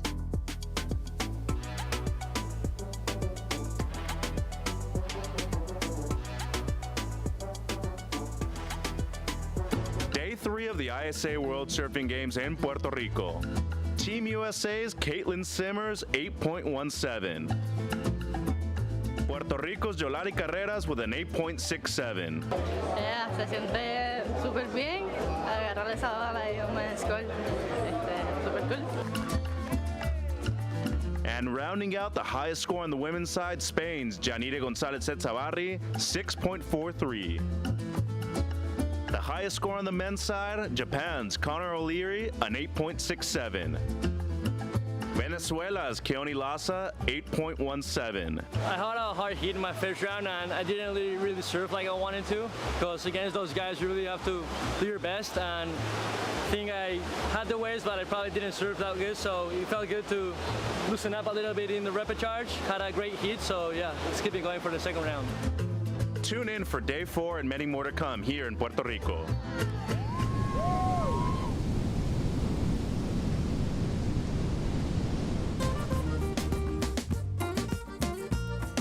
Straight into it for Guillermo Sot out of Chile on his forehand. Looking smooth and stylish with that bright purple board under his feet. The green of the jersey just popping in this afternoon. Kind of windy, chaotic conditions, but there's plenty of fun scoring potential out there. And he made the most of that opening ride. He's in the water against Ecuador's Bruce Burgos, Venezuela's Rafael Pereira, and Greece's Dimitri Papavasiuli out in the water looking for an opportunity to keep things alive for their nations, for their own personal journeys, as well as those country points and conversations. Bruce goes down on his opening wave. He'll have a score to drop. Now waiting for the opening rides of Rafael and Dimitri. Yeah, great job by the Chilean wardrobe department there with Guillermo Sat's board and vest flaring. Looks, he's from the last heat that we called of Guillermo's, he has changed equipment, maybe with the smaller waves. He's gone for a different board. Look good under his feet. Look at this big set. Solid size wave rolling through now, and it's Rafael out of Venezuela into that first big opening pack. Sets it up for the second. Catches that rail for just a moment. Wave starts to stand up again. He's going to have a great opportunity just to connect with the whitewater on the finish.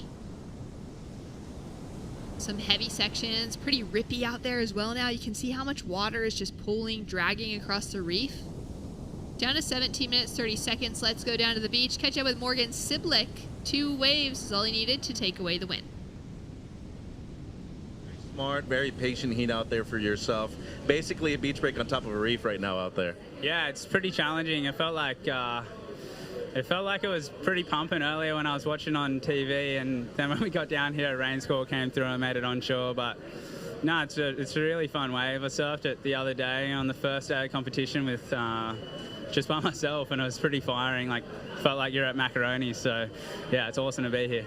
At the end of 21, you finished number 5 in the world. Can you talk about, to our viewers, what it's like to be able to maintain a balance of, you know, the highs, the lows, but also understanding that self-confidence is something that you need to succeed? Yeah, definitely. I know it feels like that's something I've kind of been struggling with for the past couple of years.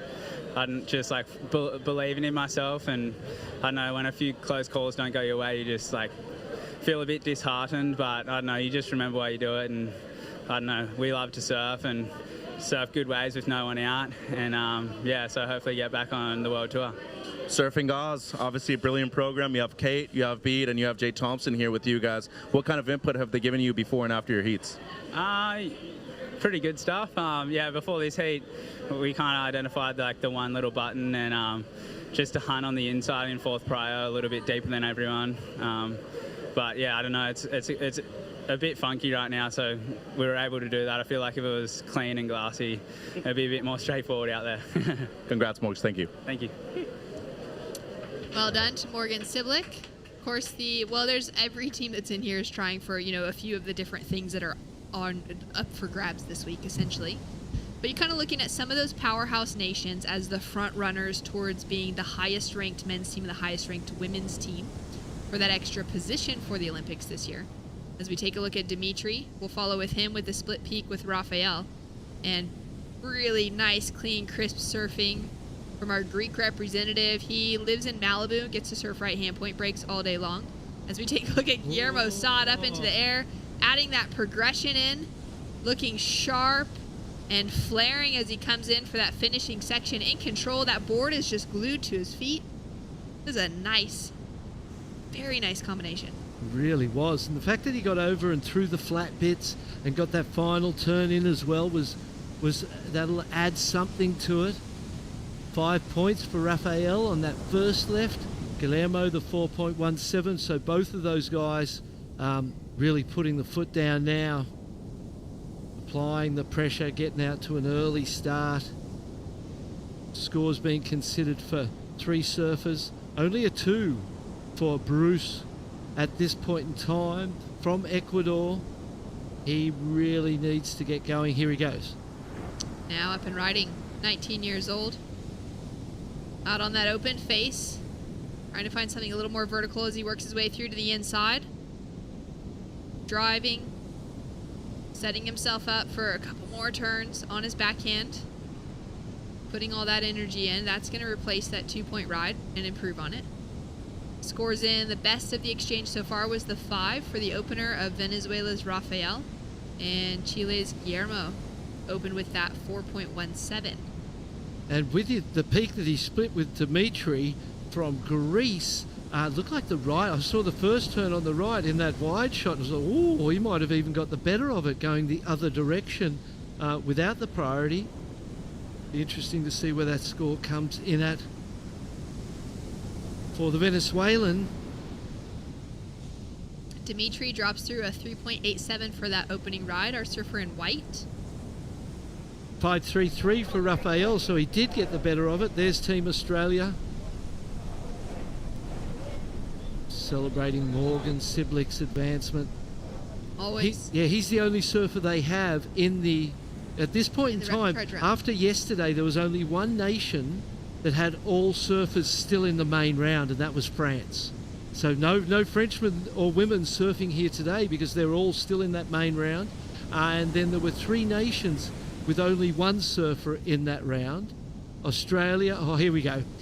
Guillermo once again, now he's dropped a 6.7 for his last wave. Gives a little stare back after that combination. Sharp surfing similar to Josh Burke on the forehand. Beautifully said. Last heat. Super sharp. Powerful, flaring out at the top. Quick in and out for Bruce. We'll see if anyone is up and riding. There we go, Rafael. Little flurry of waves. Punches through that first section that's quite crumbly. There's so many little like lip lines and staircase steps in the waves today. Really complicated to read even more so to pick them at the start. We see a lot of rides where people they get a chip in on a bit of white water and then pump, and then it stands up and runs. So you've got to be able to look down the line and imagine what that wall of that swell may do as it approaches the shallower parts of the reef. Now, as you were saying, let's take a look at some replays first. Oh, I want to see this. Beautiful. See the acceleration there in that board. Oh, that... Wow. Gets the air. This is that one from earlier. Stuck behind for a little bit, but that board just carries through, gives him another little float off the white water. The purple just flares off the white of that breaking wave. And here's the right-hander. We haven't seen this yet. Straight down. Nice first turn. Pumps through the dead bits. Big, beautiful section. That's the sort of ride the judges loves. The judges consistently love that type of a ride. 2 big turns, no downtime. Dimitri found himself on this for a 3.87. Couple of wraps at the start. Beautiful closeout turn. So a nice wave for him, but it was the flatter part of the earlier part of that wave that kept the score down. Raphael has a look at that, unable to get into it. Guillermo had dropped a 6.17 for that air to turn combo. Paddle now for Dimitri and near... Wow. Oh, first priority too. Lost the priority without catching the wave. There's been a few moments like that in the last couple heats where, surfers have given a really dedicated paddle and just haven't been able to catch into that wave. It seems like it's like there's water pushing against them almost, It's just a little bit of a funny section to try and chip into. It's not the cleanest, easiest entry maybe. And almost, I feel like at a point he might have gone, I don't know why I'm even paddling for this. Because he kind of had a more defensive reason for going it than offensive. And at a point in the paddle, it's almost like he kind of stopped and was in his mind going, what am I doing? Oh, keep going, you're already paddling, and it's amazing how much can go on in your mind in a split second or a moment. It almost feels like you've got this whole time to just go through all this thought that would be impossible in reality to even have in such a short period of time. But such is the mind in a competitive situation. Guillermo's dropped in a 4.30 to better his situation, up and riding already again under third priority. Adds a bit of flair into that opening turn through the lip line, just pushing that nose 12 o'clock, totally vertical. Wave after wave. Board looks a little bit longer under his feet. And he's able to, he doesn't move his feet. He's at the back of the board, and ordinarily when a wave dies down, it's hard to stay at the back, and you're naturally drawn forward to try and get the board forward and push it, along the wave. He's able to just stay back and square up bottom turns on flat bits of water that he has no right to be able to do that. That, to me, was incredible surfing. The board just looks fantastic under his feet, and the change of equipment has definitely served him well.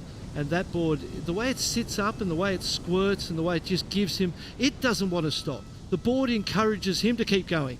Bruce now going down the line into his second turn, setting it up here as he kind of just snaps and pushes through that final maneuver. 6.33 is his requirement. Raphael has done well to drop another 5. He's got that 5 and a 5.33. His last opportunity, just a 2.5, so for Venezuela, he's just been holding on to those first 2 scores in that second place position. Now to see how that last wave of Bruce's improves, at least on the 2-point ride, if he's able to improve on that 4. And we are waiting for the last score of Guillermo to drop through as well. His lowest counting score being a 4.30 at the moment to replace. I feel like it has to be better than that. There were 4 or 5 turns that even when the wave was small, to me, those turns were incredible. I don't even care what the wave was like. I'm looking at the surfing, and the surfing was amazing. Comes through just equal, so it's another 4.3. Matches with his score just before as the average comes through. Now we've got 5 judges on the panel. We'll take the average of those 5 scores, which means that there will always be the highest score and the lowest score of those 5 that get dropped off on either end. And then we take the average of those 3 middle scores, which could be the same scores. They could be, 2 of them a little higher, 1 of them a little lower, and that's how we get that kind of funky number in the middle, which could be a 0.17 or a 0.33 or a 0.87 instead of those clean 0.5s or just 0-point rides at the end. Guillermo now up and riding for Chile, and he's been really confident within this heat. Surfing is just putting him in the right positions. He's been making it look easy up until that point. Yeah, no, that was kind of a, I'm down the priority roster, I'll just keep surfing. But, yeah, I'm a little underwhelmed by the 4.3s. I feel like that 4.3 to me had to have been a 5. Had to have been, I'm thinking about the right hand of, say, the 5.33, or the left of Rafael's as a 5, and I'm comparing the surfing of Guillermo's to that. I go, well, in my mind, it's better.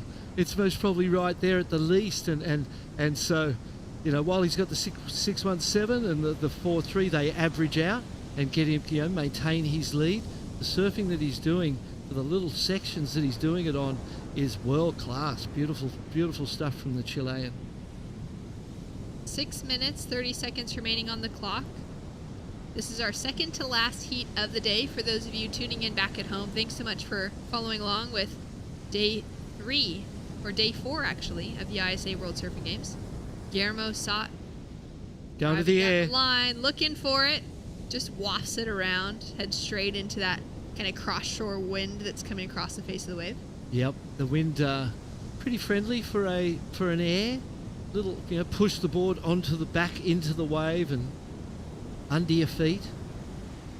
But it's at this point in time too where, we're at that point where an air is an extremely risky maneuver. The wave itself will tell you what to do, and if it's an air section, it's there. You have no choice but to go for it.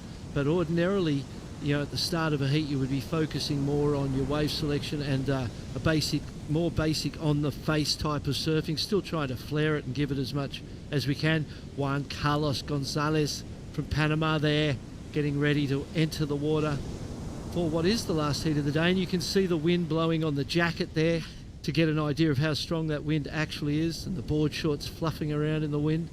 So it's definitely gusty, but that ain't a bad thing. Ain't a bad thing. He'll be up against Maddie McGillivray from South Africa, Elishama Beckford of Jamaica, and Wheeler Hasberg of Canada. It's going to be a really exciting, fiery heat to finish out our day of competition. Well, another CT surfer in Maddie McGillivray already down in the repechage round, in repechage 2 round. So look at this little cakewalk along here. All surfers choosing different lines and different rocks to leap off.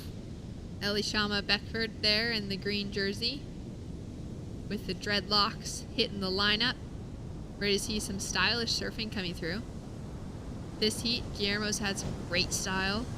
Rafael sitting in that second place position off of that power surfing, finding maybe the better those kind of bigger waves with a little more consequence to them. And the kind of big closeout turn that inevitably rewards you a better score than 3 on a shoulder. Bruce Burgos of Ecuador.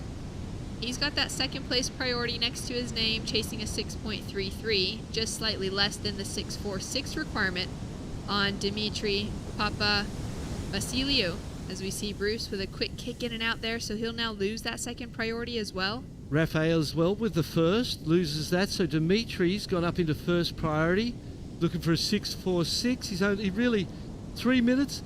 I would be still in my mind. Obviously, you're going for the 6.46 in a single wave, but I would be doing my best to try and get one early and do it in 2 to take the pressure off. Guillermo just playing with it now on the inside section, having a bit of fun, testing out his boards, throws in an air. May or may not improve on his score line, but getting a feeling for this wave. Dimitri trying his best to get himself something of scoring potential. I might have never, when I'm doing coaching, I sort of always go, there's those ones that are NGB, never gonna be. And that was one of those ones that was never gonna be, and a wave selection mistake from our Greek representative. Half Greek, half American. He grew up in the USA, born and raised in Malibu, competed through the NSSAs, and just has spent a lifetime in the water, now into his 30s. And he spent the last 4 months of winter in Greece, visiting the local surf community, and said it was really awesome to just be welcomed in by the local community there and to kind of get to appreciate the thriving surf community that is in Greece. Got to surf quite a few spots, and eat a lot of really good food back at home. So it's been exciting to have Dimitri in the conversation once again for the World Surfing Games, with big goals for his own competitive surfing. But at the moment, it's going to take one solid wave to keep him moving forward in this year's competition. Bruce has found himself with priority once again, so although he kind of had maybe a mistake a minute ago, he's already back into that control seat, at least with priority for our Ecuadorian. Yep, for Bruce and Dimitri, you would be going, well, I only need a 6.5. And I haven't had a heat where I've connected with the waves, things haven't got my way, but I'm still a chance and there's still time. And that would fill you with confidence, I would think. You're just praying to Mother Nature at that point in time to give you the opportunity. Here comes something. You can see some lines approaching the competitors, quite spread out at this point in time. He's going, using the priority. Using that priority. Oh, just a quick in and out. He wishes he didn't at this point in time. Unfortunate.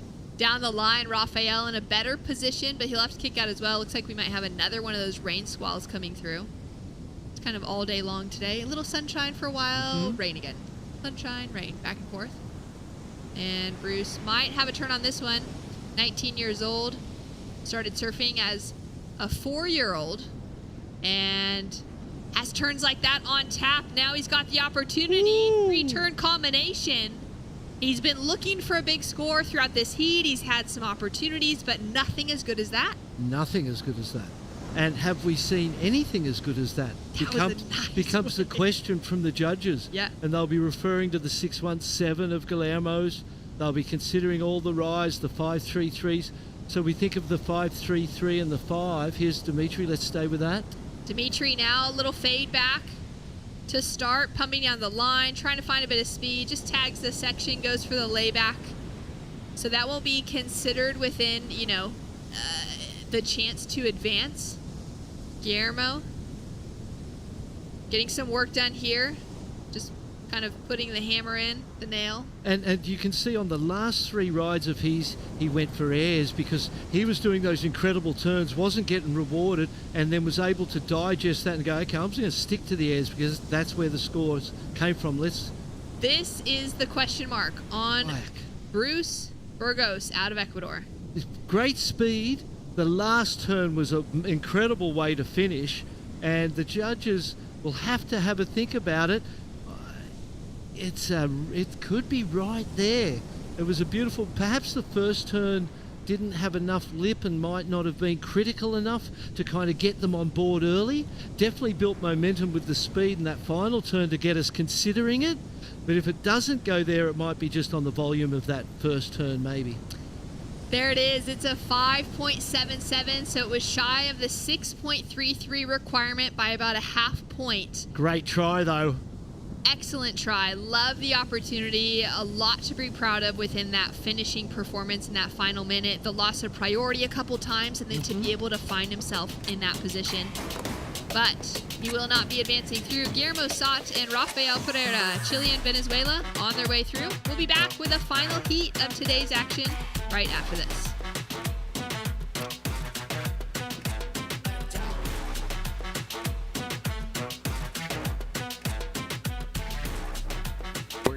Arecibo with athletes from around the world to restore the mangrove forest behind me. Protecting our coastline is critically important for the health of our waves, so we're honored to be a part of the ISA and these World Surfing Games. Today we're restoring a mangrove forest. These mangroves are what are called blue carbon ecosystems. They capture and store more atmospheric carbon than any habitat on the planet. In Puerto Rico, we call ourselves Boricua, a unique name honoring our island heritage and the vibrant spirit of our people. When you bask in the warmth of our beaches, when you taste the love in our food, when you embrace the call of our adventures, you'll find that spirit in yourself. Dare to live every moment. Live Boricua.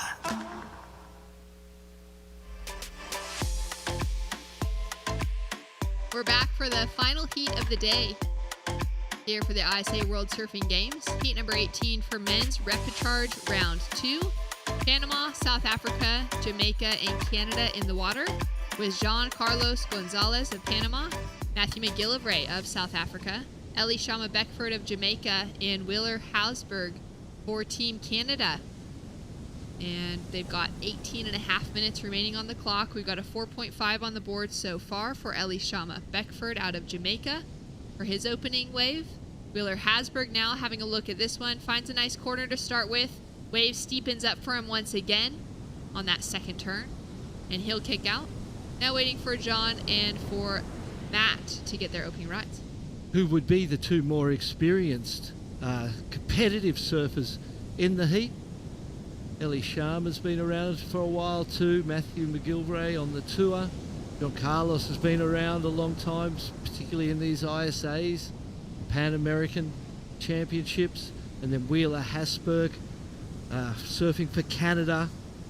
They are a powerful nation on the rise. To get the support from the government and get that investment behind the programs in these countries, and we see the results of that investment. And they already have one surfer, the first Canadian surfer ever to qualify for surfing in the Olympic Games. Is an amazing achievement for that nation, and something that should inspire government support, one would think. Yeah, it's been exciting to see that journey come, to fruition for Sanoa Delphin Olin. So we take a look at the first wave for Ellie Shama during the break. First time we're getting eyes on it. A couple big re-entries, Barton. Oh, and into the last. The board looks, unfortunately fell off there, but the board looks squirty and capable of all sorts of high performance small wave surfing, as we saw just there as well. The old two-turn combination on the backhand is a consistently appreciated combination of turns for the judges, and it's consistently happened. Again, there's a 6.5 for those two backhand re-entries, and that ordinarily is a really fast recipe. Two big backhand vertical, that was a nice size wave, nice size face, and nice size turns, appreciated by the judges. Ellie Shama flying on this one. Up and riding once again, flaring through that opening turn into the second. Love the style of surfing coming through from Beckford. A 4.5 to start, now waiting for the backup score. We got a 6.5 on the board for Wheeler Hausberg. And let's go down to sidelines quickly to take a break from the action. Mitch Salazar standing by. Yeah, here with Guia Sat from Chile. I'll do the translating afterwards, but Guia, muchas felicidades, big congratulations. Not only is it a big heat win, but also a lot of momentum moving forward after a good performance at home in Chile for the Pan American Games. ¿Cómo te sentiste después de no solamente una buena participación, pero después de tu rol en los Juegos Panamericanos también? Bueno, obviamente la expectativa era muy alta en Chile, jugando de local, la ola ya también es buena. No obtuvimos el resultado que queríamos, así que vinimos acá con todo a buscar ese cupo. La verdad que estoy muy feliz de estar acá en Puerto Rico. Las olas son buenísimas, los primeros días ya en tubo, esperemos que se pongan así las condiciones, ya que a mi surf me favorece mucho más los tubos, pero hoy día también habían olas de mucho viento y bueno para los aéreos, así que estaba muy divertido y estoy muy feliz de haber avanzado en primer lugar. Estoy agarrando confianza cada hit. La verdad que no partí muy bien en el main event, pero acá seguimos hit por hit. Creo que el hit de ayer lo trabajé muy bien, el de hoy día también, así que vamos ahí sumando. Ahora al siguiente con todo y nada, agradecerle al equipo que hemos estado súper unidos, al cuerpo técnico, a toda la gente que nos está apoyando en Chile, a mi familia, a mi polola, a mi hermano, a todos, así que eso, a mi familia, a mi papá, todo. So basically, to sum it up, he said that after not getting the result that he wanted over in Chile, just getting a good performance here in the repechage round is huge for him. But coming to Puerto Rico, real fun waves, real good waves when it does pump up. He wants to see barrels. That's really where his surfing shines. Wants to say thank you to everybody back in Chile for all the support. Real quick, second question. La segunda pregunta para ti, muy rápido. Barton Lynch, el ex campeón del mundo, te está dando muchos aplausos. Barton was saying an incredible job that you were doing. He was talking about your board switch. I want to focus on your fins, though. Would you mind flipping the board real quick. Las quillas, quiero platicar de las quillas. These tend to be real stiff fins. Por lo general tienden a estar muy tiesas estas quillas para generar velocidad, to generate speed. Talk about the selection, la selección de quillas aquí, Guille. Bueno, ayer usé una Almeric, que la quilla al medio un poco más suelta, la sentí un poco más suelta obviamente, entonces hoy día aposté por un poco más de rigidez en mis quillas. Estas son unas quillas M, pero también mantienen su dureza y me funcionaron muy bien en estas condiciones. Las vengo testeando hace rato, estas Fitter Fin Coffin Bros, mandan increíble. Y la tabla también está increíble para estas condiciones, la Arakawa Remedy Model, un modelo nuevo que sacó. Y están dando súper rápida, buena para los aéreos, que para estas condiciones con este viento está bueno para hacer aéreo. Y bueno, mi nota más alta fue con un aéreo, así que funcionó bien. Y nada, eso, a seguir con todo para adelante. Estoy muy feliz hit por hit. Well, the board looked great. It's an Eric Arakawa, but these fins, future fins, the Coffins brothers, which tend to be real stiff, more speed generating. He was riding Merricks yesterday, which are a bit looser, so right now it just seemed like wanting to generate a bit more speed with the short period swell. Felicidades, Guille. Muchas gracias. Gracias, Mike. Thanks so much, Mitch. Great to hear from Guillermo, and interesting insight as well on those fins. Taking a look at some scores that have dropped through, we've got a 5.83 for the opener now, Maddie McGillivray, caught during the interview, and a 5.17 for that last wave of Elishama Beckford, has him sitting in second with Wheeler Hasbird in the lead, improving his scoreline with a 4.70, Barton.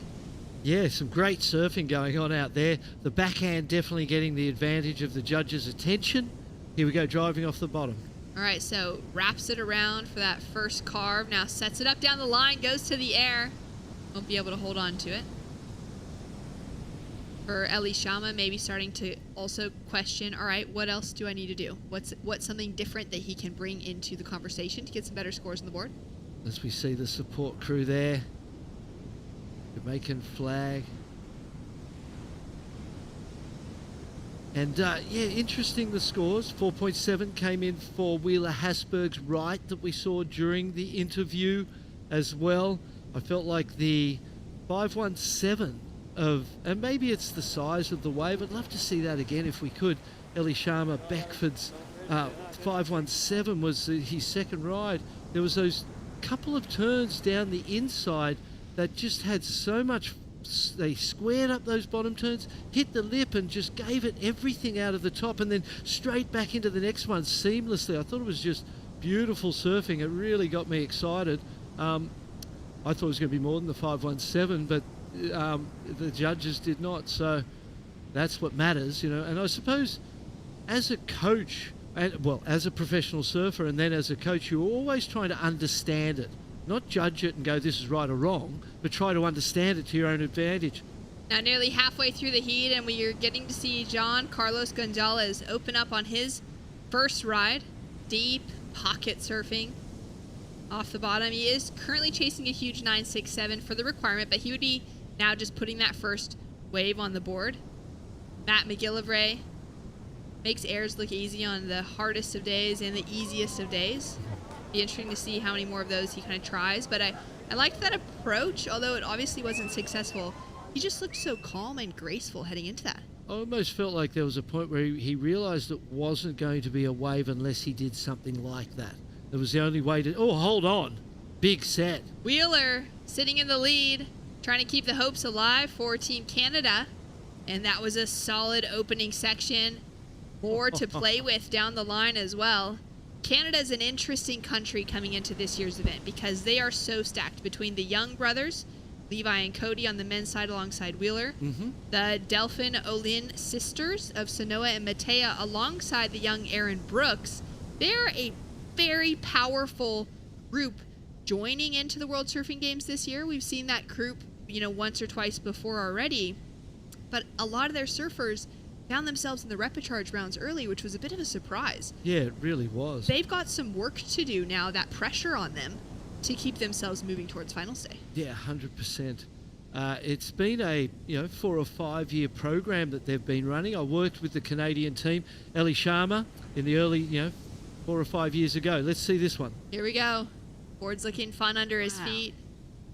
Love the style coming through within his surfing flow as well.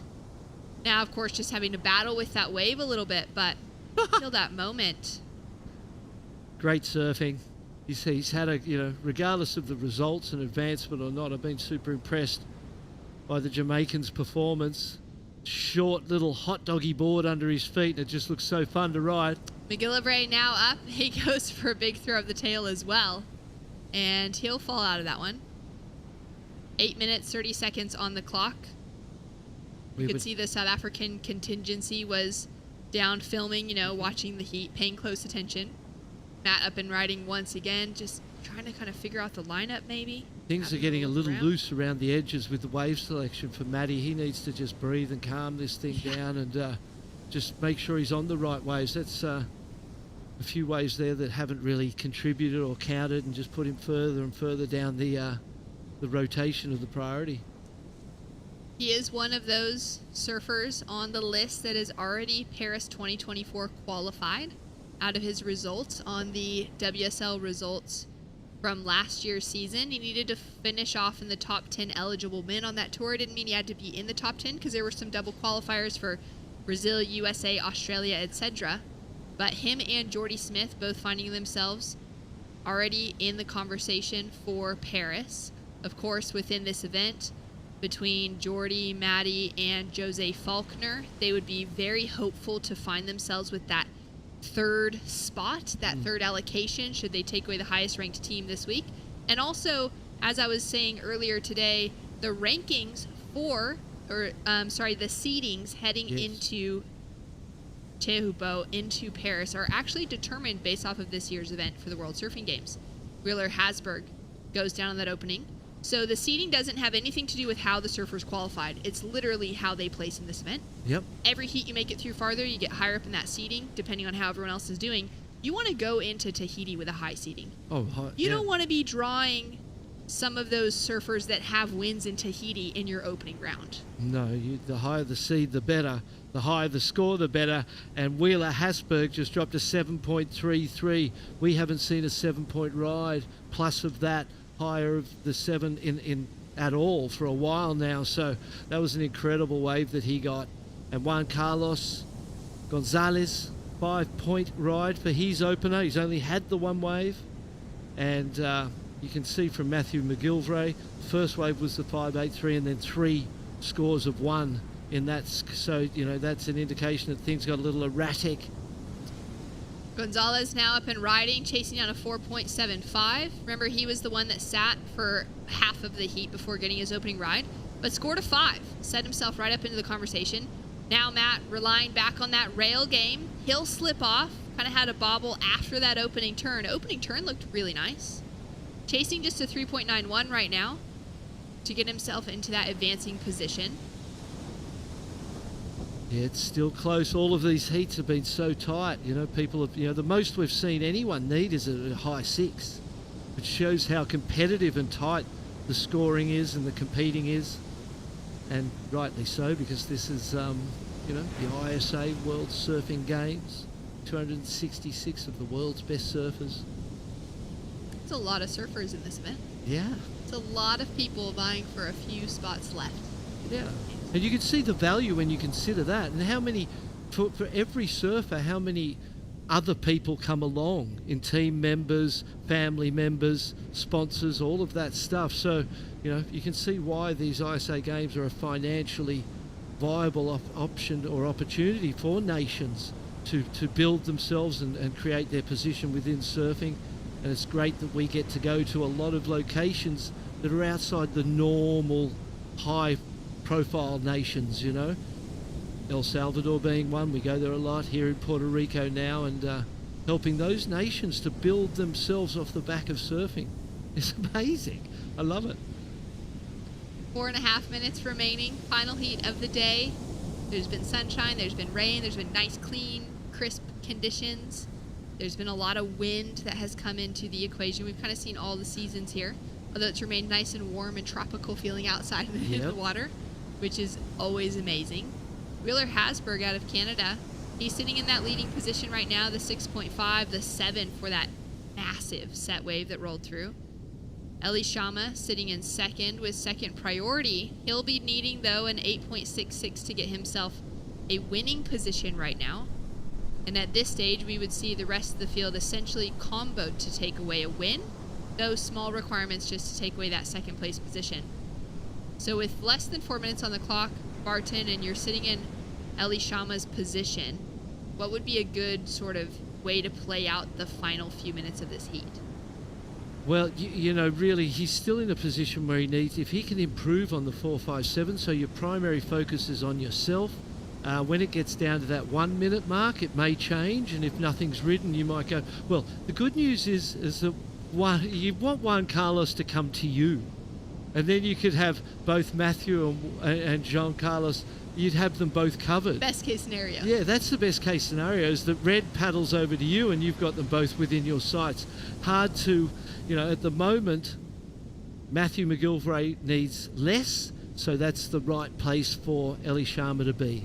On near him and control him, because you're only going to be able to really control one of the two surfers in third and fourth. So I think he's making the right choice, and it would feel like energetically he's not really thinking about Matty too much anyway. Still focused in his own performance, so that feels right as well. Right. So prior to that 1 minute kind of 60-second mark, you want to still be focusing on your own surfing. Yeah, you want to still grow improving, it. if you need to, improving those score lines. And if you can be in that position and blocking at the same time, as we see, you know, John Carlos starting to come over towards them, and Elishama's paddling with Matty McGillivray. He's not letting him get away, and that's a good move. He's maybe even too far away from him as it is. Matty's got enough distance for something to chip to him, and Elishama not be able to control it. I might be a little closer. He's going to be a little closer too. Matty's trying to get out of there. The wild card is Jean Carlos Gonzalez, who's really on his own. There's a chip of a wave heading towards him at this point in time. So Elishama's allowed Matty to get some space. McGillivray's might find a little right-hander here. It looks clean on the face. Here we go, clean face, just chasing a 3.91 into that first opening wrap, and he'll kick out. So down to 90 seconds on the clock. If Matty hadn't qualified for the Olympics already, I feel like we may see a different energy in it. There's a little bit of almost surrender in that cutback, like where he knows he's going. He's booked in. The result of this, while everything is important and every result you can get is important, it doesn't feel like there's a desperation in Matty really at this point in time. There's almost a sense of surrender. Not so much the urgency that you might be feeling right now from Wheeler Hasberg, from Elishama, from John Carlos, who's hunting the lineup to try and John find Carlos something. might get a spot here. Shannon, look at this. John Carlos now with a paddle, and he's chasing a 4.75. Surfing a 10-minute heat right now. Powerful on his backhand. Now looking for that final section. Just holds on to it. Doesn't really get that board up into the lip line, but he puts some effort in. 30 seconds on the clock. He definitely gave it everything he had. I don't feel like it gets the score. I mean, it's 3.91, so you're looking at a flat 4. It was a little forced, and there was a little bit of, you know, the wave lost its line, and it was close, but I don't think he gets it. It actually needs to be compared to those two high scores of Elishama, because he's chasing that near 5. And the surfing that we saw from Elishama, a little bit different. Well said. 5 seconds on the clock. And it looks like Wheeler Hasberg is going to walk away victorious. We are going to wait to see how that score comes together for John Carlos Gonzalez on the finish. It's a 4.37.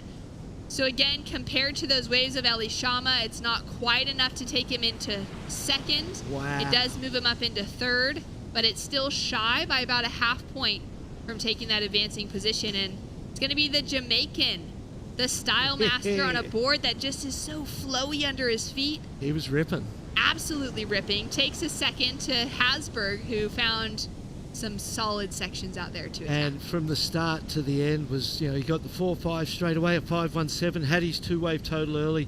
The backhand was looking so strong, so powerful. And I feel like, you know, great to see Elishama hang on to second place there, because that is, you know, that feels like the right result.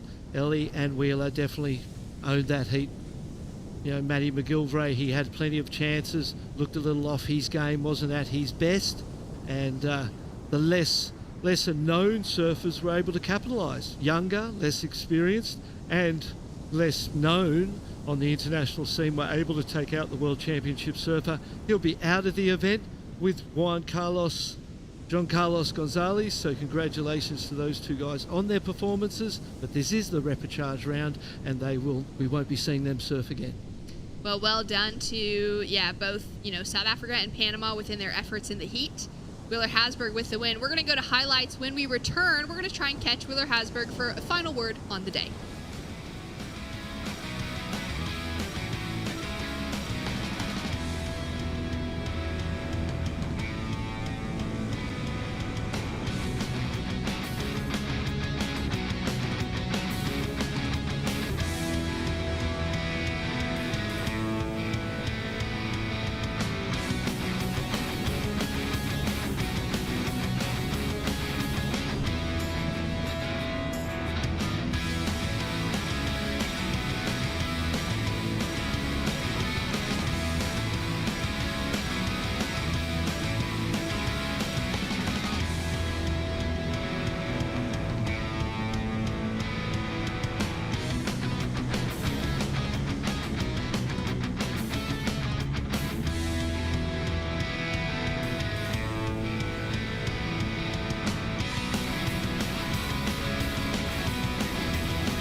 Wheeler Hasberg took the lead out of that heat.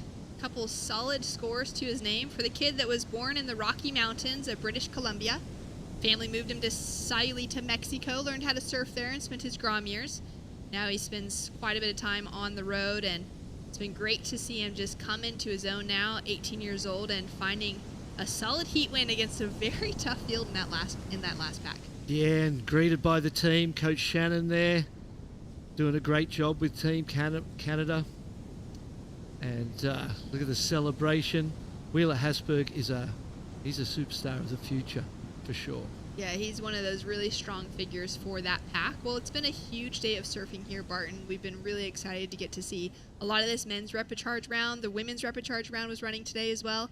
And we're going to have the main rounds and the repos happening tomorrow for both men's and women's divisions. So we're going to have a whole combination of what we get to actually witness. Yeah, and I think we're all amazed at the level of surfing we saw today for repechage round 2. There's a lot of big names who have already gone down to that repechage, so it's not going to be an easy road. Sometimes you look at the repechage round and go, it's an easier road to the end, but it ain't. And not this year, that's for sure. Well, it certainly is it for Wheeler Hasberg. This was No. a tough one, but he made it look so easy. Let's go down to the beach, catch up with him for a final word on the day. He did make it look easy. Wheeler, congratulations. On to the next round, but most importantly, it seems like you got your confidence back after that opening round loss. How's it been just to be able to produce good results after that loss? Oh, it feels amazing. Yeah, it's been a pretty wild but really helpful comp in a way, because I'm learning so much about myself. Like, I had like a lot of confidence, but then some things crept in, and I was able to learn from it and be able to kind of come back to my zone, and yeah, so it was awesome, and I'm just stoked, really stoked. How do you take things from the 3 different parts of the world that you've grown up, Canada, Encinitas, California, and also Sayulita, Mexico, and bring it into your surfing in order to paint a masterpiece like you did right now? Well, yeah, it's pretty funny. Like, I was born in Canada, grew up there when I was little, and I was a full-on skier. So I kind of have that aspect of like the snow, and when I first got on a surfboard, I had like a full-on skiing stance. I would go like, forward and I learned how to surf in Mexico, in Sayulita, and yeah, I grew up there for like 8 years, and then I learned how to compete in California. So the three places really, I think, shaped who I am, not only as a surfer but as a person. Your growth has been truly incredible. Last year, I went and judged the comp at the CSA Surf National Championships. You beat out an incredible field in the final. If you were to tell yourself something a month before that event started with the experience you have right now, what would it be? I would just tell myself, to really, tune into your own emotions. And it's kind of like a cliche, but it's really true. If you can allow yourself to really focus on yourself and let all the other stuff kind of work to your advantage. All the outside noise, I'm trying to make it like as an advantage. So I'm just super stoked. Congratulations, Wheeler. Thank you so much.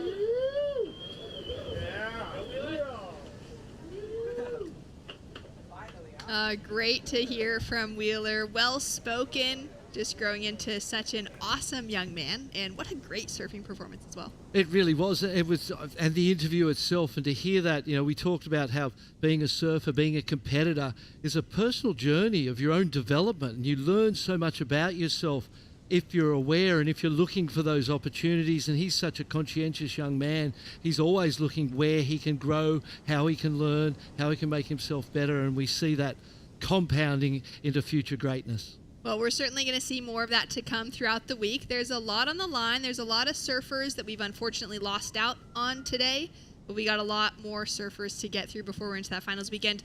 Tomorrow morning, we're going to be back bright and early, Barton, 7:30 a.m. We're going to have the main round for men and women at Rastreal.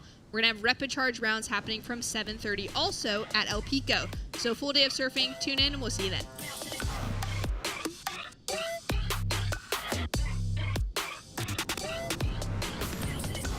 We call ourselves Boricua, a unique name honoring our island heritage and the vibrant spirit of our people.